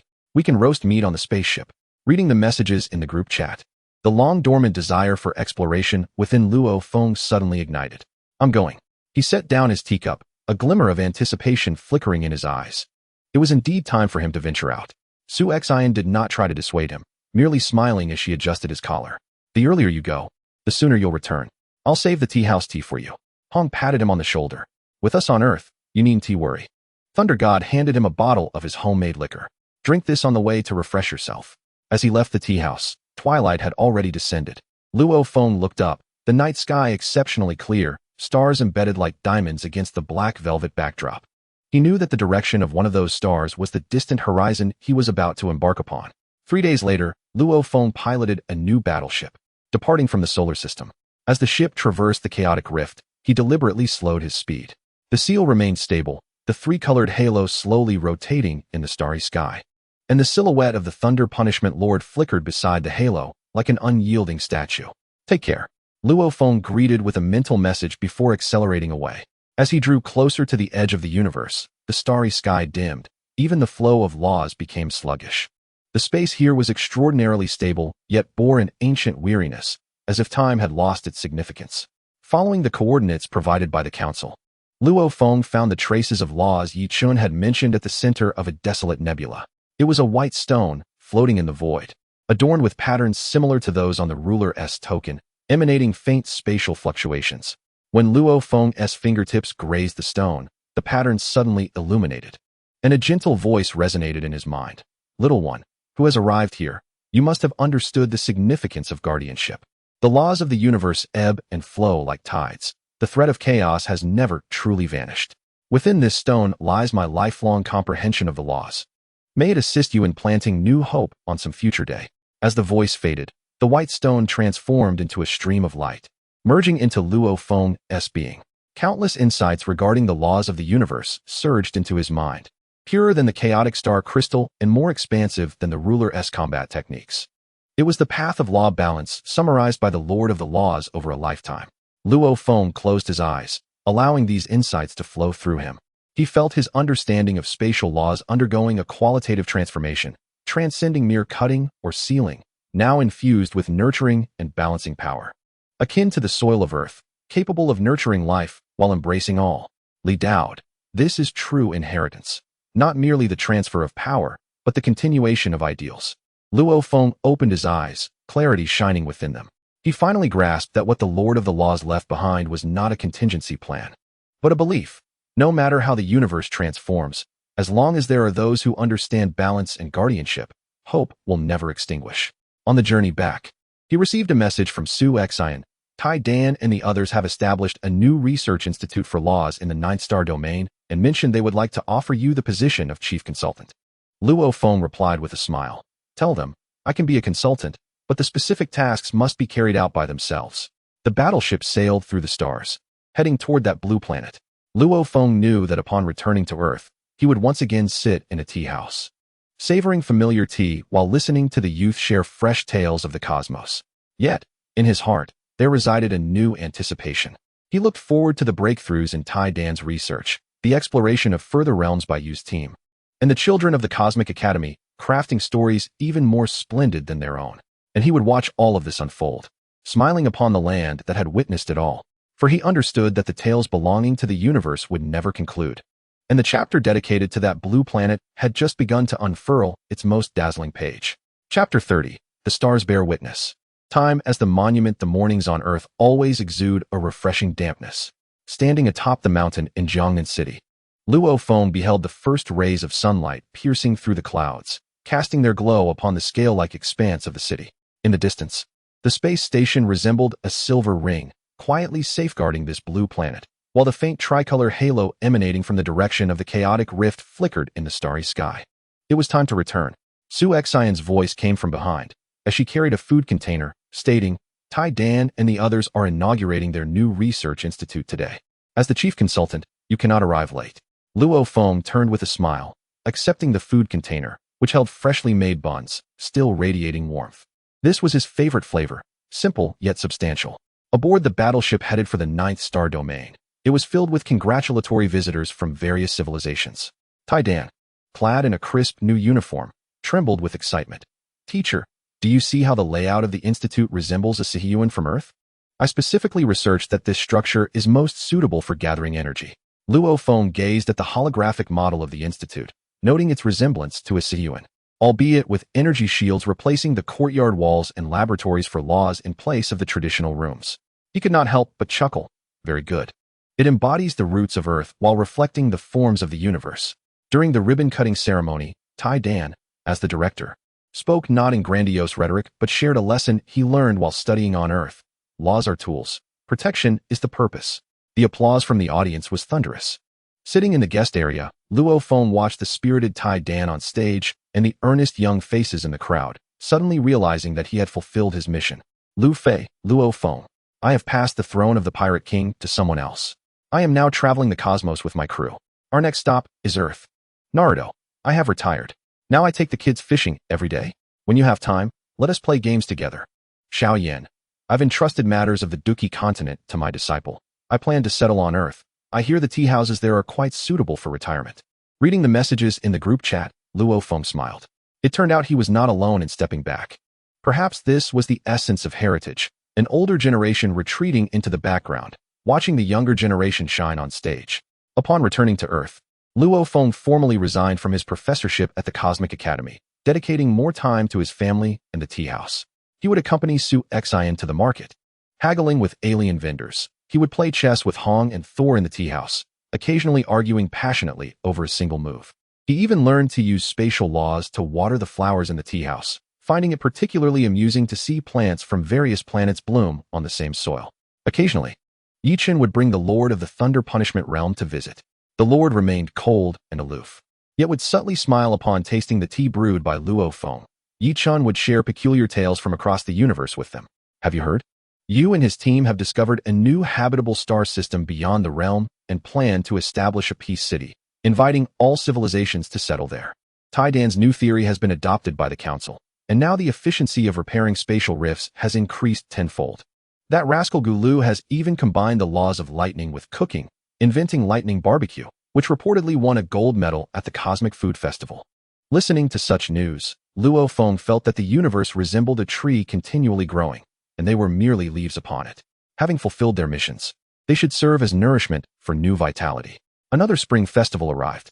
The tea house was filled with people, old friends from Earth, new faces from alien civilizations, and the younger generation like Tai Dan.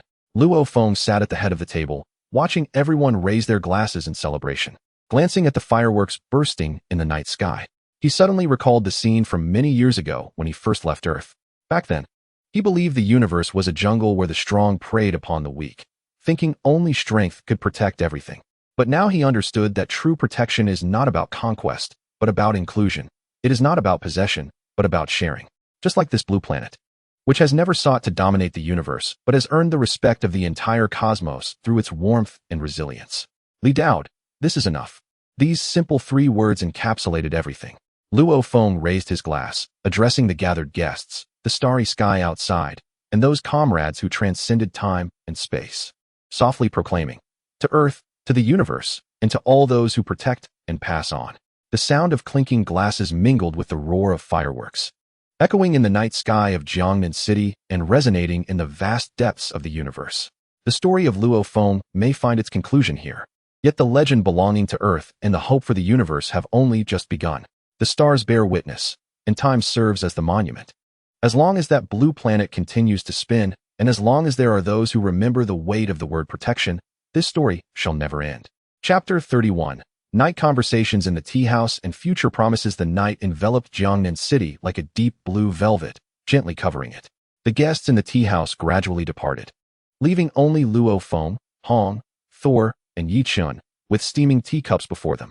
Speaking of which, it has been decades since we last executed a mission together, Thor remarked, taking a sip of wine, reminiscing, back in the days on the Beast Star, you were merely a stellar level.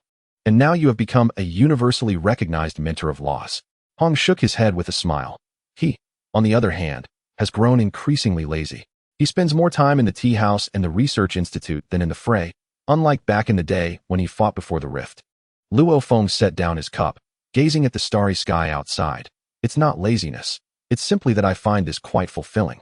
Watching Tai Dan and the others grow brings me a greater sense of accomplishment than charging into battle myself. Yi Chun, playing with his folding fan, suddenly spoke. The council has recently been discussing a matter. They plan to establish a cosmic laws museum on Earth, displaying all relics from the Golden Horn Beast to the Chaotic Rift, allowing future generations to remember this history. They want you to be the curator. Curator? Luo Feng chuckled. I lack the patience to oversee a museum daily. Let Tai Dan and the others handle it. The youth are far better at telling stories than we are. Just then, Luo Feng's personal terminal lit up with a holographic projection from Tai Dan. In the projection, a young mechanical being stood amidst a foreign nebula, excitedly waving. Teacher, we've discovered a new habitable zone at the edge of the universe. The laws here are similar to those on Earth. Perhaps we can establish a second Hopeland. The projection also revealed Yu and Gu Lu, who were gathered around a glowing crystal, discussing something, their smiles brighter than the starlight. Hong gazed at the projection, his eyes brimming with contentment. This was the vision we once yearned for, not to cower in self-preservation on Earth, but to carry the ember of civilization toward the farthest reaches of the cosmos. Thor patted Luo Feng on the shoulder, saying, So, do not confine yourself to the tea house. Let us explore the edge of the universe one day and witness the land of hope that Tai Dan spoke of. Luo Feng refrained from responding immediately, lifting his teacup to admire the starlight reflected within. Deep down, he recognized that his longing for distant horizons had never truly extinguished. Li Dao remarked, The habitable zone at the universe's edge indeed harbors the life seeds left by the great Lin. Tai Dan and his companion's discovery was not mere coincidence, but destiny. Xiaoyan added, A new habitable zone? It sounds perfect for cultivating Hope Bansungsak. Once I settle matters on Duki continent, I shall venture there. Vortex Naruto exclaimed. I have assembled a cosmic exploration team from the young ninjas of Konoha. They shall accompany Tai Dan to learn the fusion of laws. Who knows? They may even create new jutsu. Luffy chimed in. Are there delectable treats in the habitable zone? I will set sail aboard the Sunny right away. We shall have a barbecue party on the new planet. Observing the lively exchanges in the group, Luo Feng suddenly felt that retirement might merely signify a different way to partake in the saga of the universe. With renewed vigor, he set down his teacup, a glimmer of long-lost brilliance igniting in his eyes. Once the base is established by Tai Dan and the others, they would go and take a look. However, it was agreed that Luffy would treat them to barbecue upon arrival. Yi Chun laughed heartily. This is your promise. I will message Luffy to prepare the largest meat. As night deepened, the tea house's glow appeared especially warm against the darkening sky. The four friends did not revisit past triumphs nor deliberate future plans. Instead, they engaged in light-hearted banter, akin to ordinary old friends, relishing this rare tranquility. Outside, the lights of the space station shimmered like a flowing river of stars, harmonizing with the celestial bodies in the night sky. The tricolor halo towards the chaotic rift remained stable, akin to an eternal seal, commemorating the peace of the universe. Luo Feng understood that the road ahead was still long. Tai Dan and his companions might encounter new challenges, and the new habitable zone could conceal unknown dangers. Even the seals of the chaotic rift, a millennium hence, would require the wisdom of future generations to maintain. Yet, he no longer harbored worries. He beheld the strength of inheritance, that courage etched into the very bones of civilization, the trust transcending races, and the unwavering pursuit of a brighter future. Just as Hong and Thor entrusted Earth's future to him, he now gently placed this responsibility upon the young shoulders of Tai Dan and his companions. Realizing the hour was late, Hong stood up, noting that he was to teach at the academy the following day. Thor and Yichun also bid farewell as they departed. Yichun turned back with a smile. "Do not forget our agreement at the universe's edge." Luo Feng waved, watching their figures fade into the night. Alone in the tea house, the warmth of the tea had dissipated, yet the reflected starlight remained vivid. He picked up his personal terminal and messaged Tai Dan. "Have you decided on a name for the new planet? I think Xing Su sounds wonderful. Xing for star, Shi for continuation." In no time, Tai Dan replied with an exuberant emoticon. "Teacher, this name is fantastic. We shall call it Xing Su. Here, we will continue to write the story of Earth." Luo Feng smiled, shutting down the terminal and securing the tea house door. The night breeze wafted through, carrying the unique dampness of Jiangnan City and a whisper from the distant cosmos. He understood that soon he might indeed embark on a journey to the edge of the universe, not for battle, nor for sealing, but simply to witness the new land of hope, to see how those young figures would plant the seeds of civilization in uncharted territory. And this tea house would forever remain here, waiting for him. Just as Earth awaited each traveler who ventured forth, the starry sky was boundless, and the future held promise. Their story was far from over. Chapter 32. The blossoming of Xing Su and the trust of old friends. On a morning 3 years later, Luo Feng stood on the soil of Xing Su, feeling the earth beneath him, reminiscent of the warmth of his home planet. In the distance, Tai Dan and Yu were directing robots to construct an energy tower, the golden morning light gracing their youthful faces, illuminating their sweat and smiles. "Teacher, you have finally arrived," Tai Dan exclaimed, bounding over with energy fluid still smudged on his metallic arm. "Behold this garden of laws. We simulated Earth's climate using spatial laws, and the seeds we brought from Earth have truly blossomed." Following his gaze, Luo Feng beheld a flower bed where familiar Earth flowers, peonies, roses, and even gardenias common in Jiangnan City, swayed gracefully under the alien sunlight, exuding a gentle fragrance. "Indeed," Luo Feng replied, bending down to gently touch a petal. "Plants adapt far better than we imagined, much like the inheritance of civilization, which always finds a way to take root in new lands." Yu approached, presenting him with a star map. "We have discovered a natural law node on the planet's far side. The energy fluctuations resemble those of Earth's Mist Island.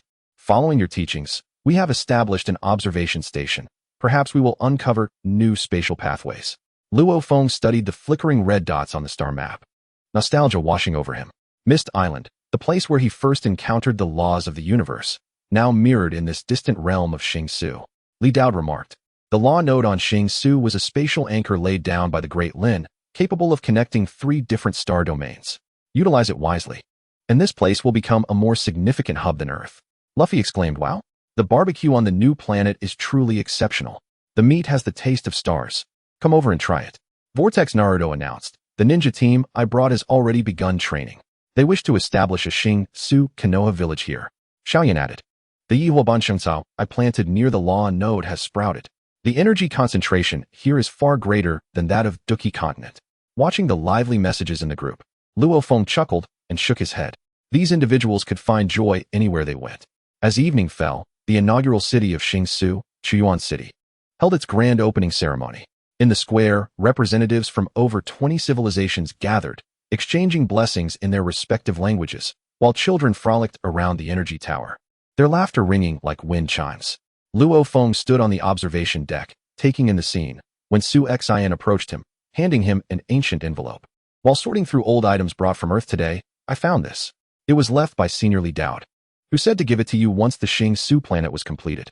Luo Feng accepted the envelope, and the moment his fingertips brushed against the paper, a wave of familiar law energy surged through him.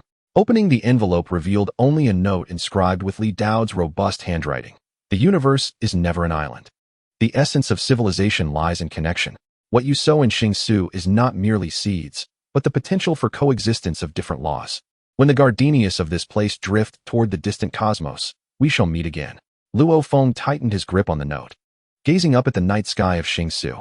The stars here were more densely packed than those on Earth, resembling scattered diamonds upon deep blue velvet. He could almost envision Li Dao standing amidst the light of a star, wearing a gentle smile. "Teacher, what are you looking at?"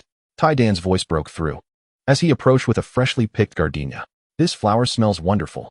We plan to use its genes to cultivate a flower that can adapt to the cosmic environment, allowing every space station in the star domain to plant it. Luo Feng accepted the gardenia, its fragrance lingering at the tip of his nose, carrying the familiar essence that transcended light years. He suddenly realized that Li Dao's farewell did not signify a reunion of individuals, but rather an encounter of ideals. When the laws of different civilizations coexist harmoniously like the blossoms of the gardenia, those ancestors who once safeguarded the universe have, in truth, never truly departed. After the ceremony concluded, Luo Feng wandered alone to the law garden, gazing at the earth flowers blooming on this alien planet. He retrieved his personal terminal and sent a message to Hong and Leishan, who were far away on Earth. The Xingshu flowers have bloomed. When you have time, do come and see. The starlit sky here resembles what we once beheld at Hailongshan Academy. A swift reply ensued from Hong. Once the students at the academy are on break, I will bring them for an interstellar study trip. Leishan sent a photograph of the freshly brewed Xingshu wine from his winery on Earth, the outline of Chuyuan City depicted on the bottle. Luo Feng smiled as he stowed away the terminal. The evening breeze caressed him, carrying the fragrance of the Xingshu flowers and the distant melodies from the square, a cosmic rendition of Earth folk songs. The languages of various civilizations intertwining gently like a mother's lullaby. He understood that he might not remain in Xingshu forever. The tea houses of Earth awaited his return, and the sunsets of Jiangnan City beckoned him to witness them once more. The memories of the past would always serve as his warmest anchor. Yet, he also comprehended that the planet Xingshu represented a new covenant, linking Earth to the farthest reaches of the cosmos, bridging the past and the future. As the seeds of the gardenia drifted aboard spaceships to various star domains, as the law nodes of Chuyuan City began facilitating the passage of travelers, and as children from different civilizations came together to learn and grow, new narratives of the universe were being inscribed.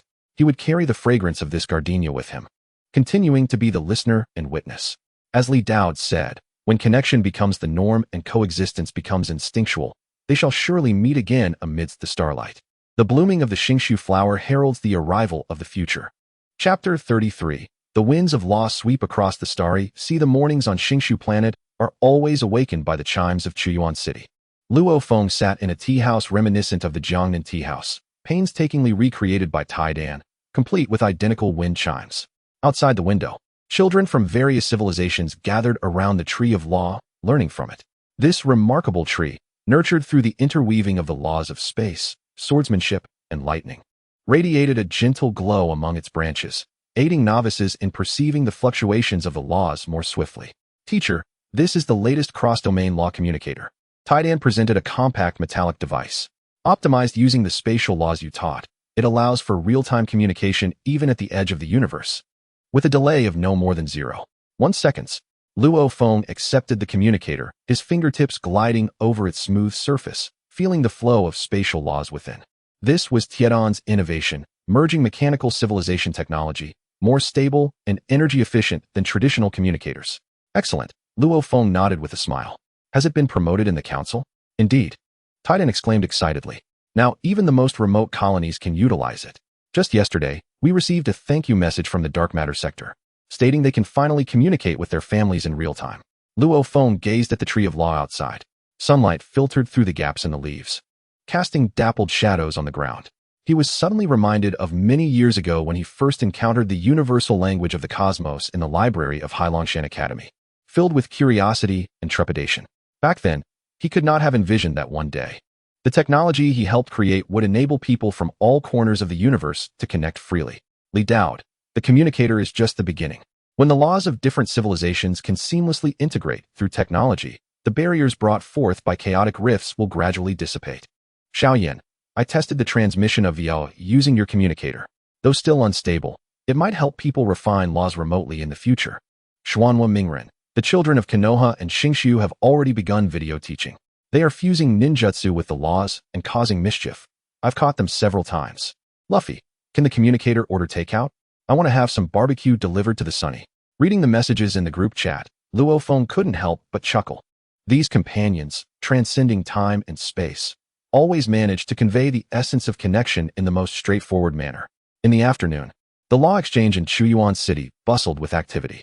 This unique venue on Xingshu planet allowed powerful individuals from various civilizations to exchange insights on laws, commission law tasks, and even trade surplus law energy for resources. As Luo Feng entered, he saw Golu using the lightning laws to assist a merchant from an energy civilization in repairing core components, while he was bargaining with an envoy from a plant civilization, hoping to exchange insights on swordsmanship for their life seeds. Teacher, Golu spotted him and waved excitedly. Look at my new understanding of lightning purification. It can eliminate impurities from energy bodies. The merchant just said he wants to collaborate with me long-term. Luo Feng nodded approvingly. Indeed, understanding how to create value through laws is far more important than merely engaging in combat. The envoy from the plant civilization approached respectfully, bowing deeply. Thank you for nurturing the Xingshu flower. Its pollen alleviates the energy depletion on our planet. We are willing to exchange 10 life seeds for your foundational theories on spatial laws. Luo Feng smiled and shook his head. The theories can be provided to you free of charge, but I hope you will use the life seeds to assist other civilizations in need. A glimmer of gratitude flashed in the envoy's eyes as he bowed deeply once more. We shall do so. As you have said, the essence of laws lies in protection, not possession. As he left the exchange, the setting sun painted the sky a warm orange-red. Luo Feng noticed Taidan and several young engineers installing a new resonance device on the Tree of Law.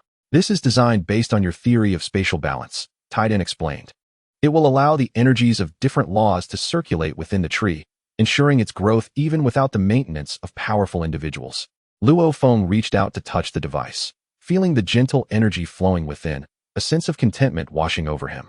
He knew that one day, this tree would grow tall enough, its branches extending to every corner of Xingshu, even rooting itself in distant star domains along the trajectories of spaceships. Just as the concepts of balance and protection were being embraced and passed down by more and more individuals. In the evening, Luo Feng received a holographic email from Earth. It was from Hong, and in the video, the Jiangnan tea house was as lively as ever, with Su Xian teaching a group of alien children how to make dumplings, while Lei Shen demonstrated igniting the stove with lightning laws, eliciting cheers from the children. When are you coming back? Hong's voice was filled with mirth. The new tea at the tea house is almost ready, just waiting for you, the master, to come and taste it. Luo Feng gazed at the familiar scene in the video, and then looked toward the gradually brightening starry sky of Xingshu, whispering, soon. He understood that he would soon return to Earth, to that tea house filled with the warmth of life. Yet, the winds of Xingshu would carry the fragrance of the Tree of Law back with him, and those places touched by the wind, be it Jiangnan City on Earth, Chuyuan City on Xingshu, or the more distant dark matter sector, would gradually sprout new hopes. For the winds of law have already swept across the starry sea, and the tale of connection and coexistence is just beginning. Chapter 34. The Return Home, Tea Fragrance, and New Sales. Half a year later, the familiar sound of wind chimes echoed again in the tea house of Jiangnan City. Luo Feng pushed open the wooden door, finding Su Xian seated by the window, perusing images of Xingshu planet. Sunlight streamed through the glass, warming her hair as if they had never been apart. You're back? Su Xian looked up, her eyes sparkling with joy. Taidan and the others sent a message yesterday, saying the first law fusion competition on Xingshu was a resounding success. The champion is a hybrid child of Earth and mechanical civilization who brilliantly combined the laws of space with mechanical arms. Luo Feng set down his satchel and approached the window, accepting the teacup she offered. The fragrant aroma of tea wafted gently, reminiscent of cherished memories. Outside, the streets of Jiangnan City bustled with activity. A group of extraterrestrial children gathered around a vendor selling candied hawthorn, their chatter creating a harmonious scene akin to a meticulously painted artwork. Word has it that you've established a retirement home for the laws in Xingshu? Hong's voice resonated from the doorway as he and Lei Shen entered, carrying a jar of freshly brewed wine. Let those retired realm masters teach the younger generation the laws. It's quite an innovative idea. We certainly can't have them languishing in idleness. Luo Feng chuckled as he poured tea for them. The Lei Fa realm master now spent his days researching thunder and lightning with Taidan, reportedly forgetting how to lose his temper. Lei Shen laughed heartily, remarking, to think that this old curmudgeon could reach such a day. We owe it all to the gentle haven of your tea house. In the past, he had scorned everyone along the defense line, yet now he had become the beloved thunder grandpa to the children. As they chatted, the conversation flowed from amusing tales of Xingshu to the recent changes on Earth. Hong mentioned that the Cosmic Warrior Academy had established collaborations with 30 civilizations, while Lei Shen boasted that his brewing skills had finally received recognition from the Cosmic Culinary Association, with even the most discerning energy entity judges singing his praises. Listening to their banter, a sense of tranquility enveloped Luo Feng. He understood that these seemingly trivial daily happenings were, in fact, the universe's most precious essence, without war, without plunder. Only diverse civilizations sharing the minutiae of life like neighbors. Suddenly, messages pinged through. Luffy, Luo phone. I've opened a barbecue shop in Xingshu. Utilizing the spatial preservation technique you suggested, the barbecue is always hot. Come over for the grand opening. Naruto, I sent you pictures of the children practicing ninjutsu under the law tree in Xingshu. The harmonious scene brought tears to my eyes. Shaoyan, a retirement home for the laws. That's intriguing.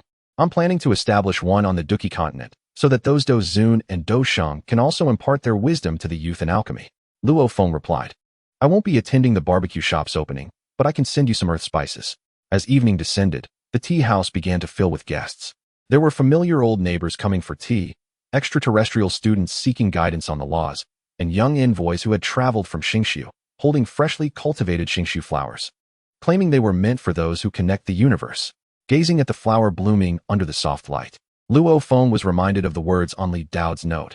When the gardenias here drift towards the distant starry sky, we shall meet again. He understood that Li Dao's farewell was, in truth, always present. In the innovative legal techniques crafted by Tai Dan and the others, in the smiles of children blending different civilizations, in the fragrance of Xingshu flowers drifting across the cosmic seas, and in every individual striving for a better universe. As night deepened, the guests gradually departed. Luo Feng secured the tea house door and looked up at the starry sky. In the direction of Xingshu, one star shone particularly bright, reminiscent of the energy towers lit by Tai Dan and the others. He realized that it would not be long before he embarked on another journey, to witness how tall the law tree of Xingshu had grown, to see if Xingshu flowers bloomed on the new colonized planets, and to observe how those youthful figures would carry the ideals of balance and guardianship to even more distant realms. Yet, this tea house would always remain here, waiting for him, just as Earth awaits every traveling soul, and the starry sky awaits each diligent, shining star. In the fragrant tea of the return voyage lies a nostalgia for the past, and in the distant starlight glimmers a hope for new beginnings. Their story continues. Within the tea house of Jiangnan City, beneath the law tree of Xingshu, in every corner of the cosmos.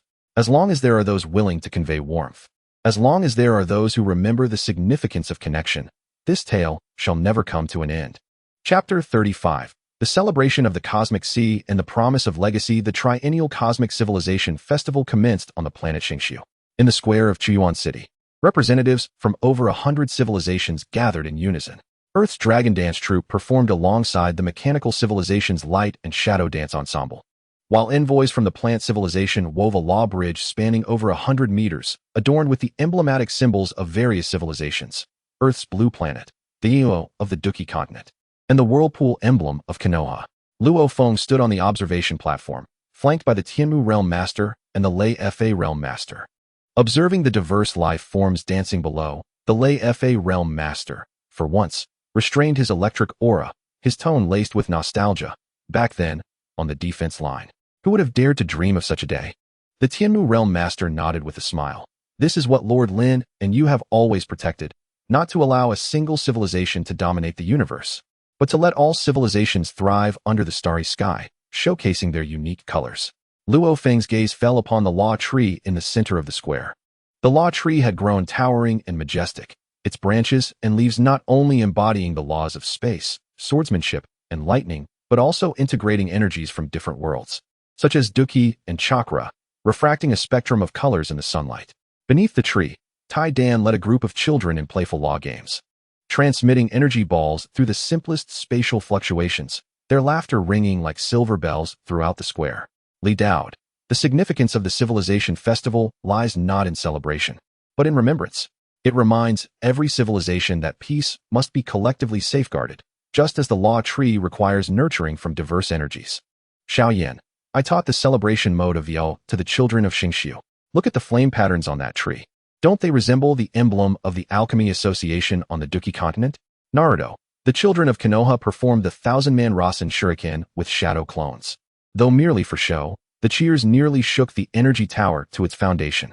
Luffy, a long queue has formed at my barbecue stall. People from different civilizations are clamoring to eat. Perhaps this is the universal language of the cosmos. Watching the lively live stream, Luo Feng could almost smell the aroma of barbecue and hear the cheers of children. The climax of the celebration was the inheritance ceremony. Representatives of the younger generation, including Tai Dan, Yu, and Gu Lu, received new Dominion tokens from Luo Feng and the Tianmu Realm Master. The tokens no longer bore the mark of a single civilization, but were inscribed with symbols from over 100 civilizations, symbolizing the symbiosis of cosmic laws. We pledge. Tai Dan lifted the token, his voice echoing through the square via the loudspeaker, to safeguard the peace of this starry sky, allowing different laws to bloom like Xingshu flowers in every corner. Thunderous applause erupted in the square, cheers in various languages intertwined, forming a warm tide that surged towards the night sky of Xingshu.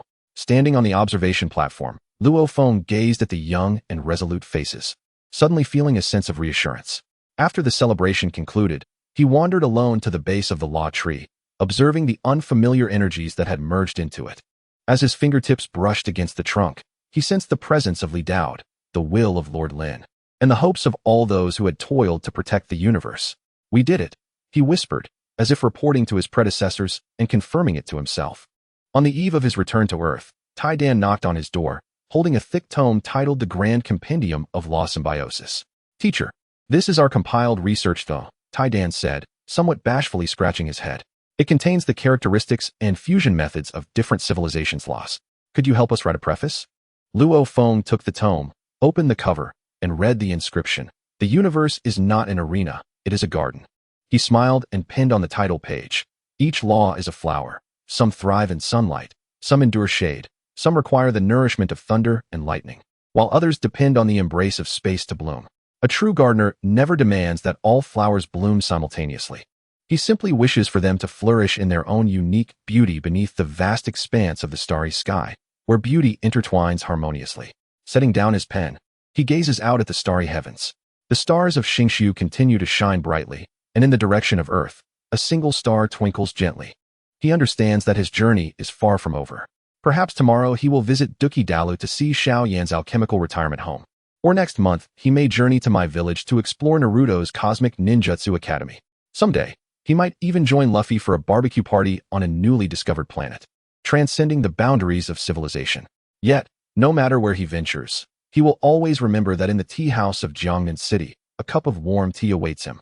Beneath the law tree of Xingshu, a group of young people is penning new stories. The sea of stars is vast, and the road ahead is long. However, as long as the flame of inheritance remains alight and the belief in coexistence endures, this starry sky will forever be bathed in warm light. The tales of the universe shall never conclude, and they are, indeed, the gentlest strokes within the narrative. Chapter 36, Tea House, Star Lanterns. In the endless starry sky, the tea house in Jiangnan City has hung new lanterns, crafted from spatial glass and sent by Tai Dan from Xingshu, reflecting images from distant star realms. In this moment, the shadows of the lanterns flicker with the law tree of Xingshu, the light intertwining with the warm glow of the tea house to create an extraordinary atmosphere. Luo Feng sits by the window, flipping through the newly revised edition of the Compendium of Coexistence of Laws sent by Tai Dan and his companions. A dried petal from a Xingshu flower lies between the pages, retaining a faint fragrance. Su Xian brings over a plate of freshly made osmanthus cake, smiling as she says, Thunder God just called, saying the first stop of his interstellar brewing tour is set in Xingshu, and he insists you must attend. He likely wants me to write a recommendation for his wine. Luo Feng picks up a piece of osmanthus cake. Its sweetness evokes memories. Yet he contemplates visiting the exhibition in Xingshu to see how Tai Dan and the others have transformed the law bar. While he is speaking, the door of the tea house swings open, and a group of young travelers enters, burdened with their packs. At the forefront is a hybrid girl of Earth and the Winged Clan, whose wings are still dusted with remnants of interstellar travel. She approaches Luo Feng, presenting him with a badge. Senior Luo, we are members of the Cosmic Youth Alliance, and would like to invite you to serve as our honorary advisor. The badge bears the emblem of a sailing starship, with interwoven patterns of laws designed by Tai Dan, symbolizing the younger generation's yearning for the cosmos. Luo Feng accepts the badge, feeling its warmth beneath his fingertips. I can be an advisor, but the path of the Alliance must be forged by you. The girl's eyes light up. We understand. Just as you once led Earth beyond the solar system, we too wish to carry more young civilizations into the cosmic family. Seeing the spark in her eyes, Luo Feng is reminded of his younger self, filled with fervor, dreams, and a belief in the boundless possibilities of the universe. As evening falls and the tea house closes, Luo Feng strolls along the old streets of Jiangnan City, carrying a Xingshu lantern. Children on the roadside are playing a game of hopscotch, using chalk to draw grids marked with different law symbols. Jumping correctly lights up the glow sticks in their hands, their laughter ringing like wind chimes. Upon reaching the viewing platform by the river, he pauses to gaze at the stars. The bright star in the direction of Xingshu continues to twinkle, resembling an everlasting beacon. He knows that at this moment, in Chuyuan City, Tai Dan and his companions might be discussing new exploration plans in the law bar with young people from various civilizations. In the square of my village, Naruto is practicing new ninjutsu that incorporates laws with the children, and at the alchemy furnace in Dukidalo, Xiaoyan's apprentices may be experimenting with blending Ioa and spatial laws to concoct interstellar teleportation pills. Meanwhile, he stands by the riverside on Earth, holding a lantern that reflects the starry sky, akin to an ordinary night watchman, observing all that unfolds. It is time to return. Su Xian's voice reaches him from behind, offering him a coat against the evening chill. Luo Feng accepts the coat, feeling the warmth of the fabric against his fingertips, a sense of tranquility washing over him. He understands that he will no longer venture forth across light years to engage in battle as he once did in his youth. The days ahead will likely be spent sipping tea in the tea house, observing the new achievements of the young at the Research Institute, and occasionally visiting Xingshu or other planets, watching over the children as they run beneath the starry sky like a benevolent elder. Yet, this is sufficient, for he has sown the seeds, and those seeds have grown into towering trees, laden with new hopes. Upon returning to the tea house, Su Xian has already illuminated all the Xingshu lanterns. The light filters through the glass, casting a resplendent starry sky upon the walls, with the brightest star marking Earth's name. Sitting beneath the lantern, Luo Feng picks up his pen and writes on the blank page of the Compendium of Coexistence of Laws.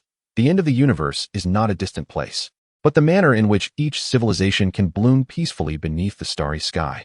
Setting down his pen, he gazes out at the night sky. The real stars and the reflections in the lanterns seem to merge, as if the entire universe is condensed within this small tea house. He knows that his story has already intertwined with the fabric of this starry sky, while the narratives of the younger generation have just begun to set sail. The gentle chime of the tea house's wind chimes resonates, akin to bidding farewell to departing starships, and welcoming every traveler returning with starlight. The starry sky is infinite, and the story is far from over. He will remain here, tending to a lantern, a cup of tea, and watching as new stars illuminate the more distant universe. Chapter 37, Stardust as Ink. Time as paper. The snow in Jiangnan City is always imbued with a touch of poetic charm.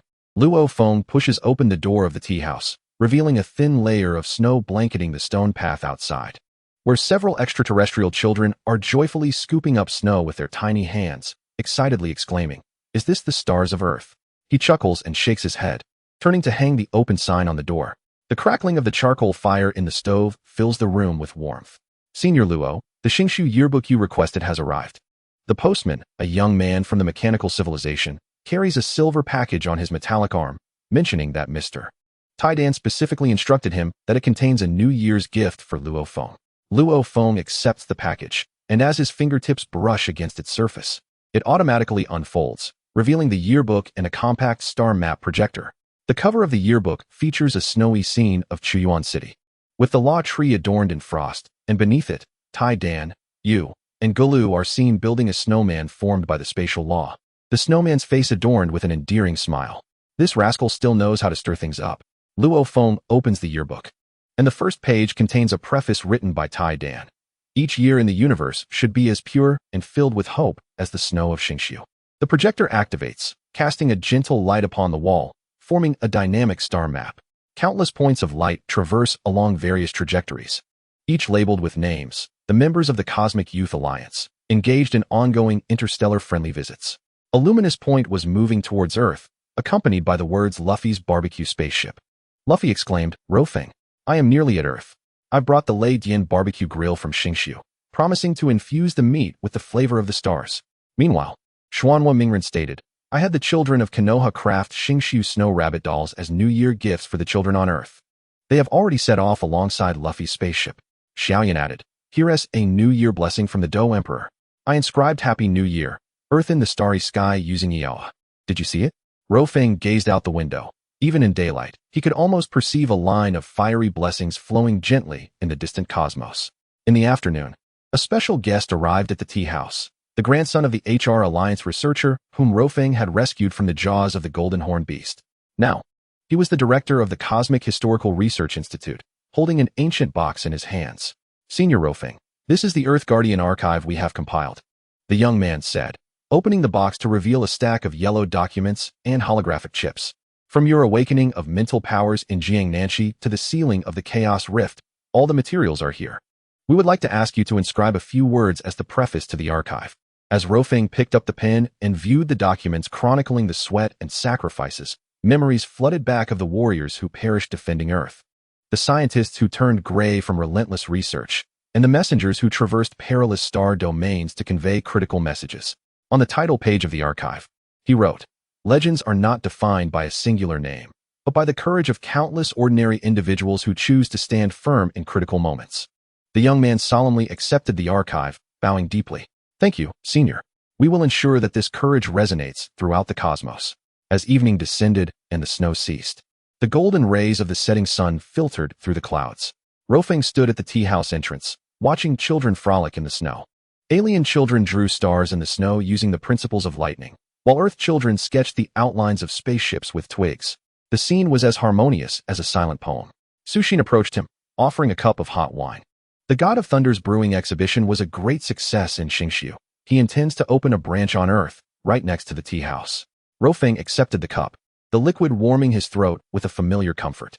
He understood that the God of Thunder was not merely seeking to establish a shop, but rather to find an excuse to return to Earth frequently, much like himself, who, despite visiting Xingqiu numerous times, remained most concerned about this tea house and this land. As night fell, the lights of Xingqiu illuminated, casting shadows of the Tree of Principles that overlapped with the starry sky outside. Rofeng sat beneath the light, leafing through the thick Earth Guardian archive. Upon reaching a particular page, he suddenly chuckled. It was a photograph of his younger self, clad in a simple combat uniform, his eyes shining like stars, with a backdrop of ruins that had just witnessed a battle. Who could have anticipated that the boy, who only wished to protect Jiangnanxi, would one day become a bridge connecting countless civilizations? Li Dao remarked, "Back on Wansho Star, I knew you were extraordinary, not because of your talent, but due to the way you looked at Earth, reflecting the shadow of my senior brother Lin Juzai. Such profound tenderness towards one's homeland." Upon reading Li Dao's message, Rofeng felt a warmth welling up in his eyes. He finally grasped that true inheritance is not a deliberate imitation, but rather the act of making the same choices under similar circumstances, choosing to protect, to connect, and to believe in hope. Deep into the night, Luffy's barbecue spaceship finally reached Earth, hovering above Jiangnanxi, its neon lights flashing Happy New Year. The children excitedly looked up, waving at the spaceship, which rained down countless beautifully wrapped gifts, resembling a grand meteor shower. Rofeng stood at the tea house entrance, observing this lively scene, and suddenly felt that all words were superfluous. The romance of the cosmos has never resided in earth-shattering battles, but rather in the ability of different civilizations to share the same joy beneath a unified starry sky. He turned back inside, sending a message to Tai Dan. "The yearbook has been received. The snowman is delightful. Please tell the children of Xingqiu that the snow on Earth also welcomes them to tread upon it." He soon received a reply. A simple smiley face followed by the words, "Teacher, for next year's yearbook, we would like to take a photo of you with the Tree of Principles." Rofeng smiled. Perhaps next year, he would indeed travel to Xingqiu and, beneath the Tree of Principles, pose for a timeless photograph with those youthful figures. With stardust as ink and the passage of time as paper, their story continues in the tea house of Jiangnanxi, beneath the Tree of Principles in Xingqiu, and in every corner filled with warmth and hope. Forever, the tale remains unfinished. Chapter 38. The Cross-Generational Pact and the Starry Sky Tea Party. The spring breeze caressed Jiangnanxi, and the wind chimes at the tea house began to ring once more. Rofeng sat by the window, watching the budding willow trees outside, playfully handling a special communicator left by Senior Li Dao. It was said to connect to signals from different temporal realms at specific moments. "What are you pondering?" Su Xin inquired as she brought over freshly brewed Biluakan tea, its fragrance mingling with the blossoms outside, creating a uniquely refreshing aroma. Tai Dan just messaged me, stating that the Cosmic Youth Alliance will host its inaugural cross-civilization tea party and wishes for you to be the guest of honor. Rofeng took the tea cup, smiling. "A tea party? That sounds far more enjoyable than fighting." The venue is set beneath the Tree of Principles in Xingqiu, Su Xin continued, producing a holographic invitation. They have also invited Xiao Yan, Mingren, and Luffy, intending to organize a tea gathering that transcends worlds. As Rofeng perused the guest list on the invitation, he recalled the cross-generational beacon. Pressing the button on the beacon, a faint light flickered, and a new message unexpectedly appeared on the communicator. Sent by Li Dowd. On the day of the tea party, come to the top of the tree of principles in Xingxiu. There are some matters that you should be made aware of. Xiao Yin chimed in. A cross-civilization tea party? Quite intriguing. I plan to bring several batches of newly refined Starry Dan tea. I guarantee they will experience the flavors of the Duki continent. Xuanhua Mingren added. I have sent my clone ahead to prepare the venue in Xingxiu. Using Senjutsu Chakra, I've cultivated a sea of flowers. It will be absolutely romantic. Luffy asked, can we have barbecue at the tea party? I'm planning to transform the Sunny into a mobile kitchen, ensuring the best barbecue in the universe. Rofeng replied, there will be tea and snacks at the tea party, but barbecue can serve as a delightful surprise after the meal. On the day of the tea party, the area beneath the Tree of Principles in Xingxiu buzzed with excitement. Representatives from over 100 civilizations gathered around, with tables adorned with Earth's Biluakun tea, the Dan tea from the Duki continent, Konoha's Sakura brew, and an interstellar barbecue platter specially prepared by Luffy. Rofeng sat at the guest of honor's seat, watching Tai Dan distribute tea using the spatial principles, while Yu and Gulu explained the origins of the various snacks to the alien representatives, their faces brimming with satisfaction. Next, let us welcome our esteemed guest of honor, Senior Rofeng, to address us. Tai Dan's voice resonated through the amplifier. Rofeng stood, gazing at the diverse faces before him, and began to speak. Many years ago, I believed the universe to be a brutal jungle of survival of the fittest. Yet today, witnessing everyone gathered here sharing tea and snacks, I now understand that the universe resembles a grand tea house, where each civilization represents a different type of tea, some robust, others delicate, but when blended together, they can create the most harmonious flavor. The applause thundered as cheers from various civilizations intertwined, forming a warm melody. Midway through the tea party, Rofeng excused himself for fresh air, making his way to the top of the Tree of Principles. There stood the silhouette of Li Dowd, facing away from him, gazing at the starry sky of Xingxiu. You have arrived. Li Dowd turned around, a gentle smile gracing his face. Do you still remember the cosmic truths I shared with you back on Wanchaoxing? Luo Feng nodded. In truth, the universe we inhabit is merely one among countless others within the multiverse. Li Dowd gestured towards a distant star, indicating that there exist innumerable universes akin to this one. Not only did Lin Zhuzai safeguard our universe, but he also constructed bridges of law between the multiverses, enabling civilizations from different realms to communicate. He handed Luo Feng a golden token. This is the Multiverse Pass, which allows one to traverse the barriers of universes. Lin Zhuzai once proclaimed that only those who truly comprehend the essence of coexistence are worthy of possessing it. Luo Feng grasped the token tightly, suddenly realizing why Xiao Yan, Naruto, and Luffy were able to connect with him across worlds. They hailed from disparate universes, and it was Lin Zhuzai and Li Dowd who had woven them together through the bridges of law. The multiverse, Luo Feng murmured to himself. A new longing blossomed within his heart. Do not be hasty, Li Dowd chuckled, at this moment. You are better suited to be a messenger of the multiverse rather than an adventurer. Once the children of Xingxiu mature, you may take the tea of Earth and visit other universes. As the sun dipped below the horizon, the two descended the tree of law side by side.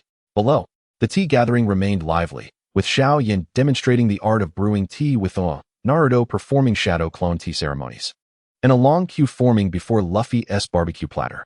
Li Dowd patted Luo Feng's shoulder. You see, beautiful things require no linguistic translation. Luo Feng smiled, understanding that regardless of how many universes exist or how varied the laws may be, the yearning for warmth and connection is a universal language shared by all civilizations. On the journey back to Earth, Luo Feng gazed at the multiverse pass in his hand, then looked out at the starry sky. He knew that it would not be long before he embarked on a new journey to the Duki continent to savor Xiao Yan's medicinal tea, to enjoy Sakura brew in Konoha village with Naruto, and to taste Luffy's barbecue delicacies in the world of One Piece. Yet, he also understood that no matter which universe he traversed, the tea house in Jiangnan City would forever be his anchor. There, the familiar aroma of tea awaited him, along with the people who longed for his return and the earthly warmth he had devoted his life to protect. The vast starry sky, the boundless multiverse. His story would no longer be confined to a single universe. This time, he would carry the tea of Earth and visit more starry realms. For he believed that in any universe, good tea and a hospitable heart would never be turned away. The tale has only just begun. Chapter 39. The Multiverse Messenger and Tea Fragrance across the universe. Upon returning from Xingxiu to Earth, Luo Feng became a bona fide messenger of the multiverse. His first destination was the Duki continent, where Xiao Yin resided. As the spaceship traversed the Bridge of Law and landed at the central square of the Duki continent, Xiao Yin was busy concocting potions with a group of alchemists. The EO rose as the fragrance of medicinal herbs filled the air, reminiscent of the aroma of tea from Earth. "At last, you have arrived," Xiao Yin exclaimed, patting him on the shoulder. "I have just finished brewing a batch of Shinkong Wudao Dan. Perfect to pair with your by Luo Chan." The two settled at a stone table in the square, where Xiao Yin warmed the tea with pho, while Luo Feng presented the tea delicacies he had brought from Earth.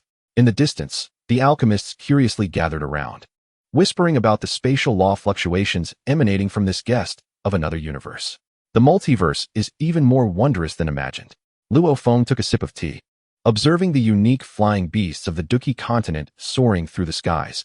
Although the energy systems were different, the philosophy of self-refinement bore a striking resemblance to the martial arts of Earth. Xiao Yin nodded. At the core, it is all about becoming stronger. The paths may differ, yet the goal remains the same.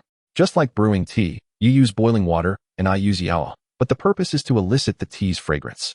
Before departing the Duki continent, Xiao Yin handed Luo Feng a jade vial. Inside is a cross-boundary pill, which will grant you greater stability while traversing the multiverse. No need for formality. Consider it a token of gratitude for your by Luo Chan. The second stop was Naruto's Konoha village. Upon landing, Luo Feng was greeted by Naruto, who was accompanied by a group of ninjas and a few children holding welcome signs for the cosmic friend. At the Hokage Rock of Konoha, in addition to the statues of past Hokages, a new stone tablet had been erected, inscribed with the words Cosmic Peace. "Luo Feng, come and taste my new Sakura tea," Naruto exclaimed, pulling him towards the Hokage office. The villagers warmly waved as they passed, and several children proudly displayed their drawings of spaceships to him. Inside the Hokage office, the table was laden with various ninja tea utensils, cups served by shadow clones, teapots heated with feidun, and even a water-dodging TC that automatically refilled. These were all inventions of the young ninjas of Konoha, Naruto proudly explained. As they sought to combine ninjutsu with everyday life, transforming Konoha into the most fascinating village in the universe. As Luo Feng admired the creative tea utensils, he suddenly understood why individuals from different universes could unite in their yearning for a beautiful life, transcending the disparities of laws. Before leaving Konoha, Naruto gifted him a scroll. This is the Multiverse Perception Ninjutsu, which will aid you in swiftly adapting to unfamiliar universes. Remember to visit often. The children are eagerly awaiting your tales of Earth. The final destination was Luffy's world of One Piece. The Thousand Sunny was sailing through a unique sea region known as the Starry Sea, where the waters shimmered with a deep purple hue, reflecting the true starry sky above. Luffy stood at the bow, directing his crew as they fished, the hooks baited with glowing starfish. "Luo Feng, you've finally made it," Luffy exclaimed excitedly, rushing over with a string of freshly grilled starfish in hand. "You must try this. It glows in your mouth." The banquet on the ship continued until deep into the night. Chopper concocted peculiar cocktails using his medicinal knowledge, while Robin recounted ancient legends of the multiverse. And despite Zoro and Sanji's bickering, the barbecued meat they passed around was exceptionally fragrant. "We are preparing to cross the world trench to explore the oceans of other universes," Luffy declared loudly, raising his cup. "And when we do, we must visit the tea house on Earth for a meal. Be sure to keep the door open." Luo Feng smiled and nodded. "You are always welcome. I will brew by Luo Chan and await your arrival." On the journey back to Earth, Luo Feng reflected on the coordinates recorded on his multiverse pass, filled with emotion. This journey had imparted upon him the understanding that the essence of the multiverse lies not in conquest or exploration, but in the discovery of the luminous attributes of diverse civilizations, revealing the myriad possibilities of beauty. Upon returning to the tea house in Jiangnan City, Su Xin was sorting through letters from the multiverse, a cordial invitation to a medicinal tea exchange from the Alchemist Association of the Duki continent, artworks sent by the children of Konoha village, and a reimagined map of the Earth tea house drawn by Luffy and his crew. Tai Dan and others had established a multicultural museum in Xingshu, and Su Xin handed him a briefing that included a dedicated exhibition area for the Earth tea house. Even replicating his usual window-side seat, Luo Feng settled by the window, gazing at the familiar streets of Jiangnan City, running his fingers over the jade vial given by Xiao Yin and the scroll bestowed by Naruto. Sunlight filtered through the Xingshu lantern, casting a star map of the multiverse on the wall, while the Bai Luo Chun in his teacup released steam, its fragrance seeming to drift towards the distant starry sky. Li Dowd, the exchange within the multiverse has only just begun. Remember, what you carry beyond is not merely tea, but the warmth of Earth. Xiaoyan, just received word that the Multicultural Museum in Xingshu is thriving. My medicinal tea exhibition has drawn a long queue. Remember to help me promote it. Naruto, the children of Konoha have formed a cosmic pen pal club. They've already exchanged their first letter with the children of Xingshu. It's all about combining the Rasengan with laws.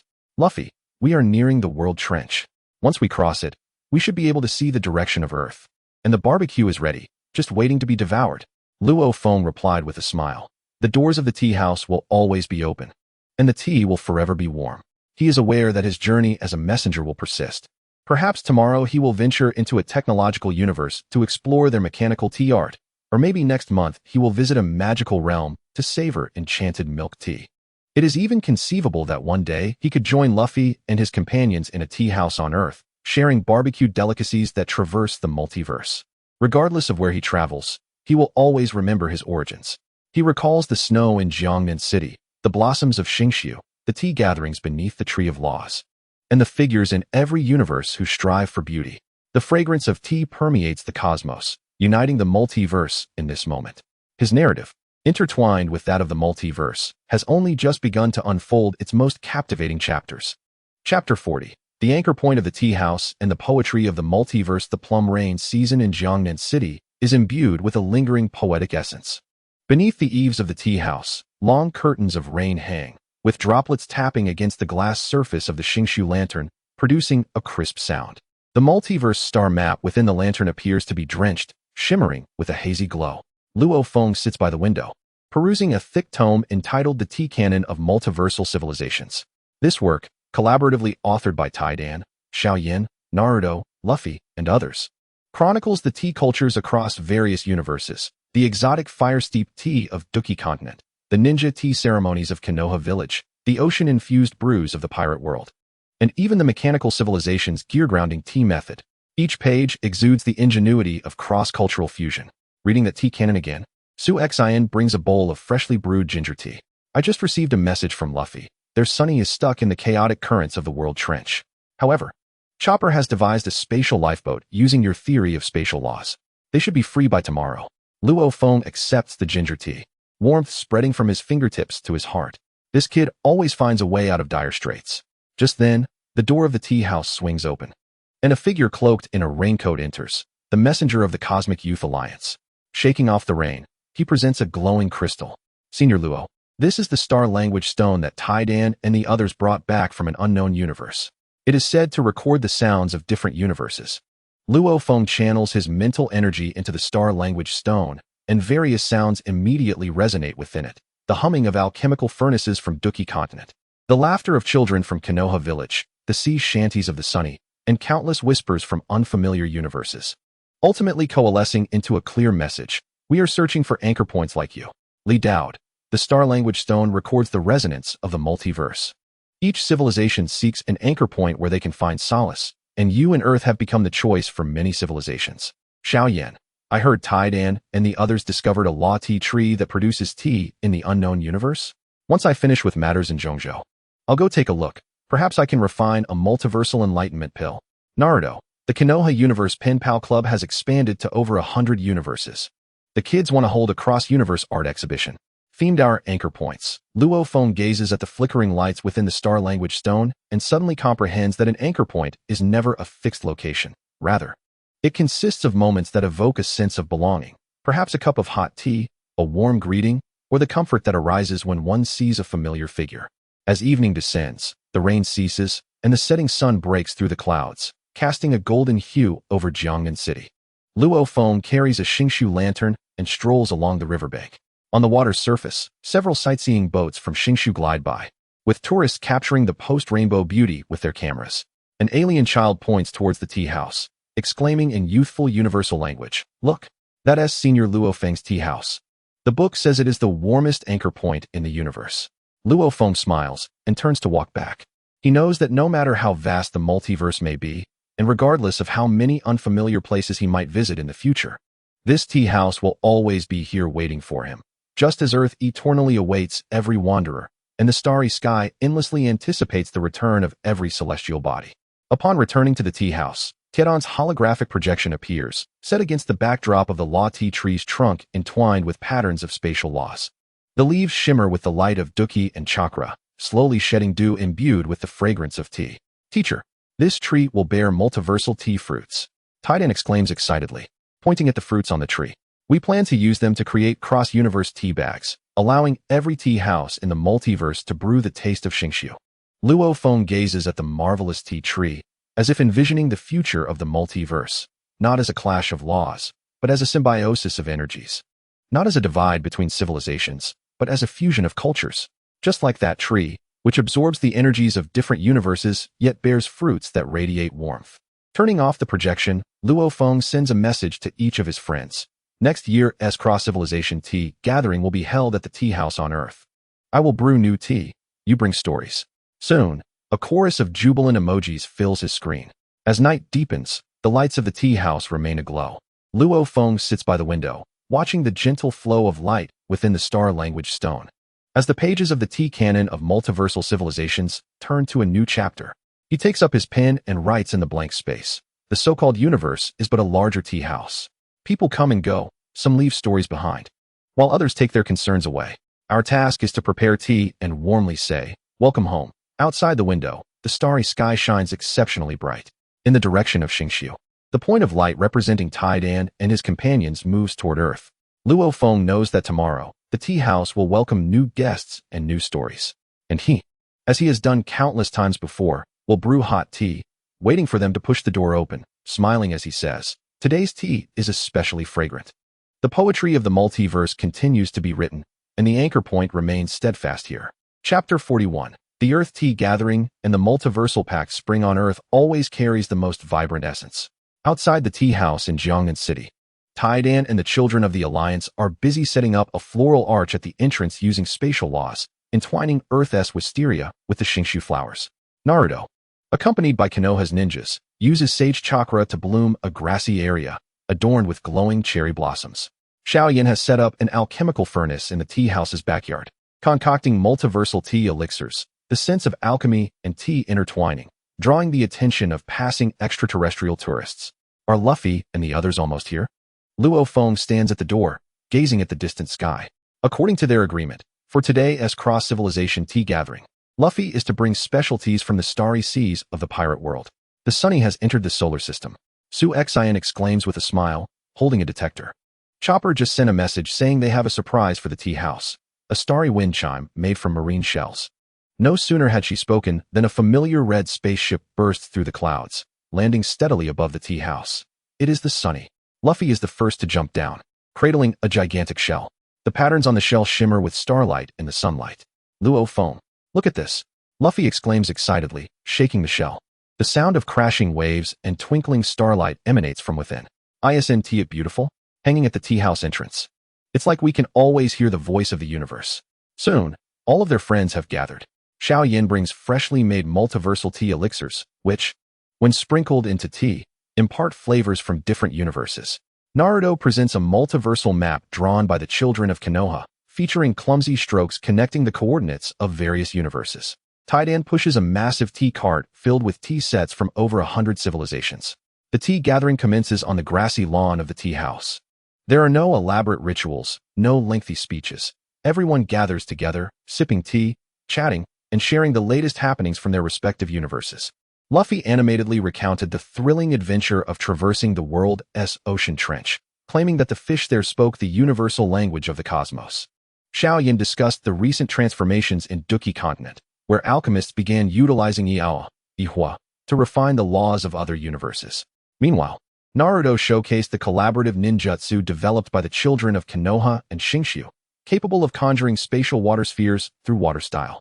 Sitting in the center, Luo Feng gazed at his friends laughing and playing, observing the harmonious flow of energy from different universes in the air. He suddenly realized that the essence of what Li Daod and Lin Juzai had protected all those years ago was not to allow a single universe to dominate, but to enable all civilizations to peacefully share the sunlight and the fragrance of tea beneath this vast, diverse starry sky. As the tea party progressed, Tiedan abruptly stood up, holding a compact multidimensional resonator. We are ready to initiate the multidimensional connection plan. With this resonator, The tea houses of all universes will simultaneously chime, allowing us to feel each other's warmth despite the light years that separate us. Everyone nodded in agreement. The moment Taidan pressed the button, the wind chimes of the tea house, the ship's bell of the sunny, the alchemical furnace of Duki continent, and the Hokage clock of Konoha all resonated together, merging countless voices from different universes into a transcendent melody that echoed across the sky of Earth. Luo Feng looked up at the heavens, envisioning countless points of light igniting across the cosmos, each representing a tea house, each transmitting the same message of welcome, warmth, and connection. As the tea gathering drew to a close, the setting sun painted the sky a brilliant gold and crimson. Luffy and his companions needed to return to prepare for their next adventure, while Xiao Yin and Naruto had to return to their respective universes. However, before departing, everyone left their mark on the tea house's message wall. Luffy drew a large piece of roasted meat. Xiao Yin engraved the patterns of Ihua, and Naruto used ninjutsu to create a smiling face. Taidan was the last to leave, and before exiting, he handed Luo Feng a new star language stone. Inside this stone are recorded all the laughter and bell chimes from today. When we grow old, let us listen to it and reminisce about this wonderful tea party. Luo Feng tightened his grip on the star language stone, watching the children tidy up the venue, suddenly understanding that the so-called multi-universe was never a distant, unattainable realm. It was the natural brilliance that emerged when different people and civilizations gathered, willing to share a warm moment together. As night fell, the tea house remained illuminated. The newly hung starry wind chimes tinkled gently in the evening breeze, intertwining with the laughter and bell sounds from the star language stone and the chirping of insects outside, creating a soothing lullaby. Luo Feng sat by the window and sent a message to Li Daod. The tea party was a resounding success. They said they want you as the guest of honor next time. A prompt reply came, featuring only a simple smiley face and the words, "I have always been here." Luo Feng smiled, realizing that Li Daod's presence was not confined to a specific location, but rather embodied the ideals that permeate the multi-universe, the deep-seated desires for connection, the unwavering passion for beauty, and the profound recognition of our shared existence. The night sky beyond the window shone brightly, as if countless eyes were watching tenderly. He understood that the story of the multi-universe had only just begun. This tea house would always remain here, brewing hot tea, awaiting new guests and new tales, ready for the next gathering that transcended light years. For no matter how vast the universe, it could never surpass a single phrase. Welcome home. The tea today is fragrant. Chapter 42. The Echo of Star Language and the Tea House Chronicle. As autumn deepened in Jiangnan City, the leaves of the Paulownia tree outside the tea house turned a brilliant gold.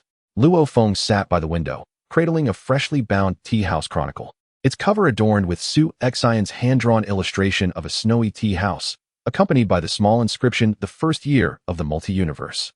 Taidan and the others had successfully promoted the multi-dimensional connection plan to the 50th universe. Su Xian brought over a plate of osmanthus cake and pointed to a photograph in the chronicle. This was taken during the grand opening of the Starry Tea House in the magical universe, where even the magical apprentices learned to brew tea using spatial laws. Flipping to that page, Luo Feng marveled at the image of the magical tea house floating among the clouds, its roof adorned with luminescent moss. Taidan was seen demonstrating tea-pouring techniques to a hat-wearing apprentice, the scene both amusing and heartwarming. Suddenly, the star language stone stirred with new activity. Su Xian handed him the crystal that recorded the multi-dimensional sounds, which had just illuminated unexpectedly, revealing a new segment of voices. Luo Feng infused the star language stone with his mental energy, and a chorus of youthful voices emerged from various universes, singing the same song in their native tongues. The lyrics reflecting our starry sky, our home. At the end of the song, Taidan's familiar voice chimed in. "Teacher, this is the debut recording of the multi-dimensional children's choir. We want every anchor point in the universe to hear the voices of the children." Li Daod remarked. The voices of children are the purest resonance. When children from different universes can sing together, the true fusion of multidimensional laws begins. Xiao Yin added, "I engraved the choir's recording into sound transmission pills so that every city in Duki continent can hear them." Finally, those old stubborn folks are acknowledging that multidimensional communication is not a bad thing. Naruto excitedly exclaimed, "The children of Konoha have already started learning nursery rhymes from other universes. One little fellow even composed a spiral ball nursery rhyme using spatial laws. It's adorable." Luffy chimed in, "Does the choir need a lead singer? I can teach them the songs of the sunny. I promise they will sound the best in the universe." Luo Feng replied with a smile, The choir welcomes all children who love to sing, including the eternally youthful captain. In the afternoon, an unusual guest arrived at the tea house, a messenger from the mirror universe. In that universe, the laws were entirely contrary to those of Luo Feng's universe. Space was solidified, while time flowed fluidly. Yet, their civilization possessed a profound yearning for multidimensional connection. Our scholars have studied your theory of spatial laws. The messenger presented a crystal report, revealing that the two opposing laws could form a balanced field, much like hot tea and iced tea, seemingly at odds, yet producing the most harmonious flavor. Luo Feng examined the report, and a glimmer of understanding crossed his eyes. He had always believed that multidimensional fusion was a resonance of similar laws, but he had overlooked the balance of opposing laws, akin to the yin and yang of Earth, the good and evil of Duki continent, and the ninjutsu and illusion of Konoha. True harmony was never a mere repetition, it was the different voices singing the same song. He retrieved the star language stone and handed it to the messenger.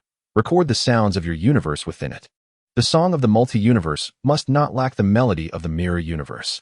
The messenger gratefully accepted the star language stone, and as the ethereal tones of the mirror universe merged into it, the stone erupted in a dazzling light, projecting a dynamic map of the multi-universe. Each universe was marked with distinct colors, yet connected by a golden thread. This was the resonance trajectory of all civilizations. The messenger's eyes widened in astonishment. This is the heartbeat of the multi-universe, Luo Feng softly stated. Each civilization is a pulse within it. Without any one of them, it remains incomplete. In the evening, the messenger departed with a replica of the star language stone, preparing to convey the news of multidimensional resonance back to the mirror universe. Luo Feng stood at the entrance of the tea house, watching the sunset paint the sky orange-red while a space station in the distance slowly docked with a ship from Xingqiu, emblazoned with the words Multidimensional Tea Party Touring Exhibition. Suddenly, Tiedon's holographic projection appeared, set against the backdrop of the touring exhibition. Teacher, we have created a holographic model of your tea house. People from every universe can step inside to enjoy tea. Just now, the messenger from the mirror universe was brewing their crystal tea in the model. Luo Feng gazed at the familiar spot by the window within the model, envisioning countless versions of himself engaging in tea and conversation with guests from various universes. His heart filled with warmth. He understood that this tea house had long transcended its local significance. It is a symbol, a belief, representing the form of a home universally recognized by all civilizations yearning for connection within the multiverse. As night deepens, Luo Feng turns to the final page of the tea house annual, and with pen in hand, he writes, "The essence of the multiverse is not merely traversing every universe, but allowing each universe to discover its own cup of tea beneath the starry sky." Setting down his pen, he gazes out at the celestial expanse. The light of the Xingyu stone filters through the window, casting a flowing star map upon the wall, intertwining with the warm glow of the tea house, as if the entire multiverse is peacefully slumbering within this humble establishment. Tomorrow, new guests will push open that wooden door, bringing with them fresh stories and new aromas of tea. He will greet them with a smile, saying, "Welcome. Please sit down. The tea is freshly brewed." The stories will continue to unfold, forever steeped in the fragrance of tea. Chapter 43. Snow falls at the tea house and the multiverse calendar. The first snowfall in Jiangnan City arrived somewhat earlier than usual. As he opened the door to the tea house in the morning, the world lay blanketed in pristine white. The starry wind chimes at the eaves were covered with a delicate layer of snow, their chime resonating with a crisp chill, yet remarkably melodious. Luo Feng exhaled, watching his breath dissipate in the cold air, and turned to hang a new wooden sign on the door. Inscribed in the universal language of the multiverse, today's special, cross-universe warm tea. Luo Qianbei, the multiverse calendar you requested, is ready, exclaimed a messenger from the Cosmic Youth Alliance, stepping through the snow, cradling a thick stack of calendars. The cover featured 12 illustrations, each depicting the seasonal landscapes of different universes, the volcanic spring cherry blossoms of Duki continent, the summer fireflies of my village, the autumn law tree of Xingqiu planet, and the winter starry sea of the Pirate King world. Luo Feng picked up a calendar, his fingers gliding over the illustration for December, which depicted the snowy scene of the tea house on Earth, where he, Luffy, Xiao Yin, and Naruto sat around the hearth, holding warm tea, while snowflakes gently fell outside the window. The image radiated warmth akin to a poem. Tai Dan remarked, "This is the annual best moment selected by all the universes." The messenger smiled and said, "Now every tea house in each universe displays this calendar." Li Dao noted, Every moment depicted in the calendar is a testament to the resonance of the multiverse. When individuals from different universes begin to anticipate the same season, the barriers have already vanished. Xiaoyan added, the sales of the calendar from Duki continent have broken records. Those old fellows gaze dreamily at the snowy scene of December every day, saying they wish to visit Earth to see real snow in spring. Naruto chimed in. The children of Mai have turned the calendar into an interactive ninjutsu painting. When touched, a holographic image of us around the hearth springs forth from the snowy scene in December. It's incredibly popular. Luo Feng turned to the page for March, marked by the multiverse tree planting day initiated by Tai Dan and others, where people from every universe planted saplings symbolizing connection. Now, beside the law tree of Xingqiu, saplings from over 100 universes had grown, forming a lush multiverse forest. In the afternoon, a white-haired elder entered the tea house. He was a veteran of the Realm Master Council and now served as the director of the Cosmic History Museum. Trembling, he presented a box, saying, Luo Feng, my young friend, this is the Multiverse Medal awarded by the Council to express gratitude for your efforts in helping the universe understand that connection is as vital as protection. The medal was forged from various lawful metals, with a fragment of Xingyu stone embedded at its center, reflecting the light of all universes. As Luo Feng accepted the medal, he was suddenly reminded of the exhilaration he felt years ago when he first received a warrior's medal. Back then, he could never have imagined that one day he would earn a higher honor for the act of connecting rather than fighting. In truth, gratitude belongs to all those who are willing to extend a hand. Luo Feng placed the medal on the display rack in the tea house, alongside mementos from different universes, Xiaoyan's Yaoa teaspoon, Naruto's ninjutsu teacup, and Luffy's starry seashell. The elder smiled. History will remember the efforts of everyone. But it also needs a name so that future generations will know who opened the door to the multiverse. As evening approached, the snow began to fall again, and the tea house gradually filled with guests. There were alien travelers seeking refuge from the snow, children attending the multiverse storytelling meeting, and Tai Dan, who had specially traveled from Xingqiu, cradling a bowl of freshly brewed law ginger soup. Teacher, try this, Tai Dan offered, presenting it with pride. The temperature locked in by spatial laws, warming him thoroughly. Luo Feng accepted the ginger soup, feeling warmth flow from his throat to his heart.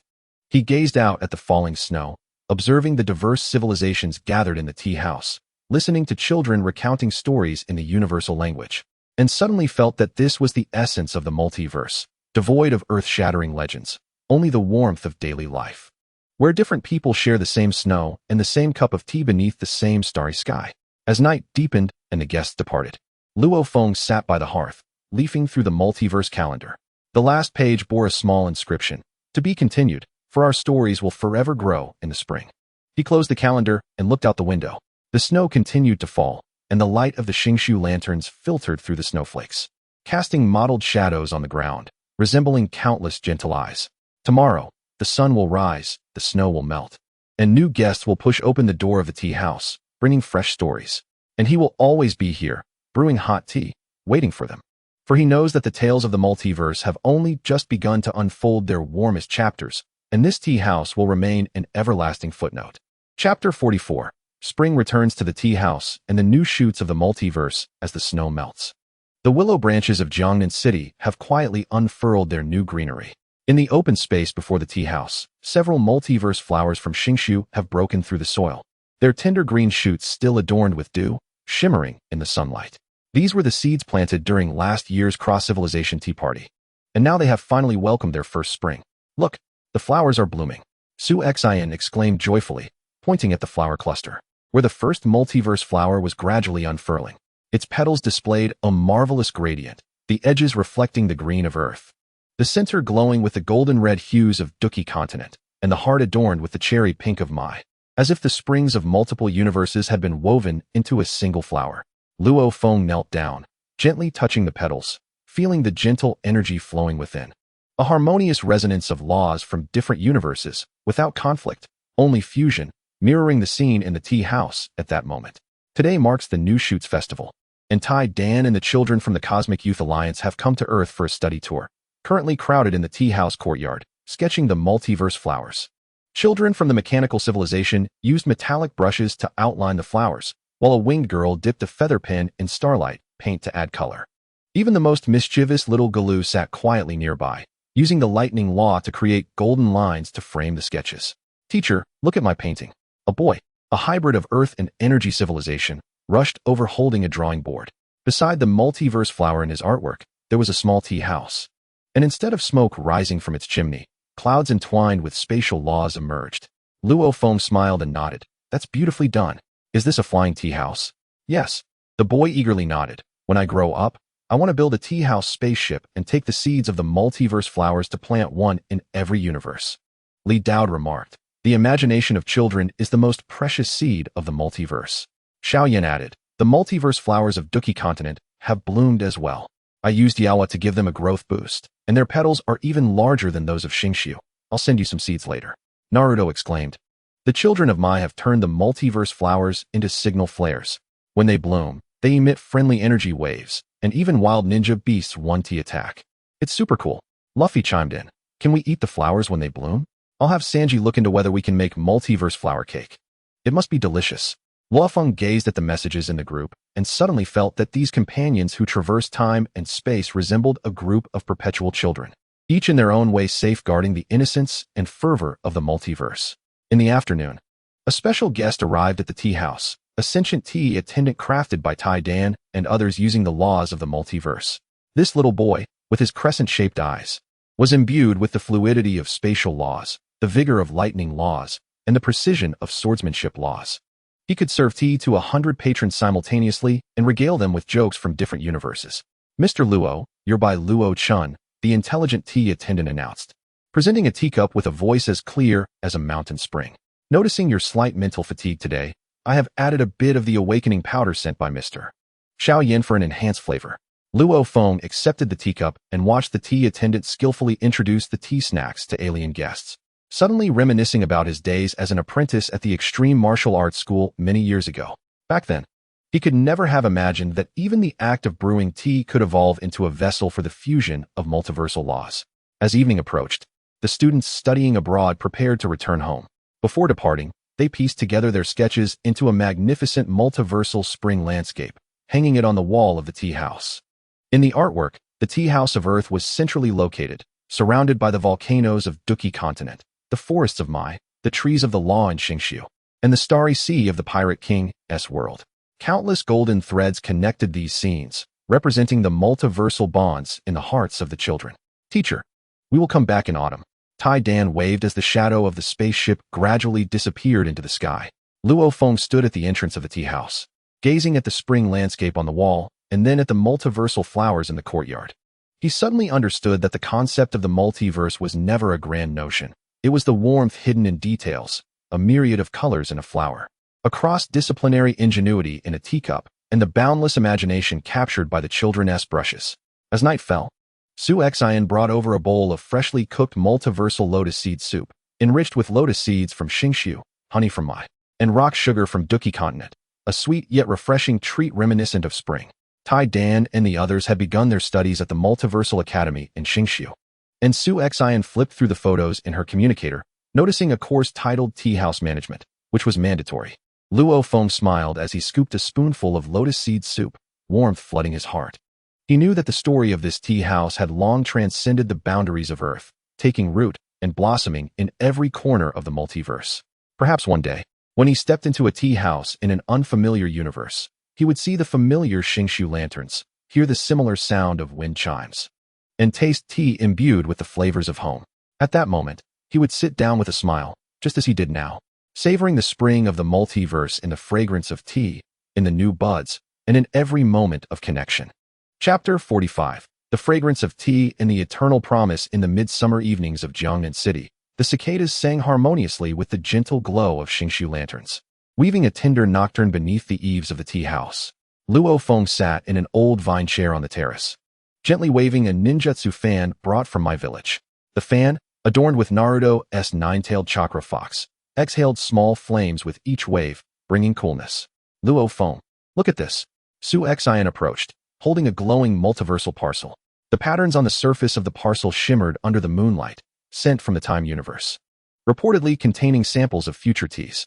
Luo Feng accepted the parcel and, following the instructions, infused it with a trace of spatial law. The parcel immediately unfolded, revealing a small jar of tea leaves. The leaves gently floated within the jar, emitting a faint aroma that seemed not of the present. as if carrying the sunlight and dew of the future. The messenger from the time universe proclaimed that this was their eternal tea, cultivated through the flow of time, capable of allowing one to glimpse brief segments of the future across different universes. Su Xin, intrigued by the tea leaves, asked, "Shall we give it a try?" Luo Feng nodded with a smile, taking a small amount of tea leaves and placing them in the teapot. At the moment boiling water was poured in, the tea leaves unfurled in the water, revealing patterns akin to star maps, and the fragrance of tea wafted through the air, crisp and transcendent. He poured a cup and took a sip, only to be met with a sudden flood of images. The multiversal forests of Xingshu had grown into towering trees, their canopies connecting to passages of different universes. The children of Mai wielded their law-infused ninjutsu to perform in various universes. Even Luffy's barbecue shops dotted the multiversal starry skies, each sign adorned with a small tea house. He even saw himself sitting in a tea house of a strange universe, sharing tea with the silver-haired Tai Dan and others, all laughing together. As the images faded, the fragrance of tea lingered on his palate. Luo Feng set down the teacup, clarity washing over him. He understood that these images were not a predestined future, but rather the most promising direction that the multiverse could take under the belief of connectivity. Li Dao remarked, "The future is never a fixed trajectory. It is a path paved by countless choices made in the present. Each sip of tea, each smile you share at this moment adds warmth to the future multiverse." Xiaoyan added, "I just tried refining medicine with the eternal tea, and the future elixirs produced allow one to see their connections with other universes. The old folks from Zhengzhou are all urging us to establish relations with Xingshu." Naruto exclaimed, "The children of Mai held a future art exhibition using eternal tea. All the paintings depicted a harmonious coexistence of the multiverse, bringing tears to my eyes." Late at night, as the patrons of the tea house dispersed, Luo Feng sat alone in the courtyard, watching the eternal tea slowly unfold in the teapot.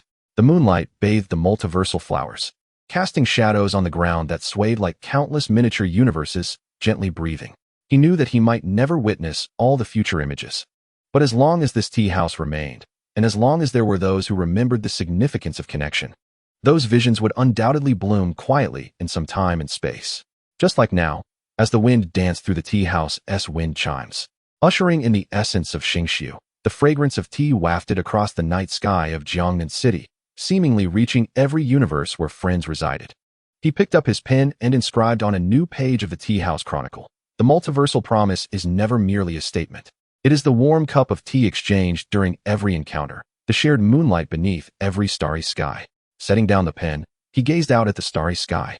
In the direction of the time universe, one star shone exceptionally bright, as if responding to the fragrance of tea at this moment. Tomorrow, the sun would rise as usual.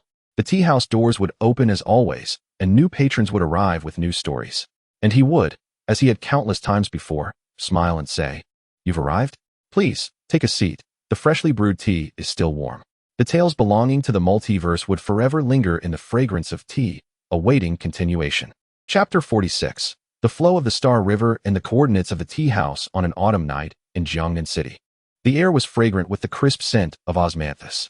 Luo Feng sat on the terrace of the tea house, turning a small star map compass in his hand.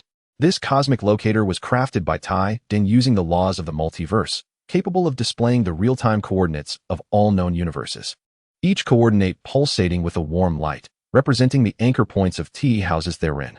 A total of 237 universes had already joined the Multiversal Tea House Alliance.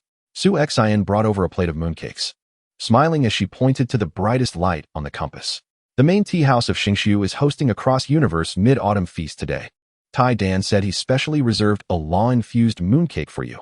Taking a bite will let you taste the flavors of 3 universes." Luo Feng observed the myriad of lights on the compass and suddenly felt that this small device resembled the heart of the multiverse. Each light a pulsating heartbeat conveying the same warmth. Just as he was speaking, the light representing the magic universe began to flicker, projecting a hologram of the tea house owner from that realm, a witch wearing a pointed hat, who was holding a glowing mooncake. "Luo Feng, Sr. We have crafted a storytelling mooncake using magic and the laws of space, allowing a single bite to unveil the mid-autumn legends of Earth. Do indulge." Laughter resonates from the projection, as guests from different universes gather together, joyfully exchanging wishes of happy mid-autumn in their native tongues, creating a scene as warm and flowing as a living painting. Li Dao remarked, "The essence of mid-autumn is unity." When individuals from diverse universes can share the same longing on a single day, the bonds of diversity truly penetrate the heart. Xiaoyan shared. At the mid-autumn feast of Duki Dalu, I ignited a colossal mooncake nebula in the sky with my elk. The people of Zhongzhou declared it the finest mid-autumn gift. Uzumaki Naruto exclaimed. The children of Konoha released multi-dimensional Kongming lanterns. Each lantern inscribed with blessings from different universes has now drifted above the law tree of Xingqiu. Luo Feng took a bite of the mooncake and was surprised to taste not only the familiar sweet red bean filling, but also the flavor of starlight from Xingqiu and the sweetness of the magical universe, prompting an uncontrollable smile. These ingenious creations, transcending light years, convey more than any ornate words could. They affirm that the multiverse is indeed a warm and unified whole. At midnight, the tea house door gently creaked open, revealing a small figure, the star language envoy of the Cosmic Youth Alliance, a little girl capable of communicating with the star language stone. She held the stone, radiating a gentle glow. Luo Qianbei, she said, the star language stone wishes for you to bestow a common name upon all the universe's anchor points. The girl looked up, her eyes sparkling like stars. Luo Feng accepted the star language stone, feeling the multitude of voices within, laughter, blessings, children's songs, and the winds and rains from diverse universes. After a moment of contemplation, he softly declared, let it be called Xing Chaguan. The stone suddenly illuminated, projecting the name Xing Chaguan into the night sky, instantly disseminating it across all universe anchor points. Soon, Luo Feng's communicator buzzed with countless messages. As the proprietors of each universe's Xing Chaguan echoed this name, as if reciting a gentle incantation. The little girl beamed, saying, the star language stone says this name carries the essence of home. In the early morning, dew dampened the balcony railing as Luo Feng remained seated, gazing at the star chart compass where all light points transformed into the emblem of Xing Chaguan. He understood that from this moment forth, the multiverse had acquired a shared name for home. No matter which universe one traversed, upon seeing the sign of Xing Chaguan, one would know there is warm tea, stories, and a place of waiting. He opened a new page in the chronicles of the tea house, sketching a simple coordinate beside the inscription, Xing Chaguan, the common address of the multiverse. Setting down his pen, he gazed towards the east where the dawn broke. A new day would bring forth new Xing Chaguans in various universes, and with them, fresh stories would commence amidst the fragrance of tea. And he would watch over this Xing Chaguan in Jiangnan City, witnessing the flow of the Star River and the ever-expanding warmth of the multiverse home. For he knew that as long as the lights of Xing Chaguan remained aglow, and as long as there were souls willing to brew a cup of warm tea for strangers, the tales of the multiverse would never meet an end. As dawn broke, the first rays of sunlight illuminated the balcony, causing the light points on the star chart compass to shimmer in the morning light, resembling countless gentle eyes, all gazing upon this hopeful starry sky. Chapter 47. The Star Tea Transmission and the Birth of the Multiverse on New Year's Eve in Jiangnan City. Fireworks burst into a dazzling display in the night sky. The tea house was adorned festively, with the glass surface of the Xingqiu lantern embellished with red window flowers from Earth, and pots of multidimensional flowers holding the golden red satin of Duki Dalu. Even the starry wind chime sent by Luffy was tied with the cherry blossom ties of Konoha, permeating the atmosphere with a sense of inter-universal celebration. The countdown began. Su Xin raised the timer, and the guests in the tea house joined in the countdown, including familiar faces from Earth, exchange students from Xingqiu, and a witch hurriedly arriving from the magical universe, holding luminous New Year's treats. 10, 9, 8. As the numbers reached 0, fireworks erupted outside, and the star language stone suddenly emitted a brilliant glow, projecting scenes of New Year's celebrations from all universes onto the walls of the tea house. Fiery fireworks from Duki Dalu, colorful lights from Konoha's ninjutsu, meteor showers from the law tree of Xingqiu, and the starry flames of the Pirate King world, countless brilliant images intertwined, creating a feast that spanned light years. Happy New Year! Wishes in different languages echoed within the tea house as patrons clinked their cups together. Alien friends mimicked Earthlings by making dumplings, while Earth children curiously fiddled with the floating teacups from the magical universe, their laughter louder than the fireworks. Li Dao remarked, from today onward, the multiverse has a shared new year. When different people say Happy New Year at the same moment, time acquires a warm significance.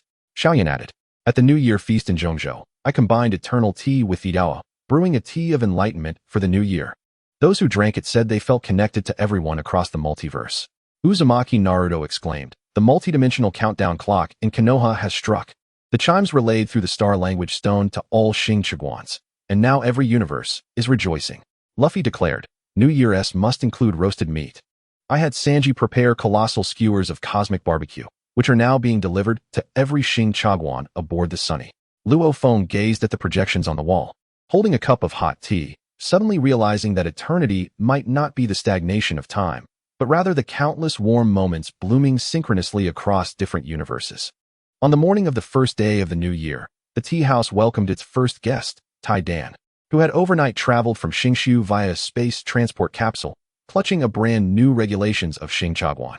Teacher, this is the set of guidelines established by all the proprietors of Xing Chagwan, Tai Dan said, flipping to the first page, which contained a single sentence. At all times and in all places, offer each visitor a cup of warm tea and a warm smile. Luo Feng accepted the regulations and signed his name at the end. The moment the ink dried, his signature emerged on all the regulations of the Xing Chagwans, like a silent promise spreading across the multiverse. In the afternoon, sunlight streamed through the Xingshu lantern, casting warm spots on the floor.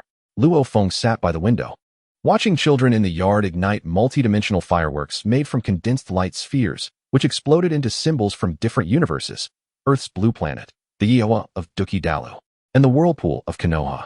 He understood that his story had long since woven into these children's childhoods, infused into the aroma of tea in each Xing Chagwan, and intertwined with the heartbeat of the multiverse. At this moment, a breeze rustled the wind chimes of the Xing Chagwan, carrying blessings from all universes, while the fragrance of tea wafted through the streets of Jiangnan City, as if whispering to every passerby, this is home, a starting point, the eternal lighthouse of the multiverse. He picked up his pen and inscribed on the title page of the Chronicles of the Xing Chagwan. The so-called Xing Chagwan is merely a place where individuals from every universe can find a cup of hot tea, a friend, and a sense of peace beneath the starry sky. Setting down his pen, he gazed out at the fireworks, a gentle smile gracing his lips. A new year, new stories, were just beginning, and the lights of the Xing Chagwan would forever shine, awaiting every soul returning home. Chapter 48. The Time Tea House and the echoes of the multiverse. In the afternoon of Jiangnan City, sunlight filtered through the glass of the Xingshu lantern, casting fragmented light patterns upon the tea house floor. Luo Feng sat in his usual spot, observing the time tea sandglass, a gift from a friend in the time universe. Instead of sand, it released condensed fragments of time, each piece harboring a memory of the Xing Chagwan. Look at this fragment.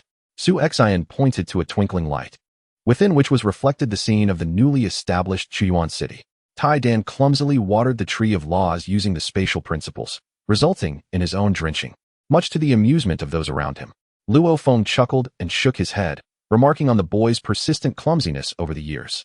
He turned the tea strainer, illuminating another fragment. This one depicted Luffy's Sunny as it first docked at Xingshu Dock. The crew, burdened with mountains of roasted meat, raced towards the Xing tea house, competing with the children of Xingshu, the scene bustling like a vibrant market. Time fragments flowed by, akin to flipping through a flowing Xing tea house yearbook. There was Xiao Yan brewing tea with in Xingshu, resulting in a teapot with a hole, Naruto using shadow clones to serve tea to 100 guests, only for the clones to bicker among themselves, and countless warm moments of different civilizations gathered in various Xing tea houses across unfamiliar universes. The Time Universe messenger remarked that these fragments automatically collected the most poignant moments. Su Xian picked up the largest fragment, revealing the simultaneous illumination of all Xing tea houses on New Year's Eve, countless light points connecting on the multiverse map like a glowing galaxy. They said this was the moment when the heartbeat of the multiverse synchronized most harmoniously. Li Dao noted that while time may pass, warm memories settle. These fragments are not mere shadows of the past, but seeds of the future, allowing later generations to understand that the harmony of the multiverse is built upon countless such moments. Xiao Yan added that the Duki continent's time tea strainer collected a delightful fragment, recording his first attempt at lighting tea with resulting in a burned table, which Luo Feng had to mend. Naruto exclaimed that the children of Konoha had turned time fragments into memory crystals, allowing them to hear the laughter of the Xing tea house, now the most popular souvenir in Konoha. As the afternoon sun softened, an elderly man using a cane entered the tea house. He was from the Forgotten Universe, which had recently revived through the connection of the Xing tea house after a period of silence due to a conflict of laws. The old man tremblingly handed Luo Feng a black time fragment, the most precious memory of their universe, the day the Xing tea house opened. When all residents came to drink their first cup of tea, Even the most stubborn elder of laws smiled. Luo Feng infused a hint of spatial principles into the fragment, causing it to emit a gentle glow, revealing the Xing Tea House in the Forgotten Universe, where individuals of different races raised their cups, their faces adorned with long-lost smiles. Outside, amidst the ruins, the first multiverse flower had quietly sprouted. He placed the fragment into the time tea strainer, which instantly radiated dazzling light as all fragments began to spin, ultimately merging into a bright orb of light. Within this orb reflected the signs of all the Xing Tea houses, shimmering under the same starry sky. The elderly man widened his eyes in astonishment. This was the shared memory of the multiverse. Luo Feng softly proclaimed that regardless of the universe or the experiences endured, as long as the lights of the Xing Tea House remain aglow, warmth shall never be forgotten. As evening descended, a holographic projection of Tai Dan appeared, set against the backdrop of Xingshu's multiverse forest, where saplings had grown into towering trees, adorned with time fragments from various universes, resembling fruits laden with stars. Teacher, we have built a memory tea house in the forest, Tai Dan exclaimed excitedly, pointing to a floating tea house filled with time tea strainers, where anyone could witness the warm moments of the multiverse. We just opened today, and many cried, realizing the universe is so gentle. Luo Feng gazed at the floating tea house and suddenly felt that this was the best legacy, not imposing experiences upon future generations, but allowing them to see, feel, and understand the profound connections that carry the hopes and efforts of countless individuals. As night deepened, Luo Feng placed the time tea strainer on the windowsill, moonlight streaming through it, casting moving shadows on the wall. He knew that more fragments would join in the future, capturing more warm moments, and that many would find their own touch of emotion within these fragments. He turned to the latest page of the Xing Tea House yearbook, which bore no writing. Only a newly collected time fragment depicting an alien child teaching an elderly earthling to use a star map compass, while the elder taught the child how to make zongzi. The scene quiet and beautiful, for he understood that the best stories require no written words. They reside in the fragments of time, within the fragrance of the Xing Tea House, and in every corner of the multiverse, quietly flowing, never fading. Chapter 49. The Xing Tea House fills the universe with the taste of original intent. The summer rain of Jiangnan City, infused with the fragrance of grass and wood, drummed against the eaves of the Xing Tea House. Luo Feng sat by the window, observing the rainwater converge into fine streams, washing shallow patterns on the bluestone slabs, reminiscent of the unseen connections threading through the multiverse. All the original intent teas of the Xing Tea houses were prepared. Su Xian entered with a holographic report, stating that Tai Dan and the others had improved upon his original recipe, blending local teas from each universe to create a brew that encapsulated the flavors of home while also infusing the aromas of other universes. Luo Feng received the report, which detailed the original intent tea recipes from various universes. The tea leaves from Duki continent mixed with starlight powder from Xingshu, cherry blossom tea from Konoha enhanced with sweeteners from the magical universe, and even the Forgotten Universe contributed their special revival grass, claiming it would imbue the tea with the essence of rebirth. Today marked the centennial anniversary of the Xing Tea House, with all establishments simultaneously hosting original intent tea gatherings. Su Xian pointed outside, where a colossal celebratory airship cruised by, projecting moments from the past century of the Xing Tea houses, from the first tea house in Jiangnan City to the now extensive network of Xing Tea houses spanning the multiverse. The flowing images narrated a timeless fairy tale. The tea house was already filled with guests, including the silver-haired first-generation realm master, young messengers newly joined to the alliance, and old friends from various universes who had come to the Xing Tea house. An elder from a mechanical civilization gently caressed the table with his metallic fingers, tracing the name he had etched a century ago. Though faint, it carried the warmth of time. Mr. Luo, do you remember me? Approached a middle-aged man with horns, offering a cup of original intent tea. I was the first demon envoy to visit Earth's Xing Tea house, and you brewed me my first cup, saying even demons could possess a gentle flavor. Luo Feng nodded with a smile. Of course I remember. You spilled the tea and remarked that Earth's tea was too hot. The middle-aged man laughed heartily. Now my children eagerly await their turn to visit the Xing Tea house for tea. This must be the gentle flavor you spoke of. Li Daoud commented that the significance of a century lies not in the passage of time, but in the unwavering original intent. From the first cup of tea to the 100th, you have always remembered that the essence of the Xing Tea house lies not in rules, but in the hearts of people. Xiao Yin remarked that many old friends had come to the original intent tea gathering from the Duki continent, reminiscing about the tension of their first inter-universal exchanges, realizing in retrospect that good tea never changes its flavor based on who drinks it. Naruto noted that the original intent tea gathering in Konoha had turned into a reunion, with everyone sharing amusing tales of their first journeys to other universes, culminating in a chorus of the Shing Tea House theme song. As evening approached, the rain ceased, and the setting sun gilded the sky with a golden hue. Tai Dan entered, accompanied by representatives of the Cosmic Youth Alliance, carrying a massive original intent cake, crafted from ingredients of various universes. Replicating the iconic Shing tea houses of the past century, with the small tea house from Jiangnan City atop. Teacher. This cake was made collaboratively by all the owners of the Shing tea houses. Tai Dan cut the first slice and offered it to Luo Feng. Each ingredient sourced from different universes, much like the centennial dream of the Shing tea house, realized together. Luo Feng accepted the cake, savoring the creamy flavor of earth, the fruity aroma of Xingshu, and the sweetness of the magical universe, his eyes glistening with warmth. He understood that this cake contained more than mere ingredients. It encapsulated the dedication of every tea house owner over the past century, the smiles of every patron who entered the tea house, and the most precious shared memories of the multiverse. As midnight approached, the guests of the celebration gradually dispersed. Luo Feng sat alone by the window, gazing at the cup of Chuxin tea on the table. The tea leaves unfurled slowly in the water, resembling a blooming flower of the multiverse, exuding a fragrance that transcended 100 years. He opened the centennial special edition of the Shing Tea House yearbook.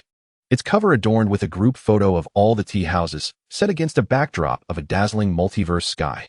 He took up his pen and inscribed on the title page, "What we call a century is merely a cup of tea after another, a smile following another, and a heart that remains ever warm." Setting down his pen, he turned his gaze toward the starry sky outside.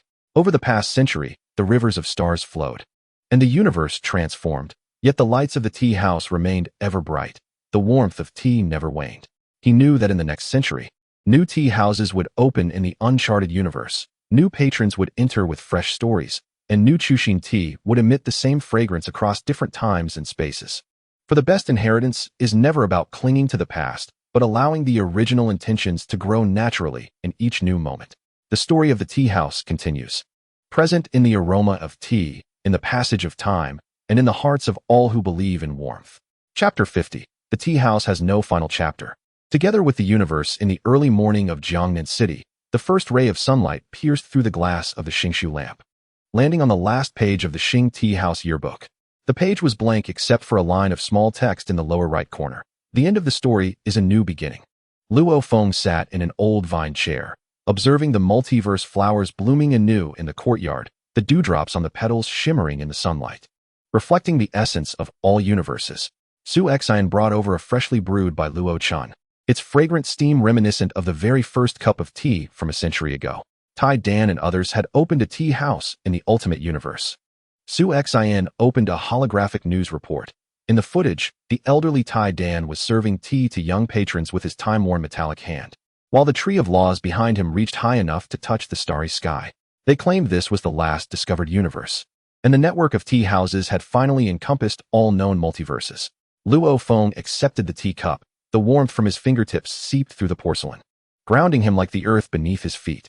He recalled the morning when he first set foot on the Xingshu planet, the diverse smiles at the cross-civilization tea gathering, and the warm fragments of time.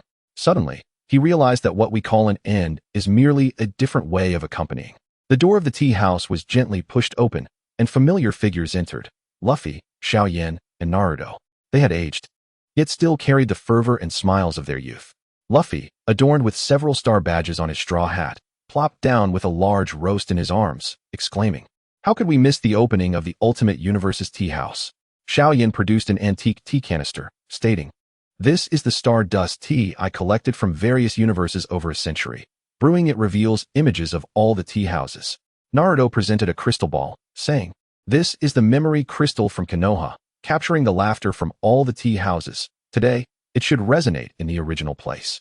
As the Stardust tea was poured into the teapot and the memory crystal illuminated, the air of the tea house was instantly filled with the fragrance of all universes, and laughter intertwined around them. Children's playful giggles, friendly banter of old companions, greetings of first encounters, and cheers of long-lost reunions. Li Dowd. To achieve completeness is not to reach an end, but to make every moment a landscape worth reminiscing.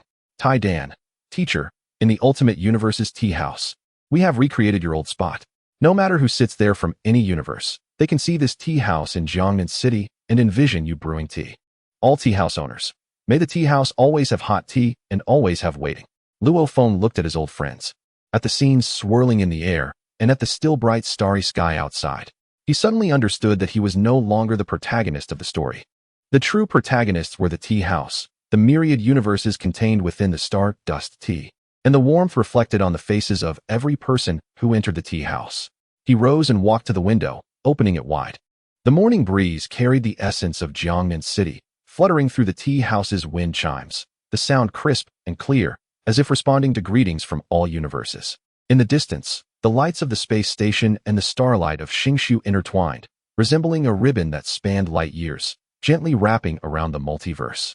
"It's time to brew tea," he said with a smile, just as he had done on countless mornings before, lifting the teapot and pouring in boiling water. The leaves unfurled in the water, retaining their familiar elegance. The sunlight was just right, the aroma of tea was rich, and his old friends were nearby. The starry sky not far away.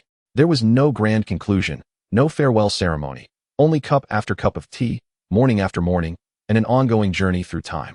For the story of the tea house never has a final chapter. It lives on in the morning light of every universe, in the smiles of every patron, and in the eternal moments of the multiverse, forever vibrant and forever warm. Just like this moment, Luo Feng lifted his teacup, addressing the fragrant room and the distant starry sky, softly proclaiming, "Please, enjoy the tea." Chapter 51, The Warmth Lingers. A new chapter awaits. The tea house in Jiangnan City continued to open promptly in the morning, the creaking of the door hinges echoing a greeting that had persisted for a century. Luo Feng polished the familiar teacups, his fingertips brushing over the delicate grooves along the rim, traces left by countless touches, harboring warmth that surpassed time itself. "Mr. Luo, this is the Star Court tea cake sent from the Ultimate Universe." The messenger placed a hefty box down. "Mr. Tai Dan said that the tea brewed from it captures the aftertaste of all the tea houses." Luo Feng opened the box, revealing a tea cake marked with intricate patterns resembling a three-dimensional map of the multiverse, Xingshu's Tree of Laws, Konoha's Hokage Rock, and the volcanoes of Do-Chi continent flowed quietly within. He took a small piece, placing it into the teapot, and as boiling water was added, ripples like starlight danced upon the surface, the aroma wafting forth, truly embodying the crispness of Xingshu, the sweetness of Konoha, and a hint of roast from Luffy's ship. "You're getting quite adept at this," Luo Feng chuckled. As he poured the first cup of tea, words appeared at the bottom. The last page of the story is the prologue to a new tale. No sooner had he spoken than the door of the tea house swung open, and a young girl with a backpack dashed in, her braids tied with ribbons of Xingshu flowers. She was the new star envoy of the Cosmic Youth Alliance, the granddaughter of the girl who could communicate with the star language stone. "Grandpa Luo." The little girl raised a glowing fragment of the star language stone, exclaiming, "The star language stone says that at the edge of the ultimate universe, an unnamed light has been discovered, reminiscent of the law fluctuations you first saw in Xingshu." In the fragment, a gentle beam of light meandered through the darkness, like a path waiting to be illuminated. Luo Feng gazed at that light, suddenly remembering long ago when he stood on Earth's defense line, the first time he gazed into the depths of the universe, realizing that some yearnings would never be dulled by the passage of time. Li Daoed, at the end of light, there is always new light. The beauty of the multiverse lies in the endless unknown waiting to be treated gently. Tai Dan, teacher, we're preparing to form a new light exploration team. Let the younger generation see what that light is. Would you like to be our honorary captain? No work needed, just tell stories. Xiaoyan New Light? Sounds perfect for refining the Qi Ling Dan. I instructed my disciples to prepare the Donlu, ready to embark at any moment. Mingren inquired whether the expedition team required a guide, mentioning that the young ninjas of Mai had developed a transcendent spatio-temporal perception technique, enabling them to locate the direction of the Xing Chaguan in unfamiliar universes. Luffy expressed his enthusiasm for new adventures, insisting he must be included, proclaiming he had instructed Sanji to transform the Sunny into a mobile tea house, seamlessly blending exploration with tea brewing, an exquisite endeavor. Observing the lively messages in the group chat, Luo Feng lifted his teacup, the warmth perfectly attuned, akin to the anticipation of a departure's clarion call. He understood that an ending merely serves to place a temporary comma in a narrative, while the courage and yearning concealed within the fragrance of tea perpetually propel individuals toward their next journey. In the afternoon, A unique guest arrived at the tea house, an astral spirit cultivated through the laws of diversity, a new life born from the resonance of principles, resembling a translucent youth. His form radiant with the luminescence of all universes. I hail from the light of the ultimate universe. The astral spirit's voice chimed like wind chimes. The light there indicated it had awaited longingly, eager to savor the first cup of tea. Luo Feng prepared a cup of by Luo Chan. Observing the ripples in the tea as they danced in the astral spirit's hand, merging with his luminescence. The spirit closed his eyes and softly murmured, I taste the rain of Jiangnan City, the winds of Xingxiu, and the laughter of countless people. As evening descended, the setting sun elongated the shadows of the tea house. Luo Feng stood at the entrance, watching the little girl and the astral spirit chase each other in the courtyard. Petals from the multidimensional flower cascading upon them like a sprinkling of luminous stars. He realized he might never personally traverse that new light, yet there would always be someone who would carry the warmth of the tea he brewed, along with the stories of Xing Chaguan, to distant realms. He turned back inside, inscribing a new line on the blank page of the Xing Chaguan yearbook. As long as there are those who brew tea, the stories will eternally continue. Outside the window, the starry sky gradually brightened. In the direction of the ultimate universe, that unnamed beam of light resonated with the starlight of Xingxiu, as if to say, we await you. Bring tea along. The warmth lingered, and a new chapter awaited to unfold. This tea house would remain here, boiling water, awaiting the next sound of the door opening. Chapter 52. New Light Guides. Tea aroma accompanies as the morning light of Jiangnan City spilled over the threshold of the tea house. The emblem of the New Light Expedition team shimmered under the sun. Taidan was surrounded by a group of youthful faces in the courtyard, each adorned with a mini sign of Xing Chaguan on their backpacks, a pre-departure commitment to carry a mark of home wherever they ventured. Master, this is the portable tea stove. Taidan proudly presented a fist-sized metal stove, its surface inscribed with spatial magic arrays, optimized by your spatial principles to directly absorb cosmic energy for brewing tea. Ensuring warmth could be enjoyed anywhere. Luo Feng accepted the tea stove, and upon his fingertips brushing the magic array, the stove immediately glimmered with starlight, revealing the star map of the domains the expedition team was about to traverse. He placed a handful of stardust tea into the stove, infusing it with a strand of spiritual energy, and the tea's fragrance transcended spatial fluctuations, wafting toward the direction of Xingxiu, where the tree of principles gently swayed, as if responding to the aroma originating from the starting point. Grandpa Luo, are you truly not coming with us? The little girl looked up, her braids adorned with Xingxiu flowers swaying in rhythm. The astral spirit remarked that within the new light, there existed singing tea leaves that only those who understood tea could comprehend. Luo Feng chuckled, ruffling her hair. I will await your return with tea leaves. Besides, he pointed to the tea stove, my tea spirit has already embarked with you. Li Dao stated, what we call inheritance is allowing your soul to reside within the footsteps of many. Luffy exclaimed, the expedition team has set off. The kitchen of the Sunny is already piled high with roasted meat and tea leaves. We guarantee that the beings in the new light will savor the universe's finest delicacies. Xiao Yin chimed in. The apprentices have blended Qiling Dan with stardust tea to create adventure energy packs. Consuming one invigorates the spirit for 3 days. Infused with the aroma of tea, astonishing. Mingren added, the guide team of Maya's already paved the way with their perception techniques. Indeed, friendly energy waves abound in the new light, like numerous lights from Xing Chaguan illuminating the surroundings. The tea house's broadcast played a melody of blessings from various universes, the alchemists of Duki continent collectively chanting a peace spell, my ninjas performing a journey tune with chakra, and even the inhabitants of the forgotten universe uttering ancient words wishing for the fragrance of tea to accompany you. As the clarion call of departure resounded, the expedition team's spacecraft ascended sequentially, forming a massive character for tea above the tea house. The little girl peered out of the porthole, holding up a fragment of the star language stone, which reflected the image of Jiangnan City's tea house, as if she had tucked the coordinates of home into her embrace. Luo Feng stood on the terrace, watching the spacecraft vanish into the starry dust, the warmth still lingering in his tea stove. Su Xian approached, handing him a new Xing Chaguan log, the first page inscribed, New Light Chapter, awaiting records. In the afternoon, patrons in the tea house continued their conversations, sipping tea, as if the expedition's departure were merely a commonplace interlude. A young man from a mechanical civilization narrated the story of the original Xing Chaguan to the children, recounting how Luo Feng melted the barriers between different universes with a cup of tea. How grand is that? Luo Feng interjected with a smile as he passed by. It was merely coincidental that someone was willing to extend a teacup, and someone else was willing to reach out a hand. The young man diligently noted in his journal. I must inscribe this phrase in the New Light expedition notes to inform friends in the New Light that we come not to conquer, but to offer tea. As evening approached, the astral spirit unexpectedly appeared at the entrance of the tea house, his luminescence brighter than before. He extended his hand, revealing a crystalline tea leaf resting in his palm, adorned with the patterns of New Light. Friends in the New Light conveyed that this was the seed of the welcoming tea.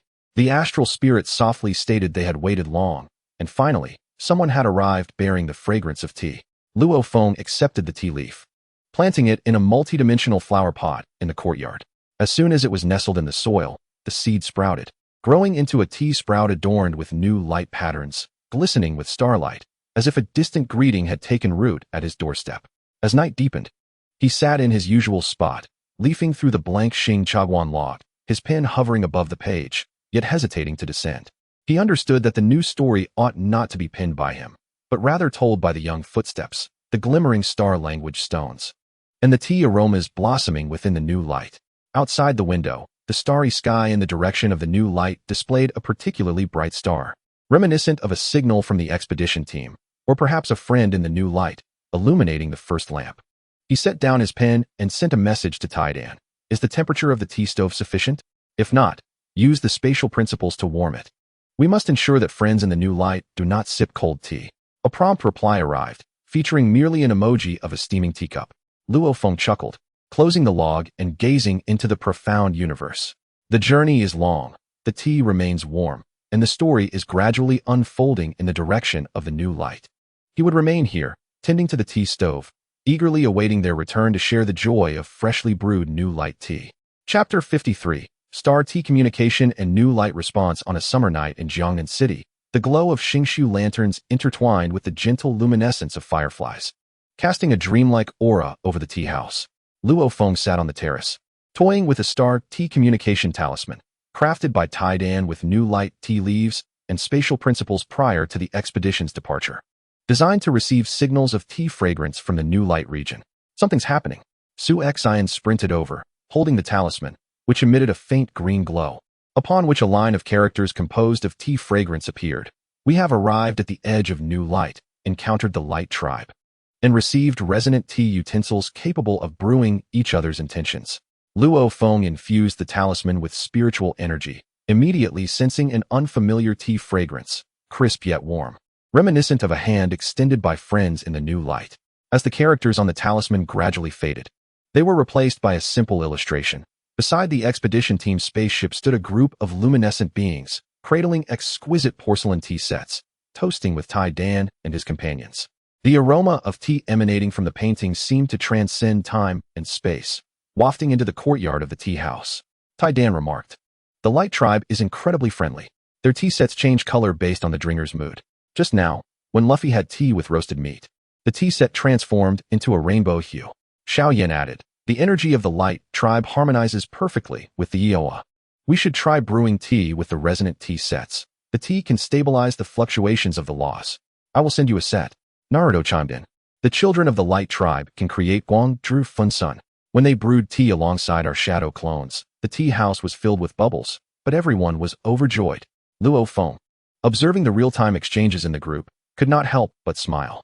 These interstellar interactions, devoid of complex agreements or solemn negotiations, transformed two unfamiliar universes into friends through a mere cup of tea and a shared smile.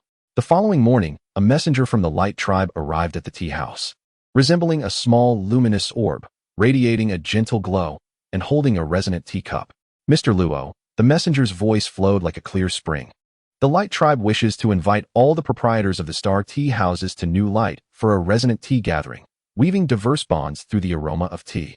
He placed the teacup on the table and poured in the tea, which instantly reflected the law tree of Star Continuum, the cherry blossoms of Mai, the volcanoes of Duki Continent, finally settling on the tea house in Jiangnan City. As the imagery flowed, it felt as though all the landscapes of the universes were encapsulated within a single cup of tea. "We waited for far too long," the messenger softly said, "believing the universe to be lonely, only to discover, upon inhaling your tea's fragrance, that everyone has been brewing tea, waiting for friends." Luo Feng took the teacup, and within it, He saw his younger self serving tea to the first alien guest, the scene overlapping with the present, evoking a wondrous sense of time looping. He understood that from the first cup of tea to the 100th, from Earth to new light, some things had never changed, the yearning for connection and the steadfastness for warmth.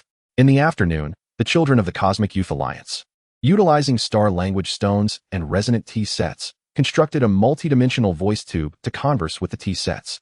The voices could travel through the star language stones to all the star tea houses, even reaching the light tribe of new light. "Greetings, friends of the light tribe," a child from Earth exclaimed into the voice tube. "Our diverse blossoms have bloomed, and we await your visit." Soon, laughter echoed back from the voice tube, accompanied by the melodious resonance of the light tribe's children. "Our new light tea has also sprouted. The tea brewed carries the flavor of stars." The tea house erupted with joyous laughter as children from different civilizations shared snippets of their lives through the voice tube, akin to a tea gathering that transcended the cosmos. Simple yet pure. As evening approached, Luo Feng brought the new light tea seedling indoors, fearing the night dew might frost it. The leaves of the seedling shimmered under the light, as if conveying greetings from new light. He knew that before long, this tea seedling would grow, producing tea leaves capable of brewing the flavor of new light, and perhaps then, friends from new light would sit in this courtyard, sipping the tea it brewed and conversing about their respective universes. He opened the Star Tea House Chronicle and inscribed on the first page of the new light chapter, "The finest bond is not forged through laws or technology, but through a cup of tea that reflects each other's landscapes, and a heart willing to wait." Outside the window, the starry sky towards new light grew ever brighter, resembling countless lamps igniting or innumerable cups of tea, simultaneously exuding fragrance across various universes. He understood that the tale of the resonant tea gathering was merely beginning. This time, there would be more tea aromas, more smiles, and more universes joining this cosmic tea gathering. For no matter how vast the universe, it could never surpass the willingness to share a cup of tea. Chapter 54. Bonds forming a web, tea aroma becoming a river in the early morning of Jiangnan City. The mingling fragrances of new light tea and diverse blossoms filled the air. Luo Feng pushed open the door of the tea house and discovered a faint ring of luminous patterns on the threshold. The guiding light trail left by the messenger of the light tribe the previous night. Following the light trail, he could see the distant starry sky, where new light connected with various star tea houses across the universe, resembling a shimmering web. "Mr. Luo, the multidimensional bond is complete." Tai Dan's holographic projection sprang forth from the light trail, with the backdrop of the new light resonant tea gathering, where members of the light tribe and the expedition team held hands around a colossal resonant tea set. Above the tea set, countless light trails intertwined to form a network, utilizing the energies of the resonant tea sets and star language stones to connect all the star tea houses across the universe. Now, brewing tea in any star tea house allows the aroma to be sensed by other universes. Luo Feng picked up the teapot and poured new light tea into a cup. As soon as it was filled, the air in the tea house was infused with the fragrance of Mai's cherry blossoms, the charred aroma of Vogue from Duki continent, and even the refreshing light resonance of new light, as different tea aromas blended together, resembling a flowing river. "Do you smell it?" Tai Dan exclaimed excitedly. The elder of the light tribe said this is the breath of the universe. Each star tea house is a lung lobe, breathing and pulsing together, Li Dao remarked. When the aroma of tea transcends light years to merge, the multidimensional universe truly becomes one family. The so-called bond has never been visible lines. It is these invisible resonances. Xiao Yin noted. The resonant tea set from Duki continent suddenly lit up. The tea poured and automatically divided into over 100 portions, drifting towards various star tea houses. The people of Zhongzhou say this is tea teleportation. Naruto added. The children of Mai are playing cross-universe relay tea brewing. The Earth Child adds tea leaves. The Star Continuum Child adds hot water, and the new Light Child adjusts the flavor, resulting in tea so delicious it brings tears. In the morning, a group of artisans from different universes gathered in the courtyard of the tea house, crafting a multi-dimensional tea table using their respective specialties. The tabletop was made of the law wood from Star Continuum. The legs were fashioned from Yeo copper of Duki continent, and the corners were adorned with cherry blossom jade from Mai. Even the Light Tribe contributed new light crystals, creating transparent teacup trays. This table was designed to accommodate all friends from the universe. The artisans laughed as their tools clashed harmoniously, resembling a symphony of fusion. Luo Feng observed their industrious figures, suddenly recalling many years ago when he first encountered individuals from different civilizations in Star Continuum. feeling the tension and hesitation then, compared to the current camaraderie and laughter, as if separated by two universes. And all this change began with a shared cup of tea. In the afternoon, an elder from the Light tribe transmitted an image through the bond, with the new Light resonant square behind him, filled with tea sets from various universes. The residents of the Light tribe were learning to brew tea from different universes alongside the expedition team. Mr. Luo, the elder's voice carried the weight of light. We have erected a statue of the first cup of tea at the center of the square, capturing your gesture of offering a teacup to an alien guest. We wish future generations to know that the fusion of diversity begins with respect. Luo Feng gazed at the statue, feeling a wave of emotion. He had never anticipated that such an ordinary act would be commemorated with such solemnity. However, upon reflection, he realized this might embody the essence of legacy, not merely remembering an individual, but cherishing the goodwill behind that action. In the evening, the multidimensional tea table was finally completed. When the first cup of new light tea was served on the table, it immediately illuminated with flowing light trails, connecting each seat, as if pulling all friends from the universe to gather around the same table. The children cheered around the tea table, while the alien friends imitated the earthlings in toasting. The small luminous beings of the Light tribe danced above the tea table, scattering flecks of starlight, adorning this gathering across light years with the most exquisite embellishments. Luo Feng sat at the head of the tea table, gazing at the beaming faces surrounding him, immersed in the fragrant aroma of tea. Suddenly, he felt that true fulfillment lies not in grandiose achievements, but rather in the presence of a table that accommodates all, a cup that brings smiles to everyone, and a starry sky that allows the entire universe to breathe in tranquility. He raised his teacup towards the distant light, softly proclaiming, "Cheers." In countless cosmic tea houses, the sound of clinking cups resonated, akin to innumerable hearts beating in unison. The bond had transformed into a web, and the fragrance of tea flowed like a river. The tales belonging to the multiverse unfolded a warmer chapter amidst the fragrant essence of new light. Chapter 55, Boundless Tea Table. Shared starlight, the autumn sun in Jiangnan City filtered through the crystal tray of the multiverse tea table, casting delicate patches of light onto the ground, resembling a scattering of luminous tea leaves. Luo Feng occupied the main seat. Observing friends from diverse universes gathered around, a venerable elder of the Light clan cradling a new light crystal cup, a craftsman from the mechanical civilization polishing the legs of a copper table with otherworldly flames, and even Luffy, who rarely sat upright, unwilling to take a bite from the skewered meat in his hand. To new encounters, Luo Feng raised his teacup, and immediately, the tea table illuminated with a radiant connection, linking every seat. The distant network of bonds in the starry sky flickered in synchrony, as if sending an invitation for shared drinking to all the cosmic tea houses. Cheers in various languages echoed throughout the tea house, and in the moment the tea slid down each throat. Everyone savored a melange of flavors, the verdant by Luo Chun from Earth, the starlight tea from Xing Su, and the crisp essence of new light, weaving together a gentle poem upon their tongues. The elder of the Light clan closed his eyes and softly remarked, "I can taste it. The essence of all universes is so warm." The craftspeople then took out their tools, engraving symbols of each universe onto the multiverse tea table, the blue planet of Earth, the tree of laws from Xing Su, the light bands of new light, and the whirlpool of Mai. In the end, all symbols formed a circle, encircling the multiverse within a single tea table. This table had neither a beginning nor an end. The craftsman chuckled, saying, "Just like our fate, after this cup, there will be another." In the afternoon, children gathered around the tea table, playing a game of storytelling. The Earth Child began, "Once upon a time, there was a cosmic tea house," while the child from Xing Su continued, "Inside, there was a tree that brewed tea." The child from New Light added, "The tree was adorned with the smiling faces of friends." Ultimately, all the children exclaimed together, declaring they would forever drink tea together. Luo Feng listened to their tales and suddenly realized that these children understood the profound truths of the multiverse better than anyone. The intricate laws and distant light years were, in their eyes, merely the simple joy of sharing tea. As evening fell, the elder of the Light clan handed Luo Feng a piece of new light crystal, which encapsulated the core principles of new light. This was not merely a gift, but an invitation. The elder earnestly expressed, "We wish for the principles of new light to merge into the multiversal forest, just as new light tea integrates into your tea's fragrance." Luo Feng accepted the crystal and walked to the multiversal forest in the courtyard, burying the crystal in the soil. Instantly, all trees from different universes illuminated with the patterns of new light, and even blooms of new light-colored flowers blossomed among the branches. filling the air of Jiangnan City with their aroma.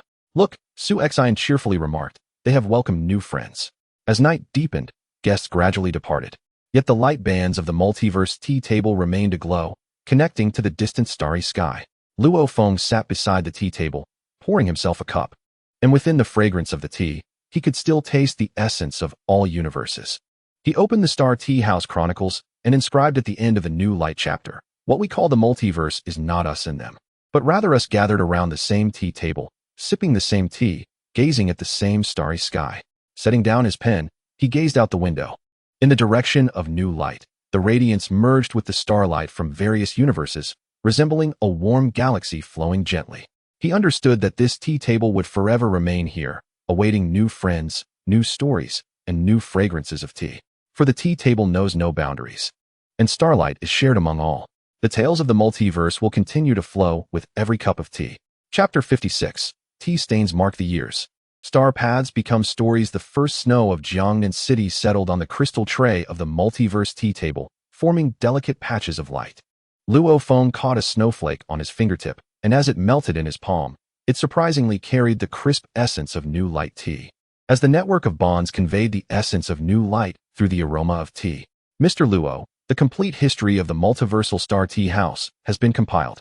A young person from the Cosmic History Research Institute entered, holding a thick book with a cover made of Shing-Su wood and new light crystal.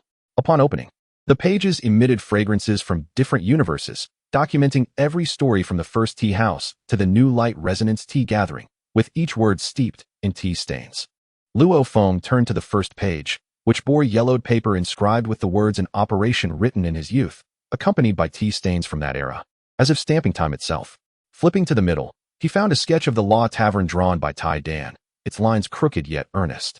Luffy's bold inscription of I love to eat written in barbecue oil, and the Light Clan's graceful character for tea, seemingly glowing with vitality.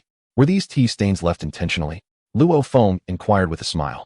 Indeed, the young man nodded. Each stain comes from a different star tea house. The Bai Luo Chun stain from Earth is brown. The Starlight tea stain from Shing-Su carries a hint of blue, and the new light stain glows. We wish for future generations to understand that these stories are not fabricated. Real people have shared tea in these houses for many years. History should not be mere cold text, but rather warm memories, Li Dowd commented. This tea stain proves that the fusion of the multiverse is a warmth that truly occurred. I wrote the preface for the complete history. I said the first cup of tea brewed by the teacher is mightier than any law. They claimed it was too exaggerated, but I find it wholly accurate. Taiden added, in the complete history version from the Duki continent, I included the recipe for the otherworldly tea. Future generations can brew cross-universal tea following the guide. How wonderful. In the afternoon, a reading event for the complete history was held in the tea house. Individuals from different universes took turns to read aloud. When the envoy of the Light Clan read the new light section, the rhythm of light resonated in his voice. The elder from the mechanical civilization read the early chapters with a metallic voice filled with emotion. Even the children eagerly read Luffy's barbecue and tea, bursting into laughter. When the passage about Luo Feng's first tea brewing in Shing-Su was read, the entire venue fell silent.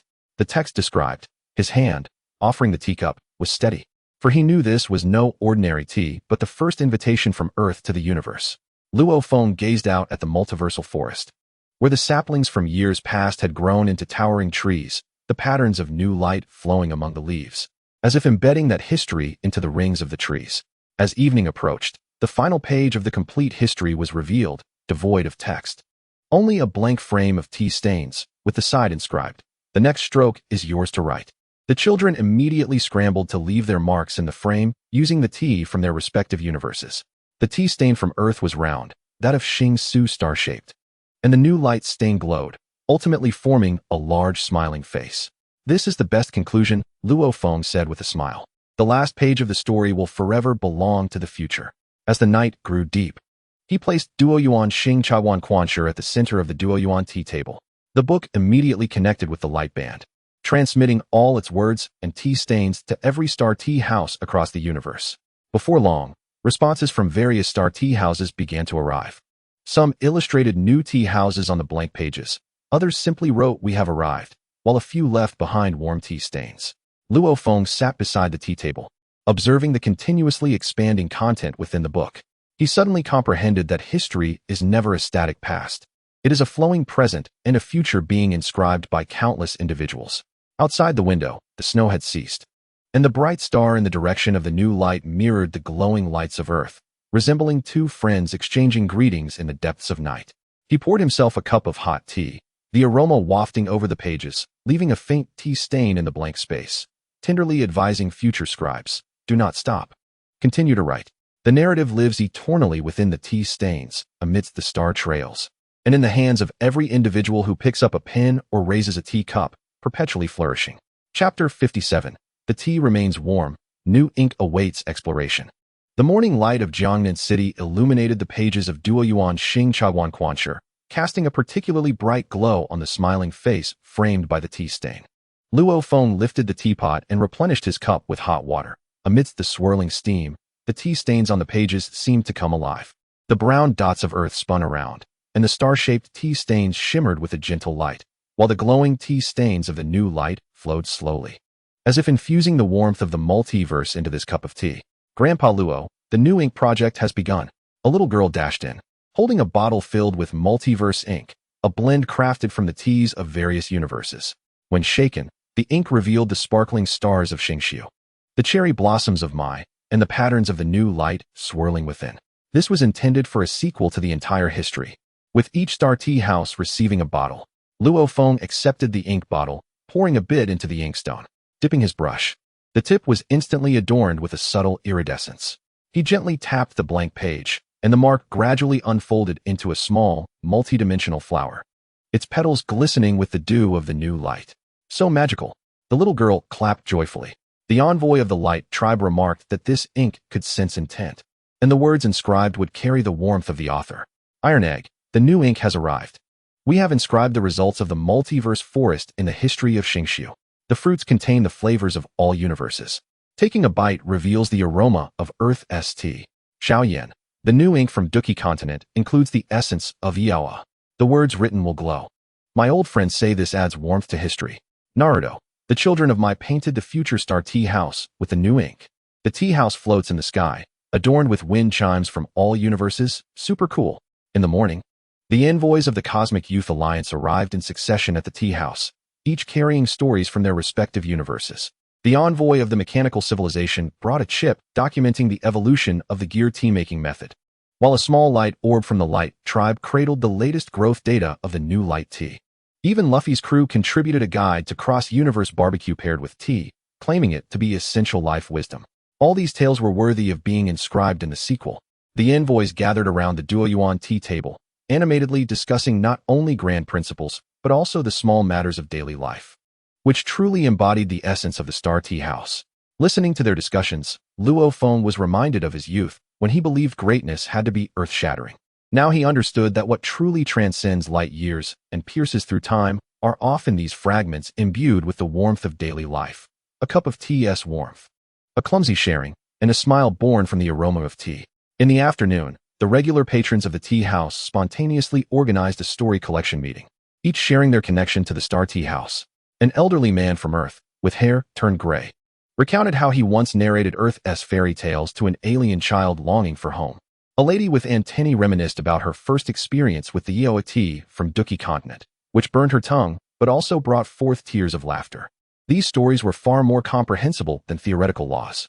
A young interstellar traveler diligently recorded them in his notebook, vowing to share these tales with others in new universes, conveying that the Star Tea House is not merely a cold structure, but a box filled with countless warm memories.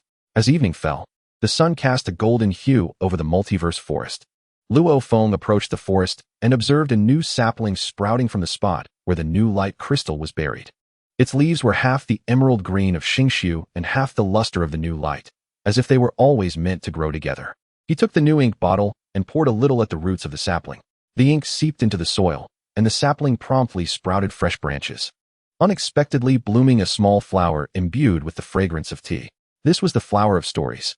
The star spirit, appearing by his side unawares, softly remarked that every story remembered would cause it to bloom more vibrantly. Gazing at the flower, Luo Feng suddenly perceived that the essence of inheritance may not lie in deliberately preserving anything, but rather in continuing to share warm stories and passing on the warmth of tea, naturally allowing new life to grow, carrying these memories forward. As night deepened, he sat beside the Duoyuan tea table, watching as new stories continuously accumulated in Duoyuan Xing Chawan Quanshi, the new ink yet to dry. The starry sky outside remained bright, and in the direction of the new light, it seemed countless eyes were eagerly anticipating what the next story would be. He set down his pen and sent a message to Iron Egg. The new ink is ready. Await your first stroke. A swift reply followed, accompanied by a photo of Iron Egg holding a brush against the backdrop of Xingshu's multiverse forest, captioned, "On my way. I brought Xingshu's new tea to drink and write." The aroma of tea lingered, the ink still fresh, and the blank pages of stories awaited new inscriptions. Just like this tea house, forever opening its doors at dawn, always having a cup of hot tea ready for new tales to enter. Chapter 58. The fragrance of ink permeates tea, stories bear fruit. The spring rain of Jiangnan City pattered gently against the crystal tray of the Duoyuan tea table, accumulating into small puddles that reflected the flowing clouds of the sky and the story flowers in the courtyard. Luo Feng sat by the window, gazing at Duoyuan Xing Chawan Quanshi sprawled across the table, the words inscribed with the new ink already dried. Yet the pages still seemed to carry the unique aroma of the multiverse ink. Mr. Luo, the multiverse forest of Xingshu has borne fruit. Iron Egg's holographic projection appeared, mist swirling around it, with the background showcasing the fruit-laden tree of laws, each fruit bearing symbols from different universes. The elder of the Light tribe proclaimed that this represented the fruit of stories. Every story diligently recorded yields a fruit. In the projection, Iron Egg plucked a fruit emblazoned with the emblem of Earth's tea house, cracked it open, and to his astonishment, a stream of Bai Luo Chun tea poured forth, the fragrance wafting through the screen into the tea house, infused with the clarity of Xingshu. "It tastes just like the first cup of tea you brewed with me." Iron Egg cheered, while the elder stated that this forest remembers the original flavors. Li Daoed, the fruit of stories is the best recompense. The kindness you sow will eventually return to you in warm ways. Xiao Yan, the fruit from Duki continent exudes Yaoa tea. The old friends say we should save the fruit for the next generation to taste the tea we enjoyed back then. Naruto, the fruit from my glows. The children hang them on trees, and at night they shine like stars, calling them the stars of stories. In the morning, the editorial team for the sequel to the entire history was officially established, comprising members from all-star tea houses, mechanical civilization scholars skilled in documentation, poets from the Light tribe who could make words glow, illustrators from the My Ninjas, and even a culinary story specialist recommended by Luffy, tasked with recording all the culinary delights paired with tea. The first volume shall be titled Daily Life at the Tea Table, the team leader chuckled, suggesting they write about their current experiences, gathered together to drink tea, chat, and recount stories. How delightful it is.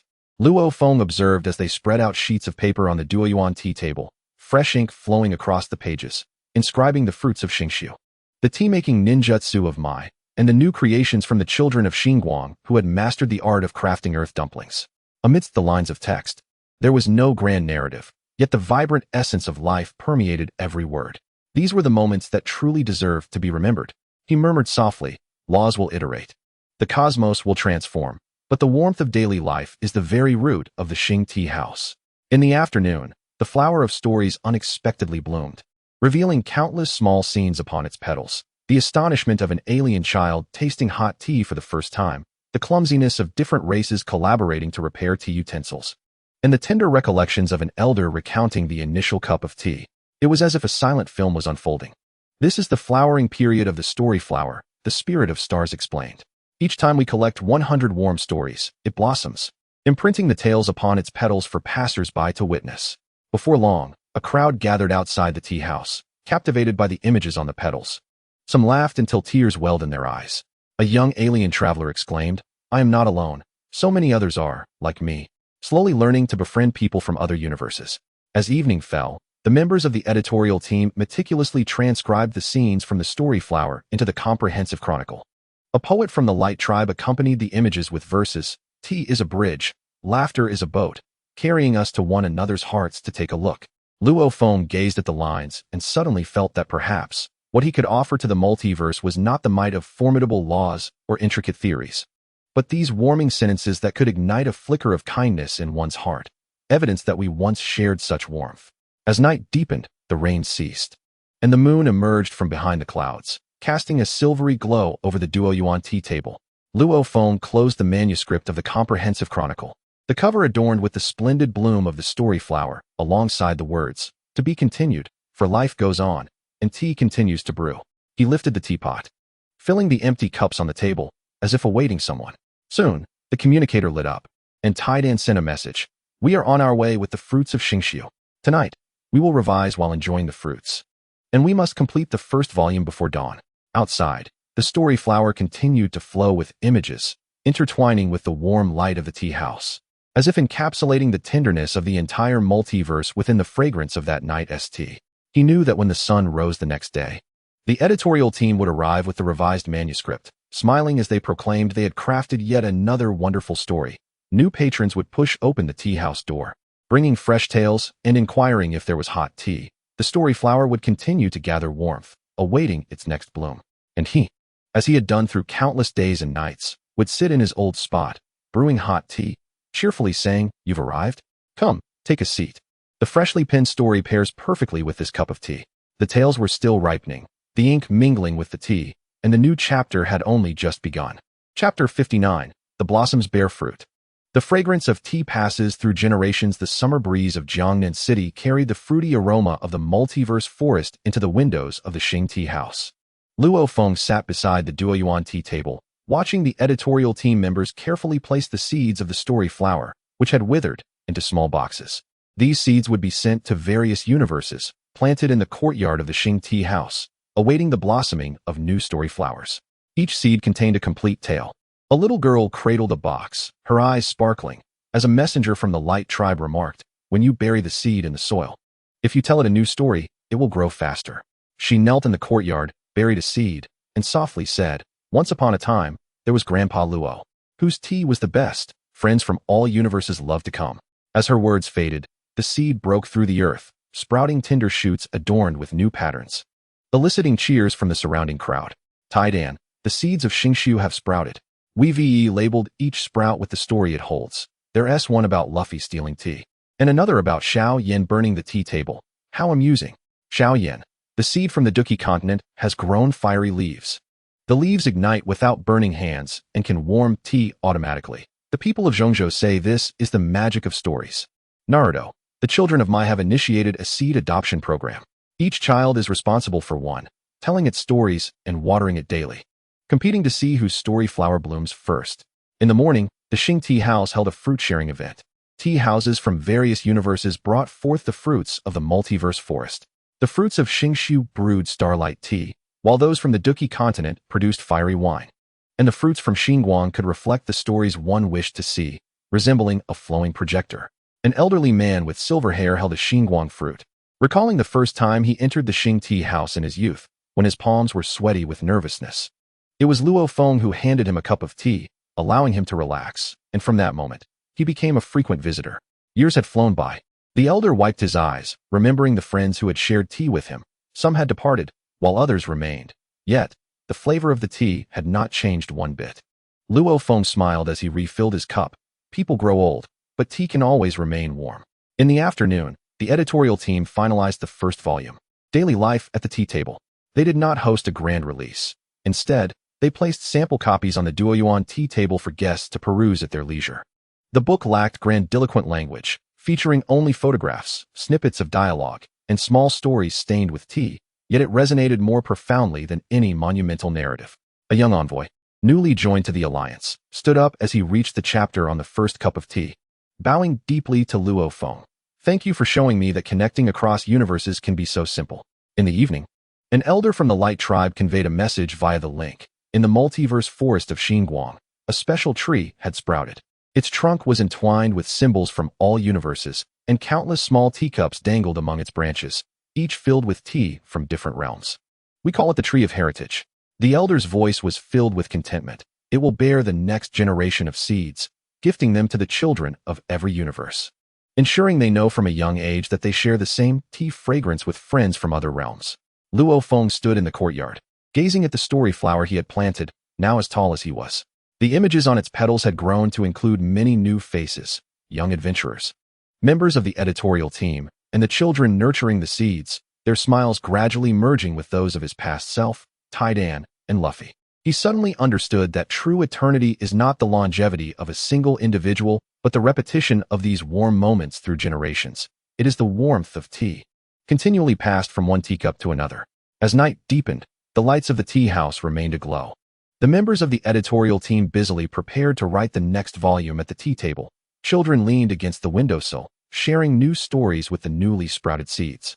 In the distance, the starry sky, shining brightly towards the direction of Xinguang, seemed to smile as well.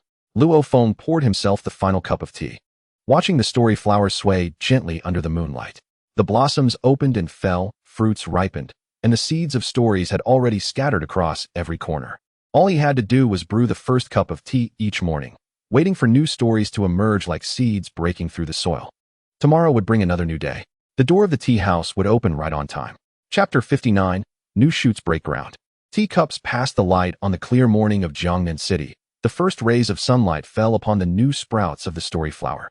The dewdrops on the leaves refracting a kaleidoscope of colors, reflecting the busy figures of the editorial team.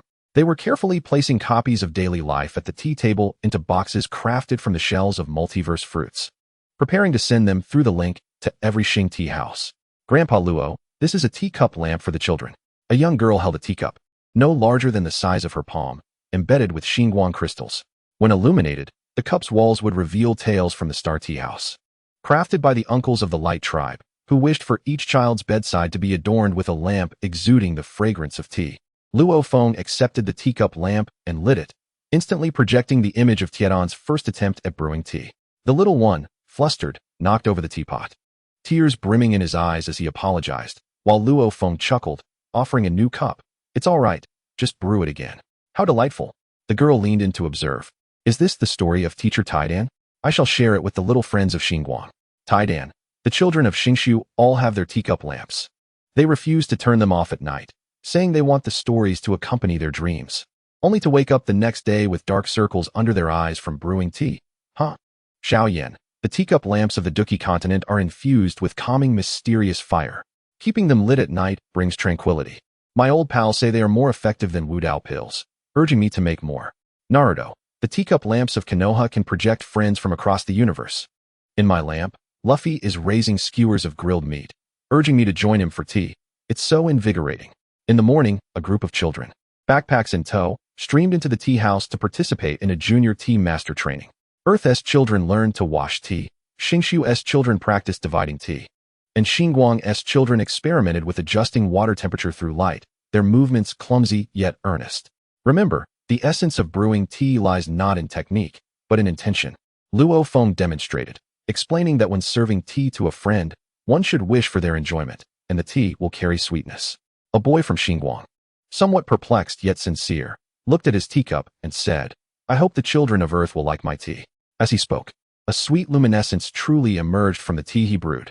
In the afternoon, a new wooden plaque adorned the diverse tea table, inscribed with the teacup lamp transmission plan.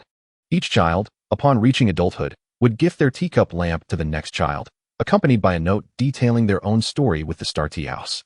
Thus, the narrative would pass on like a relay baton, forever continuing. The children animatedly discussed, their juvenile handwriting crooked on the notes, yet filled with sincerity. An Earthchild wrote, I met friends from Xinguang at the Star Tea House. We promised to cultivate tea that glows. A child from Xingshu illustrated. This is how Grandpa Luo taught me to brew tea. He said the tea remembers everything. Luo Feng gazed at these notes, perceiving countless delicate threads, one end tethered to the present, the other reaching into the future.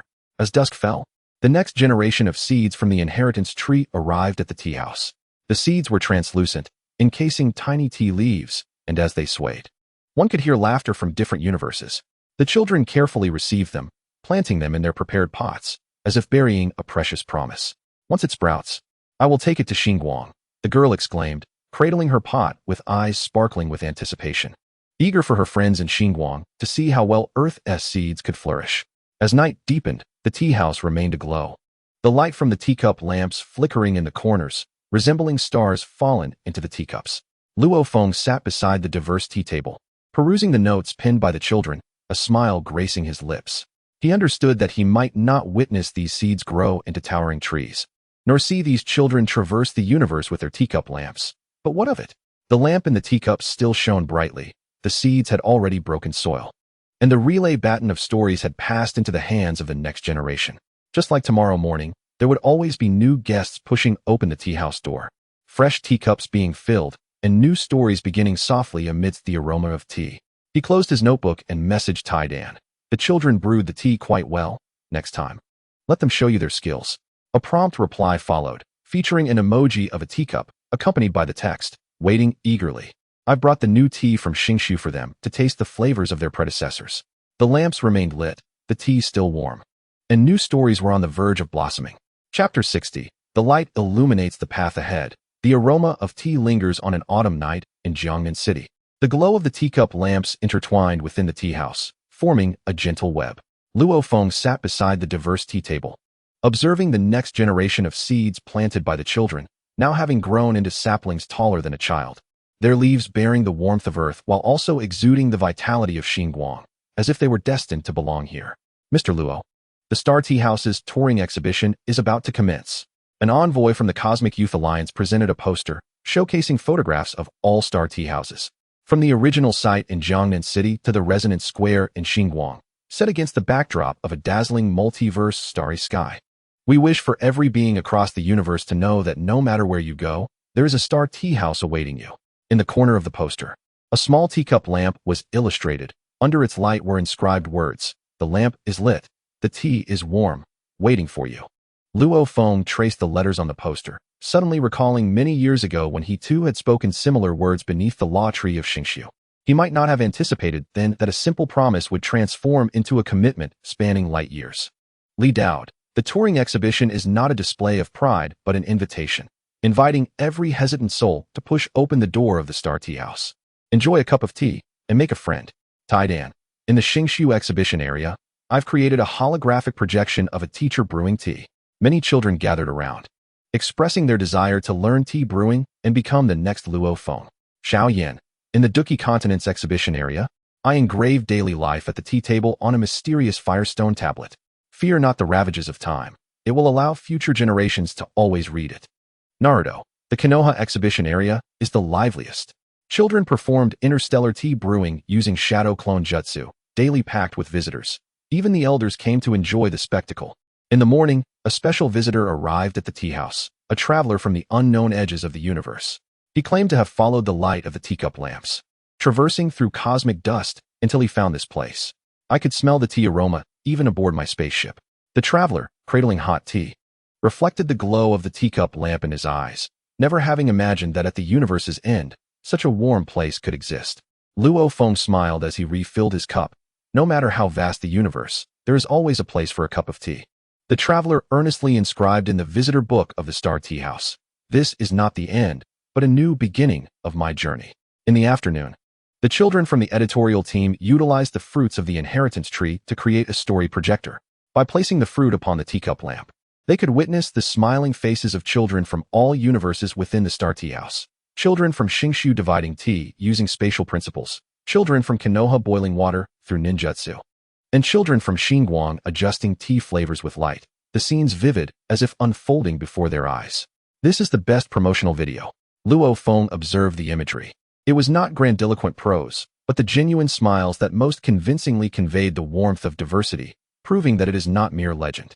As evening approached, the initiation signal for the touring exhibition arrived from Xinguang, and all teacup lamps in the Star Tea Houses simultaneously illuminated, their light forming a radiant path of tea aroma on the diverse star map. In the tea house of Jiangnan City, patrons flocked to the terrace, watching as the distant starry sky was illuminated, resembling countless gentle eyes blinking in the night. The young girl held a fragment of the star language stone, reflecting the lights of all Star Tea Houses, exclaiming with joy, "Look, our lamp shines together with the lamps of all the universes." Luo Feng nodded, suddenly realizing that perhaps true completeness lies not in striving for uniformity across the universe, but in understanding that in each of their corners, everyone is safeguarding the same warmth in their own unique ways, brewing tea with the same heartfelt intention. As the night deepens, news of the traveling exhibition continues to arrive. A secluded universe, upon seeing the exhibition announcement, applies for membership in the Xingchaguan Alliance for the first time. A star domain, riddled with conflicting laws, resolves its long-standing grievances over a cup of tea from the exhibition, even in the most distant fringes. Individuals begin to construct their own Xingchaguan. Luo Feng sits beside the tea table, perusing the latest edition of the Xingchaguan Journal. filled with new stories penned in earnest yet childlike handwriting. He refrains from adding his own words, instead gently sketching a tea lamp on the title page, accompanied by the inscription, "To be continued." Outside the window, the starry sky and the luminous path of tea remain bright, as if reassuring all travelers, "Fear not the distance. For the light guides you. Worry not, for the tea awaits you." He pours himself the last cup of tea, the fragrance wafting past his nose, merging with the taste of first encounters with Xing Su, resonating with new light, and the countless flavors of dawn and dusk gradually converging. There is no grand finale, no frozen moment, only the light of the tea lamp still aglow. The warmth of the tea continues. The chapters of the story await new inscriptions. Just as tomorrow morning, the tea house doors will open punctually, welcoming new guests, brewing fresh tea, and eliciting new laughter, gently echoing in some corner of the multiverse.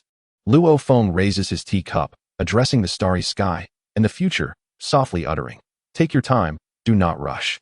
Our tea has plenty of time to wait for you." The fragrance of tea lingers, the path ahead is illuminated, and stories perpetually journey onward. Chapter 61. The path lies in tea. Stars shift with each step. The winter sun in Jiangnan City filters through the glass of the Xing Su lamp, casting warm spots of light upon the multiverse tea table. Luo Feng observes as children set up a story projector at the tea house entrance, showcasing scenes from the new light tea gathering to passing extraterrestrial travelers. The children of the light tribe and the children of earth hold hands, encircling the resonant tea sets and singing. The laughter in the images seems infectious, prompting passers-by to pause. "Grandpa Luo, we have arrived at the first stop of the tea fragrance road." A little girl rushes in, clutching a shard of the star language stone, which reflects scenes from the Xing Su traveling exhibition, where Tai Dan serves tea to visitors. Behind him, the heritage tree is adorned with tea cups from various universes. Teacher Tai Dan states that each visitor must answer a question. "What does your ideal Xing Chaguan look like?" Luo Feng accepts the shard and sees countless answers swirling within. A place where one can savor the flavors of home, a house without strangers, a corner where even laws are gentle. Ultimately, all answers coalesce into a single sentiment. It is home. Tai Dan, an aunt from a war-torn universe, said that her ideal Xing Chaguan is a place where the sounds of explosions cannot be heard. I brewed her a cup of Xing Su's calming tea, and she wept for a long time, saying it was the most stable cup of tea she had ever had. Xiao Yan, in the Douqi continent exhibition area, someone asked if the Xing Chaguan can resolve hatred. I said nothing, merely brewed him a cup of tea I once shared with my sworn enemy. After he drank it, he fell silent for a while and said, "Let us give it a try." Naruto, the children of Konoha invented dream tea. Visitors write down their wishes and brew them into the tea, which changes color accordingly. Pink for friendship, blue for travel, super magical. In the morning, an elderly man with a wooden cane enters the tea house, having come from the migrant universe. The civilization from that universe is seeking a new home among the stars, having heard of the tea fragrance road, and made a special detour to see it. "We have a small tea house on our starship too," the old man trembles, saying. "When we are tired or scared, we drink a cup of tea and think of our yet-to-be-found new home." He produces a worn tea canister from his bag, saying, "This is tea seed that has been passed down through 3 generations. I wish to plant it in your yard, giving it a temporary home." Luo Feng accepts the tea canister and personally plants it in a multiverse flower pot. Just after burying it, the seeds sprout tender shoots, with leaves adorned with the star trails of the migrant universe, as if the distant wanderings have found solace in this land. "It will wait for you to find your new home," Luo Feng assures, "and when the time comes, we will send it to your new yard." In the afternoon, emissaries of the tea fragrance road return, sharing stories from various locales around the multiverse while seated at the tea table. Some recount witnessing the emergence of multiverse flowers from the ruins in the Forgotten Universe. Others share that in the mechanical universe, cold robots learned to grind tea using gears, claiming it to be the gentlest of operations. And some mention that even in the most reclusive shadow universe, individuals quietly brewed the first cup of tea using starlight within caves. "You see," Luo Feng smiles as he refills their cups, "we do not need to pave the path. We only need to brew the tea well, and naturally, people will follow the fragrance to carve out their own paths." The emissaries diligently note, "For the next stop, we will carry no exhibition stands, only tea canisters. Wherever we go, we will brew tea, allowing the path to grow naturally." As evening descends, a message arrives from the starship of the migrant universe. In their temporary tea house, they have planted the multiverse flower seeds brought from Jiangnan City, and the flowers have bloomed, their pale purple petals displaying the patterns of Earth. The crew remarks that seeing the flowers is akin to witnessing hope. The old man's voice comes through the communicator, choked with emotion. When we find our new home, the first building we erect will surely be the Xing Chaguan. Luo Feng stands in the yard, observing the tea sapling from the migrant universe stretching its leaves in the winter sun. In the distance, the multiverse forest sways with trees from different universes, producing harmonious sounds, as if countless paths converge within the fragrance of tea. As night deepens, he sits in his familiar spot, flipping through the journal of the Tea Fragrance Road, which is filled with the routes traversed by the emissaries. Some took detours, some chose shortcuts, and some even ventured into unknown star systems. Yet ultimately, they all pointed in the same direction, to where tea exists. He picks up his pen and writes on the title page. The so-called path does not lie on the star map, but within the teacup. Every cup of tea you brew directs those who come after you toward a destination. Outside the window, the starry sky and the luminous path of tea continue to extend, resembling a flowing river, carrying the warmth of tea toward the unknown universe. He knows that tomorrow morning, the emissaries will set out with new tea canisters. The children will continue to play stories at the entrance. The tea sapling from the migrant universe will grow a little taller, and this tea house will, as it has countless days and nights before, await someone to push the door open and inquire. Hello, may I have a cup of tea? The journey continues. The tea brews on. The stars follow the footsteps, moving slowly. The stories quietly grow with each step and each cup. Chapter 62. Tea seeds follow the wind. Stars expand their paths. The spring breeze of Jiangnan City carries the fragrance of multiverse flowers into the windows of the Xing Chaguan. Luo Feng gazes at the tea sapling from the migrant universe, which has sprouted its first complete new leaf, with dewdrops on its tips refracting the patterns of star trails, as if the distant wanderings have melded into this fresh green. Grandpa Luo, the tea seed drifting plan has begun. A little girl rushes in holding a transparent glass bottle filled with tea seeds from various universes, the bottle adorned with a label. This journey is long and far. May the fragrance of tea serve as our message. We tie the bottle to the tail of the starship, letting it drift along the stellar currents, hoping that perhaps someone in an unknown universe will find it. Luo Feng accepts the glass bottle, gently shaking it, the seeds colliding to produce a delicate sound, like countless greetings waiting to be heard. He recalls many years ago, when he first offered a teacup to Xing Su, harboring similar anxieties and hopes, fearing rejection, yet yearning for acceptance. Tai Dan. In the tea seed bottle from Xing Su, I placed a leaf from the Tree of Laws. Whoever finds it can infuse energy to see the holographic image of the Xing Chaguan. Super considerate. Xiao Yan. The tea seeds from the Do Qi continent have been infused with foreign fire.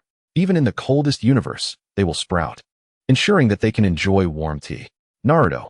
The children of Konoha drew a signal for help on the tea seed bottles, not a genuine plea for help, but a message saying we are friends. A rather unsightly smiley face was drawn, with the assertion that it made the atmosphere more amiable. In the morning, the elder of the migratory universe transmitted an image, revealing that their starship had finally located a new abode, a blue planet strikingly similar to Earth, where gentle energy flowed through the soil. The elder personally planted diverse flower seeds brought from Jiangnan City into this new land.